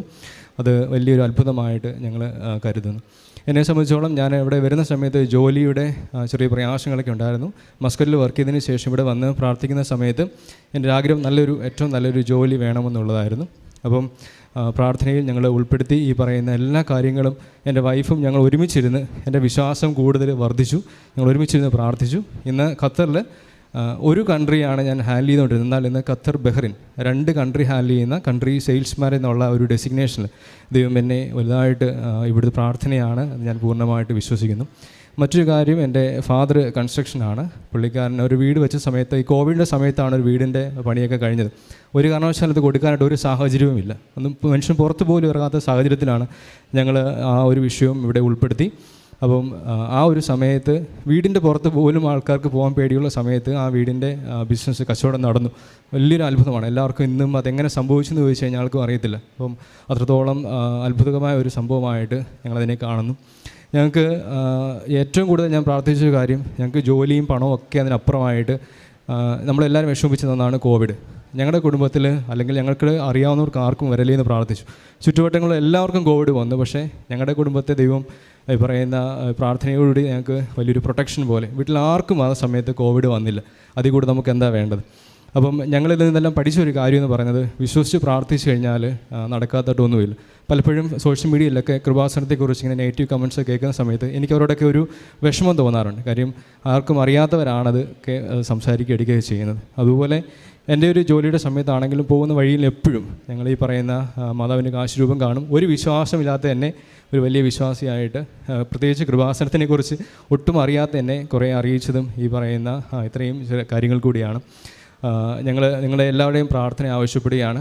ഞങ്ങളുടെ ജീവിതത്തിൽ വന്ന മാറ്റം എന്ന് പറയുന്നത് ഒരു പ്രേക്ഷിത പ്രവൃത്തി എന്ന് പറയുമ്പോൾ ഞങ്ങൾ മസ്കറ്റിൽ വെച്ച് കൃപാസനം പത്രം ഞങ്ങൾക്ക് പറ്റുന്നവർക്കൊക്കെ കൊടുക്കുമായിരുന്നു. അതിനപ്പുറമായിട്ട് മറ്റുള്ളവരെ സ്നേഹിക്കാനുള്ളൊരു മനസ്സ് ഞങ്ങൾക്ക് 2 പേർക്കും ദൈവം നൽകിയിട്ടുണ്ട്. എൻ്റെ വൈഫ്, എൻ്റെ ഏറ്റവും വലിയൊരു സമ്പാദ്യം എന്ന് പറയുന്നത് എൻ്റെ വൈഫാണ്. ഞാൻ എന്ത് ചെയ്തു കഴിഞ്ഞാലും എൻ്റെ കൂടെ പ്രാർത്ഥിക്കുവാനും, ഒപ്പം ഒരാൾക്കൊരു വിഷമം വരുമ്പോൾ അവരുടെ വിഷമത്തോടായിരിക്കുവാൻ അല്ല അവരെ സഹായിക്കാനുള്ള ഒരു മനസ്സ് ഞങ്ങൾക്ക് 2 പേർക്കും ദൈവം തന്നിട്ടുണ്ട്. അത് വലിയൊരു അനുഗ്രഹമായിട്ട് ഞാൻ കാണുന്നു. അതുകൊണ്ട് എല്ലാ വർഷവും ഏകദേശം 10-15ഓളം ക്യാൻസർ വന്ന കുഞ്ഞുങ്ങളെ സപ്പോർട്ട് ചെയ്യാനായിട്ട് ചെയ്യുന്ന കാര്യം പുറത്ത് പറയാൻ പാടില്ലെന്നാണ് പറയുന്നത്. എങ്കിൽ പോലും ഞാൻ പറയുന്നത്, ഒരുപക്ഷെ ഇവിടെ വന്ന് ഇത്രയും ഒരു നേർച്ച നമ്മുടെ ഒരു പ്രാർത്ഥനയോട് കൊണ്ടായിരിക്കാം ഒരു 15 എന്ന് പറയുന്നത്, ഇനി ഞങ്ങൾക്ക് ഒരു 150-200 ഒക്കെ ചെയ്യണമെന്ന് ആഗ്രഹമുണ്ട്. അപ്പം എത്ര പൈസയാണോ ജോലിയാണോ ദൈവം നൽകുന്നത്, അതിനപ്പുറമായിട്ട് മറ്റുള്ളവരോട് കരുതുവാനും സ്നേഹിക്കുവാനും ഞങ്ങൾ ശ്രമിക്കുന്നു. അതെല്ലാം ഒരുപക്ഷെ ഈ പറയുന്ന പ്രാർത്ഥനയും ഇവിടെ കടന്നു വന്നതിൻ്റെ അനുഗ്രഹമായിരിക്കും. അതുകൊണ്ട് നിങ്ങളെല്ലാവരുടെയും പ്രാർത്ഥന ആവശ്യപ്പെടുന്നു. എല്ലാ അനുഗ്രഹങ്ങൾക്കും ദൈവത്തിന് നന്ദി. Thank you. അനുഗ്രഹീതർ എന്ന് ജനതകൾ നിങ്ങളെ വിളിക്കും. നിങ്ങളുടെ ദേശം ആനന്ദത്തിൻ്റെ ദേശമാകും. മലാക്കി പ്രവാചകൻ്റെ പുസ്തകം 3:12 തിരുവചനം നമ്മോട് അരുളി ചെയ്യുന്നതാണ്. തങ്ങൾക്ക് കുട്ടികളില്ലാത്ത സാഹചര്യവും പിന്നീട് മിസ്കാരിയേജ് ആയതും അതിനുശേഷം ഒരു കുട്ടിക്ക് പകരം 2 കുട്ടികൾ ഇപ്പോൾ ഉണ്ട്. ഈ കുഞ്ഞിനാണെങ്കിലും കോംപ്ലിക്കേഷൻസ് ഉണ്ടായിരുന്നു. ഒത്തിരിയേറെ ബുദ്ധിമുട്ടുകളൊക്കെ ഡോക്ടേഴ്സ് പറഞ്ഞിരുന്നു. നോർമൽ ആകാനൊക്കെ അതായത് കുഞ്ഞിന് എന്തെങ്കിലുമൊക്കെ വൈകല്യങ്ങളുണ്ടാകും. എന്നാൽ പ്രീമച്വർ ബേബി ആയിരുന്നിട്ടും യാതൊരു കോംപ്ലിക്കേഷൻസും ഇല്ലാതെയൊക്കെ എങ്ങനെയാണ് ഇവർക്ക് ഉടമ്പടിയിലൂടെ, അതുപോലെ ഉടമ്പടി നേർച്ച വസ്തുക്കളൊക്കെ ഉപയോഗിച്ചിരുന്നോ? ഞങ്ങളത് ഉപയോഗിച്ചിരുന്നു. തീർച്ചയായിട്ടും ഈ പറയുന്ന വൈഫാണ് 5 മണിയാകുമ്പോൾ എഴുന്നേറ്റ് ഞാൻ നോക്കുമ്പോൾ മുട്ടുമേലിരുന്ന് പ്രാർത്ഥിക്കുന്ന ഒരു വൈഫിനെ കണ്ടിട്ടാണ് ഞാൻ എഴുന്നേൽക്കുന്നത്.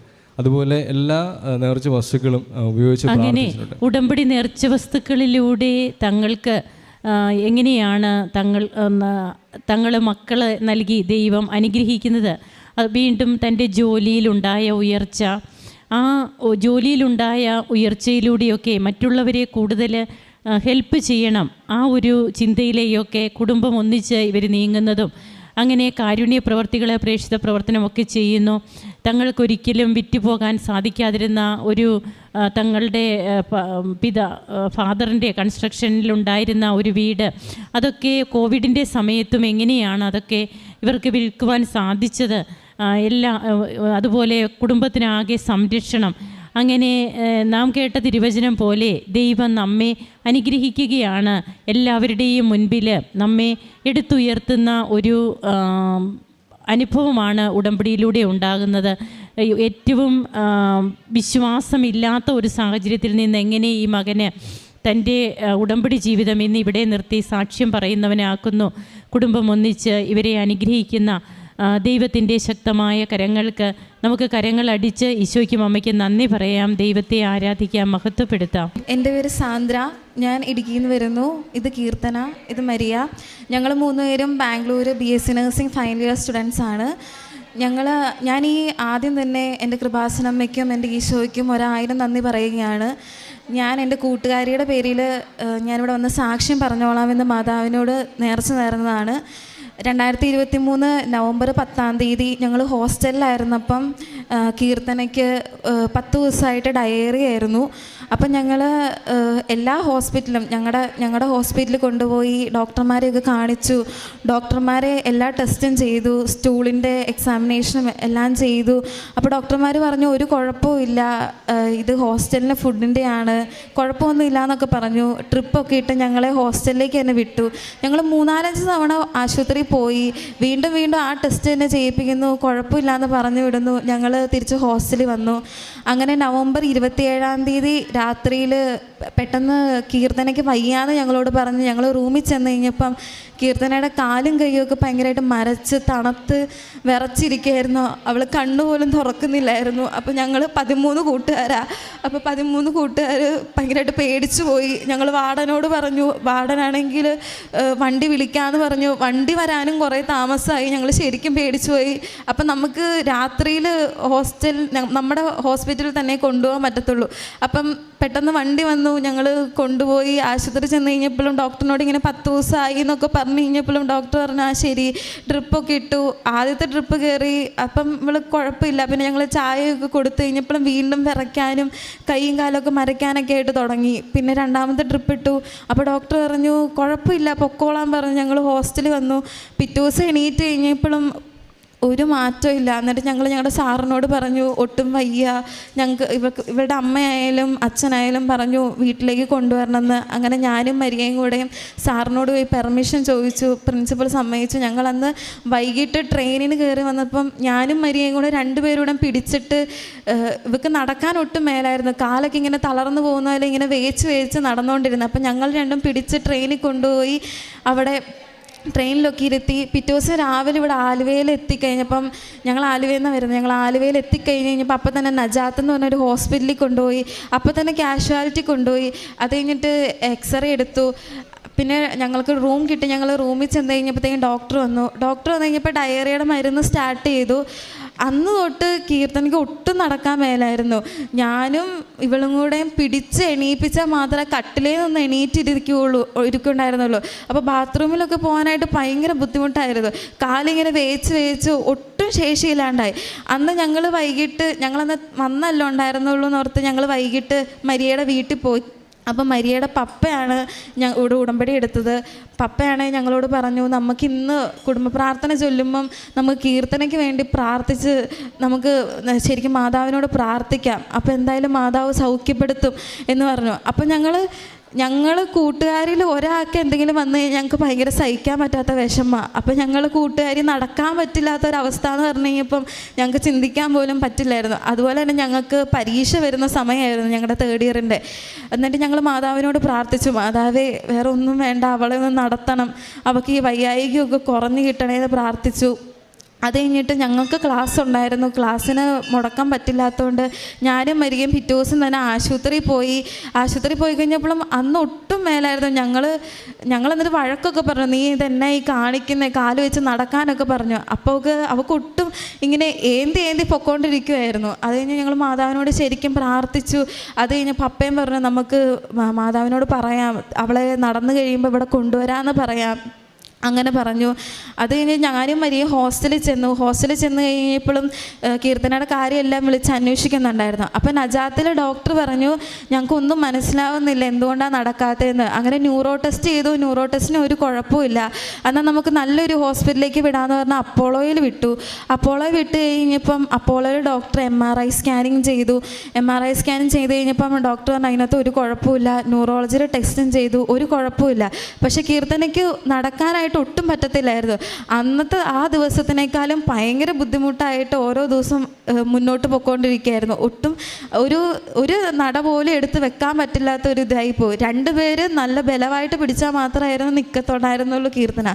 അത് ഞങ്ങളിങ്ങനെ ഹോസ്റ്റലിൽ ഇരുന്ന് പ്രാർത്ഥിക്കുമായിരുന്നു. അപ്പോൾ എൻ്റെ അമ്മ എന്നോട് പറഞ്ഞു, 2:30-ക്കല്ലേ മാതാവ് പ്രത്യക്ഷപ്പെട്ടത്, ആ പ്രത്യക്ഷപ്പെട്ട സമയത്ത് നിങ്ങൾ പ്രത്യക്ഷീകരണ പ്രാർത്ഥന ചൊല്ലണം എന്ന് എന്നോട് അമ്മ പറഞ്ഞു. അപ്പോൾ ഞാൻ പറഞ്ഞു, അമ്മ ഞാൻ ചൊല്ലിക്കോളാന്ന് പറഞ്ഞു. അത് കഴിഞ്ഞപ്പോൾ ഞങ്ങളെല്ലാവരും ഹോസ്റ്റലിൽ കറക്റ്റ് 2:30 ആകുമ്പോൾ രാവിലെ പ്രത്യക്ഷീകരണ പ്രാർത്ഥന ചൊല്ലുമായിരുന്നു. അതുപോലെ തന്നെ 2:30 ആകുമ്പോൾ ഹോസ്റ്റലിൽ പ്രത്യക്ഷീകരണ പ്രാർത്ഥന ചൊല്ലുമായിരുന്നു. അപ്പോഴും കീർത്തനയുടെ പേരിലാണ് പറഞ്ഞുകൊണ്ടിരുന്നത്. അവളെങ്ങനെയും നടക്കണം, അവൾക്ക് പരീക്ഷ എഴുതണം, അവൾ വന്ന് പരീക്ഷ എഴുതാൻ പറ്റണം എന്ന് മാത്രമേ ഉണ്ടായിരുന്നുള്ളൂ. അത് കഴിഞ്ഞിട്ട് അപ്പോളോയിലെ ഹോസ്പിറ്റലിൽ ഡോക്ടർ പറഞ്ഞു നമുക്ക് ഫിസിയോതെറാപ്പി സ്റ്റാർട്ട് ചെയ്യാമെന്ന് പറഞ്ഞു. അത് കഴിഞ്ഞപ്പോഴത്തേക്കും വീട്ടിലേക്ക് വിട്ടു. അത് ഫിസിയോതെറാപ്പി സ്റ്റാർട്ട് ചെയ്ത് കഴിഞ്ഞിട്ടും ഒരു പ്രയോജനം ഉണ്ടായില്ല. കാലിന് മെച്ചപ്പെടലൊന്നും ഇല്ല. അങ്ങനെ പെട്ടെന്ന് ഒരു വൈകിട്ടായപ്പം തല ഇറങ്ങി വീണു. അത് കഴിഞ്ഞപ്പോൾ അമ്മയാണെങ്കിൽ ആശുപത്രി കൊണ്ടുപോയി, രാജഗിരി ഹോസ്പിറ്റലിൽ കൊണ്ടുപോയി കഴിഞ്ഞപ്പോൾ ഡോക്ടർ വീണ്ടും ഈ ന്യൂറോ ടെസ്റ്റ് തന്നെ ചെയ്തു. ഡോക്ടർ പറഞ്ഞു ഒരു കുഴപ്പമില്ല, ഞരമ്പിനൊന്നും ഒരു പ്രശ്നമില്ല, പിന്നെ എന്തുകൊണ്ടാണ് നടക്കാൻ പറ്റാത്തതെന്ന് മനസ്സിലാവുന്നില്ല. അത് കഴിഞ്ഞിട്ട് CT സ്കാൻ എടുത്തു. CT സ്കാനിൽ ഒരു പ്രശ്നമില്ല. അത് കഴിഞ്ഞപ്പോൾ ഡോക്ടർ പറഞ്ഞു നമുക്ക് സ്പൈനൽ കോഡിൽ നിന്ന് ഫ്ലൂയിഡ് എടുത്ത് നോക്കിയാലേ മനസ്സിലാവുള്ളൂ എന്ന് പറഞ്ഞു. പക്ഷെ അത് ചെയ്യാൻ ഞങ്ങൾക്ക് പേടിയായിരുന്നു. പക്ഷെ ഞങ്ങളുടെ പ്രാർത്ഥന അതുപോലെ ഉണ്ടായിരുന്നു. ഹോസ്റ്റലിലായാലും ഞങ്ങൾ രാവിലെ ആയാലും ബൈബിൾ വായിച്ച് പ്രാർത്ഥിക്കും, ഉച്ചയ്ക്ക് പ്രത്യക്ഷീകരണ പ്രാർത്ഥന ചൊല്ലും, രാത്രിയിലും ഞങ്ങൾ കൊന്ത ചൊല്ലും. എല്ലാം കീർത്തനയ്ക്ക് വേണ്ടിയും ഞങ്ങളുടെ പരീക്ഷയ്ക്ക് വേണ്ടിയുമായിരുന്നു ഞങ്ങൾ പ്രാർത്ഥിച്ചുകൊണ്ടിരുന്നത്. അത് കഴിഞ്ഞിട്ട് ഞങ്ങൾ എന്നും വിളിച്ച് അന്വേഷിക്കുമായിരുന്നു. അത് കഴിഞ്ഞ് അങ്ങനെ പയ്യെ ആയിട്ട് കീർത്തന ഇങ്ങനെ നടന്നു തുടങ്ങി എന്ന് അമ്മ പറഞ്ഞു. ആ ഒരു സമയത്താണ് ഞാനും മരിയയും കൂടെ ആദ്യ വെള്ളിയാഴ്ച ഉപവാസം എടുക്കാൻ തുടങ്ങിയത്. കീർത്തനേനെ പ്രാർത്ഥിച്ച് ഹോസ്റ്റലിൽ ഞാനും മരിയയും കൂടെ ആദ്യ വെള്ളിയാഴ്ച ഉപവാസം എടുക്കുമായിരുന്നു. മാതാവിനോട് പൂർണ്ണമായിട്ടും മാതാവിനെ വിശ്വസിച്ച് തന്നെ ഞങ്ങൾ പ്രാർത്ഥിച്ചുകൊണ്ടിരുന്നത്. അത് കഴിഞ്ഞിട്ട് കീർത്തനയ്ക്ക് നടക്കാറായി. കീർത്തന പയ്യെ നടന്നു തുടങ്ങി. അങ്ങനെ പരീക്ഷ എഴുതാനായിട്ട് ഹോസ്റ്റലിൽ വന്നു കഴിഞ്ഞപ്പം ഭയങ്കര തലവേദനയായിരുന്നു. ഹോസ്റ്റലിൽ വന്ന് കുറച്ച് നാൾ കഴിഞ്ഞപ്പോൾ തൊട്ട് ഭയങ്കര തലവേദനയായിരുന്നു. കുഞ്ഞുനാളിൽ തൊട്ട് സൈനസൈറ്റിസ് ഉള്ളതാണ്. അപ്പം ഞങ്ങളാണെങ്കിൽ പപ്പ ഞങ്ങളോട് പറഞ്ഞു, മക്കളെ മാതാവിൻ്റെ തൈലമാണ്, വിശ്വാസപ്രമാണം ചൊല്ലി പുരട്ടി അവൾക്ക് വേണ്ടി പ്രാർത്ഥിക്കാൻ പറഞ്ഞു. അപ്പം ഞാനും മരിയയും ആദ്യ വെള്ളിയാഴ്ച ഉപവാസം എടുത്ത് കറക്റ്റ് 2:30 ആയപ്പോൾ പ്രത്യക്ഷീകരണ പ്രാർത്ഥനയും ചൊല്ലി. ആ ഉപവാസം തീരുന്നതിന് മുമ്പ് തന്നെ ഞങ്ങൾ തൈലം വെച്ച് കീർത്തനയുടെ മൂക്കിലും ചെവിയുടെ പുറകിലും തലയിലൊക്കെ പുരട്ടി അവൾക്ക് തലവേദന കുറയുകയും ചെയ്തു. അവൾക്ക് നടക്കാനായിട്ട് പറ്റി. അതുപോലെ തന്നെ ഞങ്ങളുടെ ജനുവരിയിലെ പരീക്ഷ കീർത്തനയ്ക്ക് നല്ലപോലെ വന്ന് എഴുതാനായിട്ട് പറ്റി. റിസൾട്ട് വന്നു കഴിഞ്ഞപ്പോൾ ഞങ്ങളുടെ കൂട്ടുകാരെല്ലാവരും പാസ്സാകുകയും ചെയ്തു. മാതാവിൻ്റെ ഏറ്റവും വലിയ അനുഗ്രഹമാണ് ഞങ്ങളുടെ ജീവിതത്തിൽ നടന്നത്. ഈ ഹോസ്റ്റലിൽ നിന്ന് ഞങ്ങൾക്ക് പ്രാർത്ഥിക്കാനായിട്ട് ഞങ്ങളെ പഠിപ്പിച്ചതും ഞങ്ങളെ കൂടുതലായിട്ട് അടുപ്പിച്ചതും ഞങ്ങളോട് ഈ മാതാവിനെക്കുറിച്ച് കൃപാസനമ്മേനെക്കുറിച്ച് പറഞ്ഞു തന്നത് പപ്പയും മമ്മിയാണ്. പപ്പയ്ക്കും മമ്മിക്കും ഞങ്ങളുടെ കൃപാസനമ്മയ്ക്കും ഈശോപ്പച്ചനും ഞങ്ങൾ 1000 നന്ദി പറയുന്നു. കീർത്തന ഈ വേദിയിൽ ഈ ഒരു അൾത്താരയിൽ ഇന്ന് അവൾ നടന്നാണ് വന്നത്. ഇന്ന് നടന്നു വരാനായിട്ട് കാരണം മാതാവാണ്. 1000 നന്ദി മാതാവിന്. പരിശുദ്ധ അമ്മയുടെ മധ്യസ്ഥതയിൽ ഇപ്പോൾ ഇവർ ഈ സാക്ഷ്യം പറയുവാനായിട്ട് ഈ കൂട്ടുകാരിയായിട്ട് വന്നതാണ്. ഇദ്ദേഹത്തിൻ്റെ അപ്പച്ചനാണ് ഉടമ്പടി എടുത്തതും ഇതിനാവശ്യമായ ഡിറക്ഷൻസ് എല്ലാം നൽകിയതും ഈ തൈലത്തിനെക്കുറിച്ചും പ്രാർത്ഥനയെക്കുറിച്ചും ഒക്കെ ഉള്ള ഒരു നഴ്സിംഗ് സ്റ്റുഡൻസ് ആയതുകൊണ്ട് തന്നെ ഇവർക്ക് ഇതിൻ്റെ കാര്യങ്ങളെല്ലാം ഇപ്പോൾ സ്വാഭാവികമായിട്ട് ഈ പഠിച്ചവർ കാര്യങ്ങളെല്ലാം നോക്കി കഴിഞ്ഞതിന് ശേഷമായിരിക്കും പിന്നീട് ഒരു വിശ്വാസത്തിൻ്റെ തലത്തിലേക്ക് പൊതുവെ വരണത്. അപ്പം ഇവിടെയുള്ള സാക്ഷ്യങ്ങൾ പറയുന്നതിലും നല്ലൊരു ശതമാനം പേര് ഈ ഒരു ഫീൽഡിൽ നിൽക്കുന്നവരുമാണ്. പേരെ പ്രത്യേകിച്ച് തൻ്റെ ഈ കൂട്ടുകാർ ഇവിടെ നടക്കുവാനായിട്ട് അത്രയും പറ്റുന്ന സമയത്ത് ഇവിടെ ഒന്ന് സാക്ഷ്യം പറഞ്ഞേക്കാന്നുള്ളൊരു പ്രാർത്ഥനയുടെ ഭാഗമായിട്ട് ഇന്നവർ ഇതിനുവേണ്ടി മാത്രം സമയം കണ്ടെത്തി പ്രാർത്ഥിച്ചൊരുങ്ങി വന്നതാണ്. ഇപ്പോൾ തൻ്റെ സുഹൃത്തിനോടുള്ളൊരു ആത്മാർത്ഥത, ഇത്രയും ഒരു ആത്മാർത്ഥത ഉള്ളൊരു സൗഹൃദങ്ങളുണ്ട് എന്നുള്ളത്, അതിനെ ദൈവം ആശീർവദിക്കുന്നു എന്നത് തന്നെയാണ് ഈ ഒരു സാക്ഷ്യം കാണിക്കുന്നത്. നമ്മളെ സംബന്ധിച്ചിടത്തോളം ഒരുപാട് വളരെ ചെറുപ്പക്കാരായിട്ടുള്ളവർ ഇവിടെ സാക്ഷ്യം പറയാറുണ്ട്. ഹോസ്റ്റലിലൊക്കെ ഒരുമിച്ച് ജീവിക്കുന്നവരിങ്ങനെ ജപമാലയും ബൈബിൾ വായനയും മുടക്കാതെ പ്രാർത്ഥിക്കുന്നുണ്ടെന്നൊക്കെ ഒരുപാട് പേരിവിടെ കുട്ടികളായിട്ടുള്ളവർ സാക്ഷ്യം പറയുന്നുണ്ട്. കാരണം അവർ സാക്ഷ്യം പറയാനുള്ളതായിട്ടുള്ള ഏറ്റവും വലിയൊരു ഇതെന്ന് പറയുന്നത് അവർക്ക് അനുഭവങ്ങളുണ്ട്.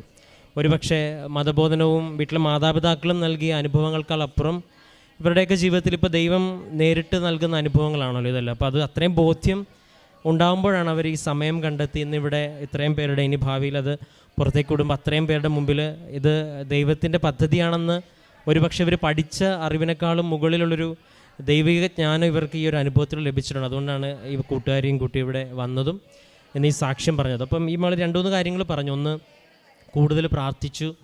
ഇപ്പോൾ കൂടെ എന്ന ആൾ സുഹൃത്തുമായിട്ട് ഉപവസിച്ച് പ്രാർത്ഥിച്ചു. പ്രത്യക്ഷീകരണ പ്രാർത്ഥന 2:30 ചൊല്ലി പ്രാർത്ഥിച്ചു. ഉടമ്പടി തൈലം. അപ്പം ഇതിനൊക്കെ ഒരു അർത്ഥമുണ്ട് എന്ന് ഇവർ അനുഭവത്തിൽ നിന്നാണ് മനസ്സിലാക്കുന്നത്. ഈ ഉപവാസത്തിനും പ്രാർത്ഥനയ്ക്കും ബൈബിൾ വായനയ്ക്കും ഒക്കെ അർത്ഥമുണ്ടെന്ന് കേട്ടറിവിനേക്കാളുപരി വ്യക്തിപരമായിട്ട് ഇപ്പോൾ ഒരു തൻ്റെ സൗഹൃദത്തിൽ തന്നെ ഉണ്ടായ വലിയൊരു അനുഭവം ഇനിയും മുൻപോട്ടുള്ള ഉടമ്പടി ജീവിതത്തിൽ ഒരുപാട് അനുഭവം ആട്ടെ എന്ന് പ്രാർത്ഥിക്കുന്നു. അപ്പോൾ ഇവർക്ക് ഇത്രയും ഡിറക്ഷൻസൊക്കെ നൽകിയ ഇവരുടെ ഉടമ്പടി എടുത്ത അപ്പച്ചനെ പ്രതിയും ഒപ്പം ലഭിച്ച ഈ മകൾ, ഇപ്പോൾ നടക്കുവാനായിട്ട് ബുദ്ധിമുട്ടുണ്ടായിരുന്ന ആളിപ്പോൾ ഈ അൾത്താരയിൽ വന്ന് സാക്ഷ്യപ്പെടുത്തിയതിനെ പ്രതിയും എല്ലാം നമുക്ക് കരങ്ങളടിച്ച് ദൈവത്തിൻ്റെ നാമം മഹത്വപ്പെടുത്തും. അച്ഛൻ പറഞ്ഞ മനസ്സിലായ? നമ്മൾക്ക് വേണ്ടി പ്രാർത്ഥിക്കാനുള്ള അറിവില്ല. ഇപ്പം നമ്മൾക്കൊരു കടയിൽ ചെന്നിട്ട് നമ്മൾ ചോദിക്കണേ ഒരു 1/2 കിലോ കയർ തരുവാന്നിരിക്കും. അപ്പോൾ അവിടെ കയറില്ല, അവിടെ കയറിനേക്കാൾ കൂടിയ സാധനം ഇരിക്കുന്നുണ്ട്. അപ്പോൾ കടക്കാരൻ ചോദിക്കും, നിങ്ങളുടെ ഉപയോഗം എന്താ? അതൊരു മൂരിനെ വാങ്ങിച്ചുണ്ട്, അതിനെ കെട്ടാൻ വേണ്ടിയാ. ഓ, അതിന് കയറല്ലേ വേണ്ട, റോപ്പുണ്ട്. ഓ, റോപ്പ് ഇവിടെ ഉണ്ടോ എന്ന് ചോദിക്കണം. കയറല്ലേ വേണ്ട, റോപ്പുണ്ടെന്ന്. അപ്പം നമുക്ക് അവിടെ റോപ്പുള്ള കാര്യം ഈ മൂരിക്കച്ചവടക്കാരന് അറിയത്തില്ല. ഞാൻ പറഞ്ഞ മനസ്സിലായി? അവിടെ ആ കട റോപ്പുള്ള കാര്യം ഈ ചെന്ന ആളിന് അറിയത്തില്ല. ഇയാൾക്കുള്ള ഇയാൾ ഇത്രയും നാൾ ധരിച്ചിരിക്കണത് എന്താണ്? കയറ് കൊണ്ടാണ് ഈ സാധനത്തിനെ കെട്ടണമെന്നാണ് വിചാരിച്ചിരിക്കണത്. എന്ന് വെച്ചാൽ കയർ കിട്ടണില്ല എന്ന് വിചാരിച്ചു കഴിഞ്ഞാൽ ഇവൻ ഡൗൺ ആണ്. ഇവന് അതിനൊക്കെ വലിയ കാര്യങ്ങളെക്കുറിച്ച് അറിയാൻ പാടില്ലാത്തത് കൊണ്ടാണ്. പ്രാർത്ഥിക്കാൻ വരുമ്പോൾ നമ്മൾ നമ്മുടെ സാധ്യത കൊണ്ട്, നമുക്ക് നമ്മുടെ അറിവിൻ്റെ പരിമിതി കൊണ്ട് ദൈവത്തിൻ്റെ അനുഗ്രഹത്തിനെ ക്രമീകരിക്കരുത്. മനസ്സിലായില്ലേ? ദൈവത്തിന് നിന്നെക്കുറിച്ച് ഇപ്പോൾ ആ ചേട്ടനോട് പറഞ്ഞു, ചേട്ടാ അച്ഛാ ബിസിനസ്സിൻ്റെ നിങ്ങൾ ബിസിനസ് സ്റ്റോപ്പ് ചെയ്യും. വേറെ ഒന്നും പറഞ്ഞില്ല. ബിസിനസ് സ്റ്റോപ്പ് ചെയ്ത് ഞാൻ പറഞ്ഞു ജയിച്ചതാണ്. ബിസിനസ് സ്റ്റോപ്പ് ചെയ്യണത് എന്തിനാണെന്ന് അറിയാവോ? ബിസിനസ് സ്റ്റോപ്പ് അല്ലെങ്കിൽ ഈ മനുഷ്യൻ ബിസിനസ്സേ പറഞ്ഞ് മരണം വരെ പ്രാർത്ഥിച്ച് ഉള്ള കിഡ്നി വരെ വിറ്റുകൊണ്ടിരിക്കുക. അവസാനം ഈ സ്റ്റോപ്പ് ദ ബിസിനസ് കഴിഞ്ഞ് പിന്നെ എന്ത് ചെയ്യണം? നമ്മൾ ദൈവത്തിന് സമയം അനുവദിച്ചു കൊടുക്കണം. കർത്താവേ, അപ്പം നിങ്ങളെ കൃപാസനത്തിൽ പ്രത്യക്ഷപ്പെട്ട മാതാവിൻ്റെ മധ്യസ്ഥതയിലല്ലേ ഇതെല്ലാം ചെയ്യണത്? ഞാൻ നിങ്ങളോട് പറയണത് എന്തിലാണ് ഉദ്ദേശിച്ചാ പറയണത്? അമ്മയെ സ്ഥാനപ്പെടുത്തി പറയണതാണ്.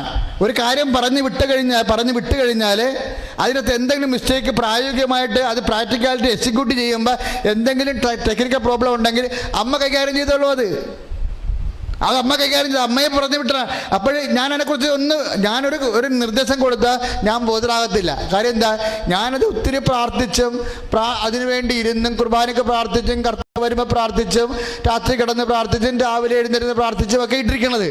അപ്പോഴും ആൾക്കാർ ബഹളമായിട്ട് വരുമ്പോൾ സമയത്ത് നോട്ട് കൊടുത്തു കഴിഞ്ഞാൽ എന്തെങ്കിലും അത് എക്സിക്യൂട്ട് ചെയ്യുമ്പോൾ എന്തെങ്കിലും ഡേറ്റ് ഡിഫറൻസ് ഉണ്ടെന്നുണ്ടെങ്കിലും ബാക്കിയുള്ള കാര്യം ആര് ചെയ്യും? അമ്മ ചെയ്തോളൂ. അമ്മ അത് ക്രമീകരിച്ചോളൂ. അപ്പം നമ്മളെ സംബന്ധിച്ചിടത്തോളം നമ്മൾ ദൈവത്തെ വിശ്വാസത്തിലെടുക്കണം. പക്ഷെ ഒരു കാര്യം ചെയ്യേണ്ടത്, നിങ്ങളുടെ പല നിരാശകളും അജ്ഞതയിൽ നിന്നുണ്ടാകുന്ന നിരാശകളാണ്. എന്ന് വെച്ചാൽ ദൈവത്തിന് നമ്മളൊരു സമയം ഇന്നതുപോലെ ചെയ്യണം. ഇപ്പം നമ്മൾ എന്തെല്ലാം മേഖലകളിൽ ജനങ്ങൾ ഇപ്പോൾ ജോലി ചെയ്യാൻ പോകുന്നുണ്ട്. ഇപ്പോൾ 10ാം ക്ലാസ് പാസ്സായവർ നേരെ +2 പോകാതെ BCom എടുത്തിട്ട് ഓസ്ട്രേലിയയിൽ പോകുന്നില്ലേ? അപ്പം നമ്മൾ 10ാം ക്ലാസ് പാസ്സാകണമെന്ന് പറഞ്ഞുകൊണ്ടാണല്ലോ പ്രാർത്ഥിച്ചുകൊണ്ടിരിക്കുന്നത്. അത് കഴിഞ്ഞ് +2 അഡ്മിഷൻ കിട്ടണേ. ഓസ്ട്രേലിയയിൽ പോയി ഡിപ്ലോമ എടുക്കുന്ന കാര്യം നമുക്ക് അറിയത്തില്ല, അതുകൊണ്ട് നമ്മൾ ചോദിച്ചിട്ടില്ല. ഓസ്ട്രേലിയയിൽ പോയി ഡിപ്ലോമ എടുക്കുന്ന കാര്യം +2 ഇല്ലാതെ അവിടെ പോയി ഡിപ്ലോമ എടുക്കുന്ന കാര്യം നമുക്ക് അറിയത്തില്ല, അതുകൊണ്ട് നമ്മൾ ചോദിച്ചില്ല. അപ്പോൾ എൻ്റെ അടുത്ത് പ്രാർത്ഥനയ്ക്ക് വന്ന പരാധീനത എന്താ? നമ്മുടെ അറിവ് പരാധീനത ഉള്ളതുകൊണ്ട് പ്രാർത്ഥനയ്ക്ക് കിട്ടുന്ന അനുഗ്രഹങ്ങൾ നമ്മൾ പരമാവധിപ്പെടുത്തും. അതുകൊണ്ട് ഈശോ എന്ത് ചെയ്യുന്നറിയാമോ? ഈ പ്രശ്നങ്ങളുള്ളത് കാരണം മനുഷ്യൻ്റെ അറിവ് കുറവ് കൊണ്ട് അനുഗ്രഹങ്ങളെ അവൻ പരിമിതപ്പെടുത്താൻ സാധ്യതയുള്ളതെന്നുള്ളത് കൊണ്ട് ഈശോ ഒരു പ്രാർത്ഥന പ്രാർത്ഥിപ്പിച്ചു തന്നു. എന്താണ്? അങ്ങയുടെ നാമം പൂജിതമാകണമേ, അങ്ങയുടെ രാജ്യം വരണമേ, അങ്ങയുടെ തിരുമനസ് നിറവേറണമേ. അപ്പോൾ പ്രശ്നം തീർന്നല്ല. അതിൻ്റെ അർത്ഥം അതാ. അതായത് മനുഷ്യൻ്റെ കാര്യങ്ങൾ നേടിയെടുക്കാൻ വേണ്ടി ആവശ്യമായ ചോദിക്കാനുള്ള അറിവ് പരിമിതമാണ്. അതുകൊണ്ട് അവന് കിട്ടാനുള്ള അനുഗ്രഹവും പരിമിതപ്പെട്ടു പോകും. ആ അനുഗ്രഹം പരിമിതപ്പെട്ടു പോകാതിരിക്കാൻ വേണ്ടി ദൈവ തീരുമാനിച്ച് കർത്താവേ അങ്ങക്ക് ഇഷ്ടമുള്ള പോലെ ചെയ്യണമേ എന്ന് പറഞ്ഞു കഴിഞ്ഞാൽ പിന്നെ പ്രശ്നം തീർന്നില്ലേ? അനന്തമായ ദൈവത്തിൻ്റെ അനുഗ്രഹവും സാധ്യതയും എന്നല്ലേ നമുക്ക് അനുഗ്രഹം കിട്ടാൻ പോണത്. ഈശോ സൂപ്പർ പ്രെയർ, ഈശോ ഒറ്റ പ്രാർത്ഥനയെ പ്രാർത്ഥിപ്പിച്ചിട്ടുള്ളത് വെട്ടിക്കെട്ട് പ്രാർത്ഥനയാണ്. അത് ഇനി ഈ ലോകം മുഴുവൻ അവസാനിച്ചാലും ആ സ്വർഗസ്ഥനായ പിതാവിൻ്റെ അർത്ഥം പറഞ്ഞു തീർത്തില്ല മനസ്സിന്, അത്രയ്ക്ക് സുന്ദരമാണ്. അതുകൊണ്ട് എപ്പോഴും നമ്മൾ ശ്രദ്ധിക്കണം. ഏതെങ്കിലും പ്രാർത്ഥന മിസ് ചെയ്യുകയോ ഏതെങ്കിലും പ്രാർത്ഥനയ്ക്ക് നീ വിചാരിക്കുന്ന ഉത്തരം കിട്ടാതിരിക്കുകയോ ചെയ്യുമ്പോൾ മോന്തം കയറ്റി നടന്നു കഴിഞ്ഞാൽ ദൈവം നിന്നെ തൂക്കി നോക്കും. കാരണം നീ ദൈവത്തെ തൂക്കി നോക്കി കഴിഞ്ഞു. ദൈവത്തെ തൂക്കി നോക്കണം എന്താണ്? പിതാവിന് പണ്ട് മുതലുള്ള അസുഖമാണ് തൂക്കി നോക്കും. ഒരു പണിയും നടക്കത്തില്ല. ജനിപ്പിച്ച കാലം മുതൽ തൂക്കാൻ തുടങ്ങിയതാണ്. തൂക്കാതെ ഒരെണ്ണത്തിനും വിടത്തില്ല. അതായത് ഈ പർദീസ മുഴുവൻ ചിട്ട് വെച്ചും ത്രാസം കൊണ്ടുവന്ന് കാര്യങ്ങളെല്ലാം ശരിയാണ്. ഒരു കാര്യം പറയാനുണ്ട്. കാര്യങ്ങളെല്ലാം ശരി, ഈ കിടക്കണതെല്ലാം നിങ്ങൾക്കുള്ളതാണ്, ഞാനും നിങ്ങൾക്കുള്ളതാണ്. പക്ഷെ ഒരു ചെറിയ തൂക്കമുണ്ട് ഇവിടെ. എന്താ തൂക്കം? പിശാചിനെയും എന്നെയും കൂടി തൂക്കേണ്ടി വരും. നിന്നെ എനിക്ക് അത്ര വിശ്വാസമില്ല. നീ എവിടെ നിൽക്കണമെന്ന് എനിക്കറിയണം. തോട്ടത്തിൽ നടുക്ക് നിൽക്കുന്ന പക്ഷത്തിൽ നീ ഭക്ഷിക്കരുത്. തൂക്കിയില്ലേ? അവ തിരിച്ചു തൂക്കി. തമ്പുരാൻ ഗെറ്റ് ഔട്ട് അടിച്ച് തൂക്കുമോര്. അപ്പം വിശ്വസ്തത പ്രശ്നമാണ്. വിശ്വാസം അത് വിഷയമില്ല. അതായത് പരീക്ഷകളെ വിശ്വാസമാണെന്ന് പറഞ്ഞാൽ ദൈവം ഉടനെ ചോദിക്കും, തൂക്കി നോക്കിയതാണാ? നിങ്ങൾ പറയണ നടക്കാന്ന് പറഞ്ഞ കാര്യം തൂക്കി നോക്കിയതാണെന്ന്. ദൈവം തൂക്കി നോക്കണതാണത്. വിശ്വാസം എന്ന് പറഞ്ഞാൽ, നമ്മൾ വിശ്വാസം ഉണ്ടെന്ന് പറഞ്ഞാൽ ദൈവം ഉടനെ പറഞ്ഞു, എന്ത് വെയിറ്റ് ഉണ്ട്? തൂക്കി നോക്കിയതാണാ? തൂക്കി നോക്കിയില്ല. തൂക്കിയിട്ട് വാ, തൂക്കിയിട്ട് വരാൻ പറയും. അപ്പോഴാണ് നമുക്ക് ഈ പ്രശ്നങ്ങൾ ഉണ്ടാകണത്. പ്രശ്നം ദൈവം തൂക്കി നോക്കണതാ. മെനെ തക്കറു ബാർസൻ, ഞാൻ നിന്നെ തൂക്കി നോക്കി. എന്ത് പറ്റി? ഭാരം കുറഞ്ഞവളായിട്ട് മുന്നായിട്ട് നിന്നെ കണ്ടു കിട്ടിയെന്ന്. അപ്പം തൂക്കുന്നു, മകൻ അളക്കുന്നു. കർത്താവിൻ്റെ കാലം വന്നപ്പോൾ തൂക്കും അളവിന് വ്യത്യാസമൊന്നുമില്ല. ഇങ്ങോട്ട് അളക്കരുത്, അളഞ്ഞാൽ തിരിച്ചളക്കും, പിന്നെ താങ്ങാൻ പറ്റത്തില്ലെന്ന് പറഞ്ഞു. നിങ്ങൾ അളക്കുന്ന അളവുകോല് കൊണ്ട് തന്നെ ഞാൻ നിങ്ങൾക്ക് അളന്നു തരും. വിശ്വാസം എപ്പോഴും അളക്കപ്പെടും. വിശ്വാസം അളക്കുന്നത് പരീക്ഷ കൊണ്ടാണ്. വിശ്വാസം അളന്ന് വിശ്വാസം കൂടുതലാണെന്ന് കണ്ടാൽ, ഓ മാൻ, യുവർ ഫെയ്ത്ത് ഈസ് ഗ്രേറ്റ്, നിന്റെ വിശ്വാസം വലുതാണെന്ന് പറയും. എന്താണ്? അവൻ അളന്നു നോക്കിയിട്ടാ. എപ്പോഴും നമ്മൾ അളക്കുമ്പോൾ തൂക്കം, നമ്മുടെ കാര്യങ്ങൾ നടന്നില്ലെങ്കിലും വിശ്വാസത്തിൻ്റെ തൂക്കം കൂടുതലായി കണ്ടാൽ നീ വിശ്വസ്തതാണ്. അതാണ് തങ്കം, അതാണ് സ്വർണം, അതാണ് ആസ്തി, അതാണ് കുടുംബത്തിൻ്റെ ഭദ്രത. കൈ അടിച്ചു കർത്താവ്.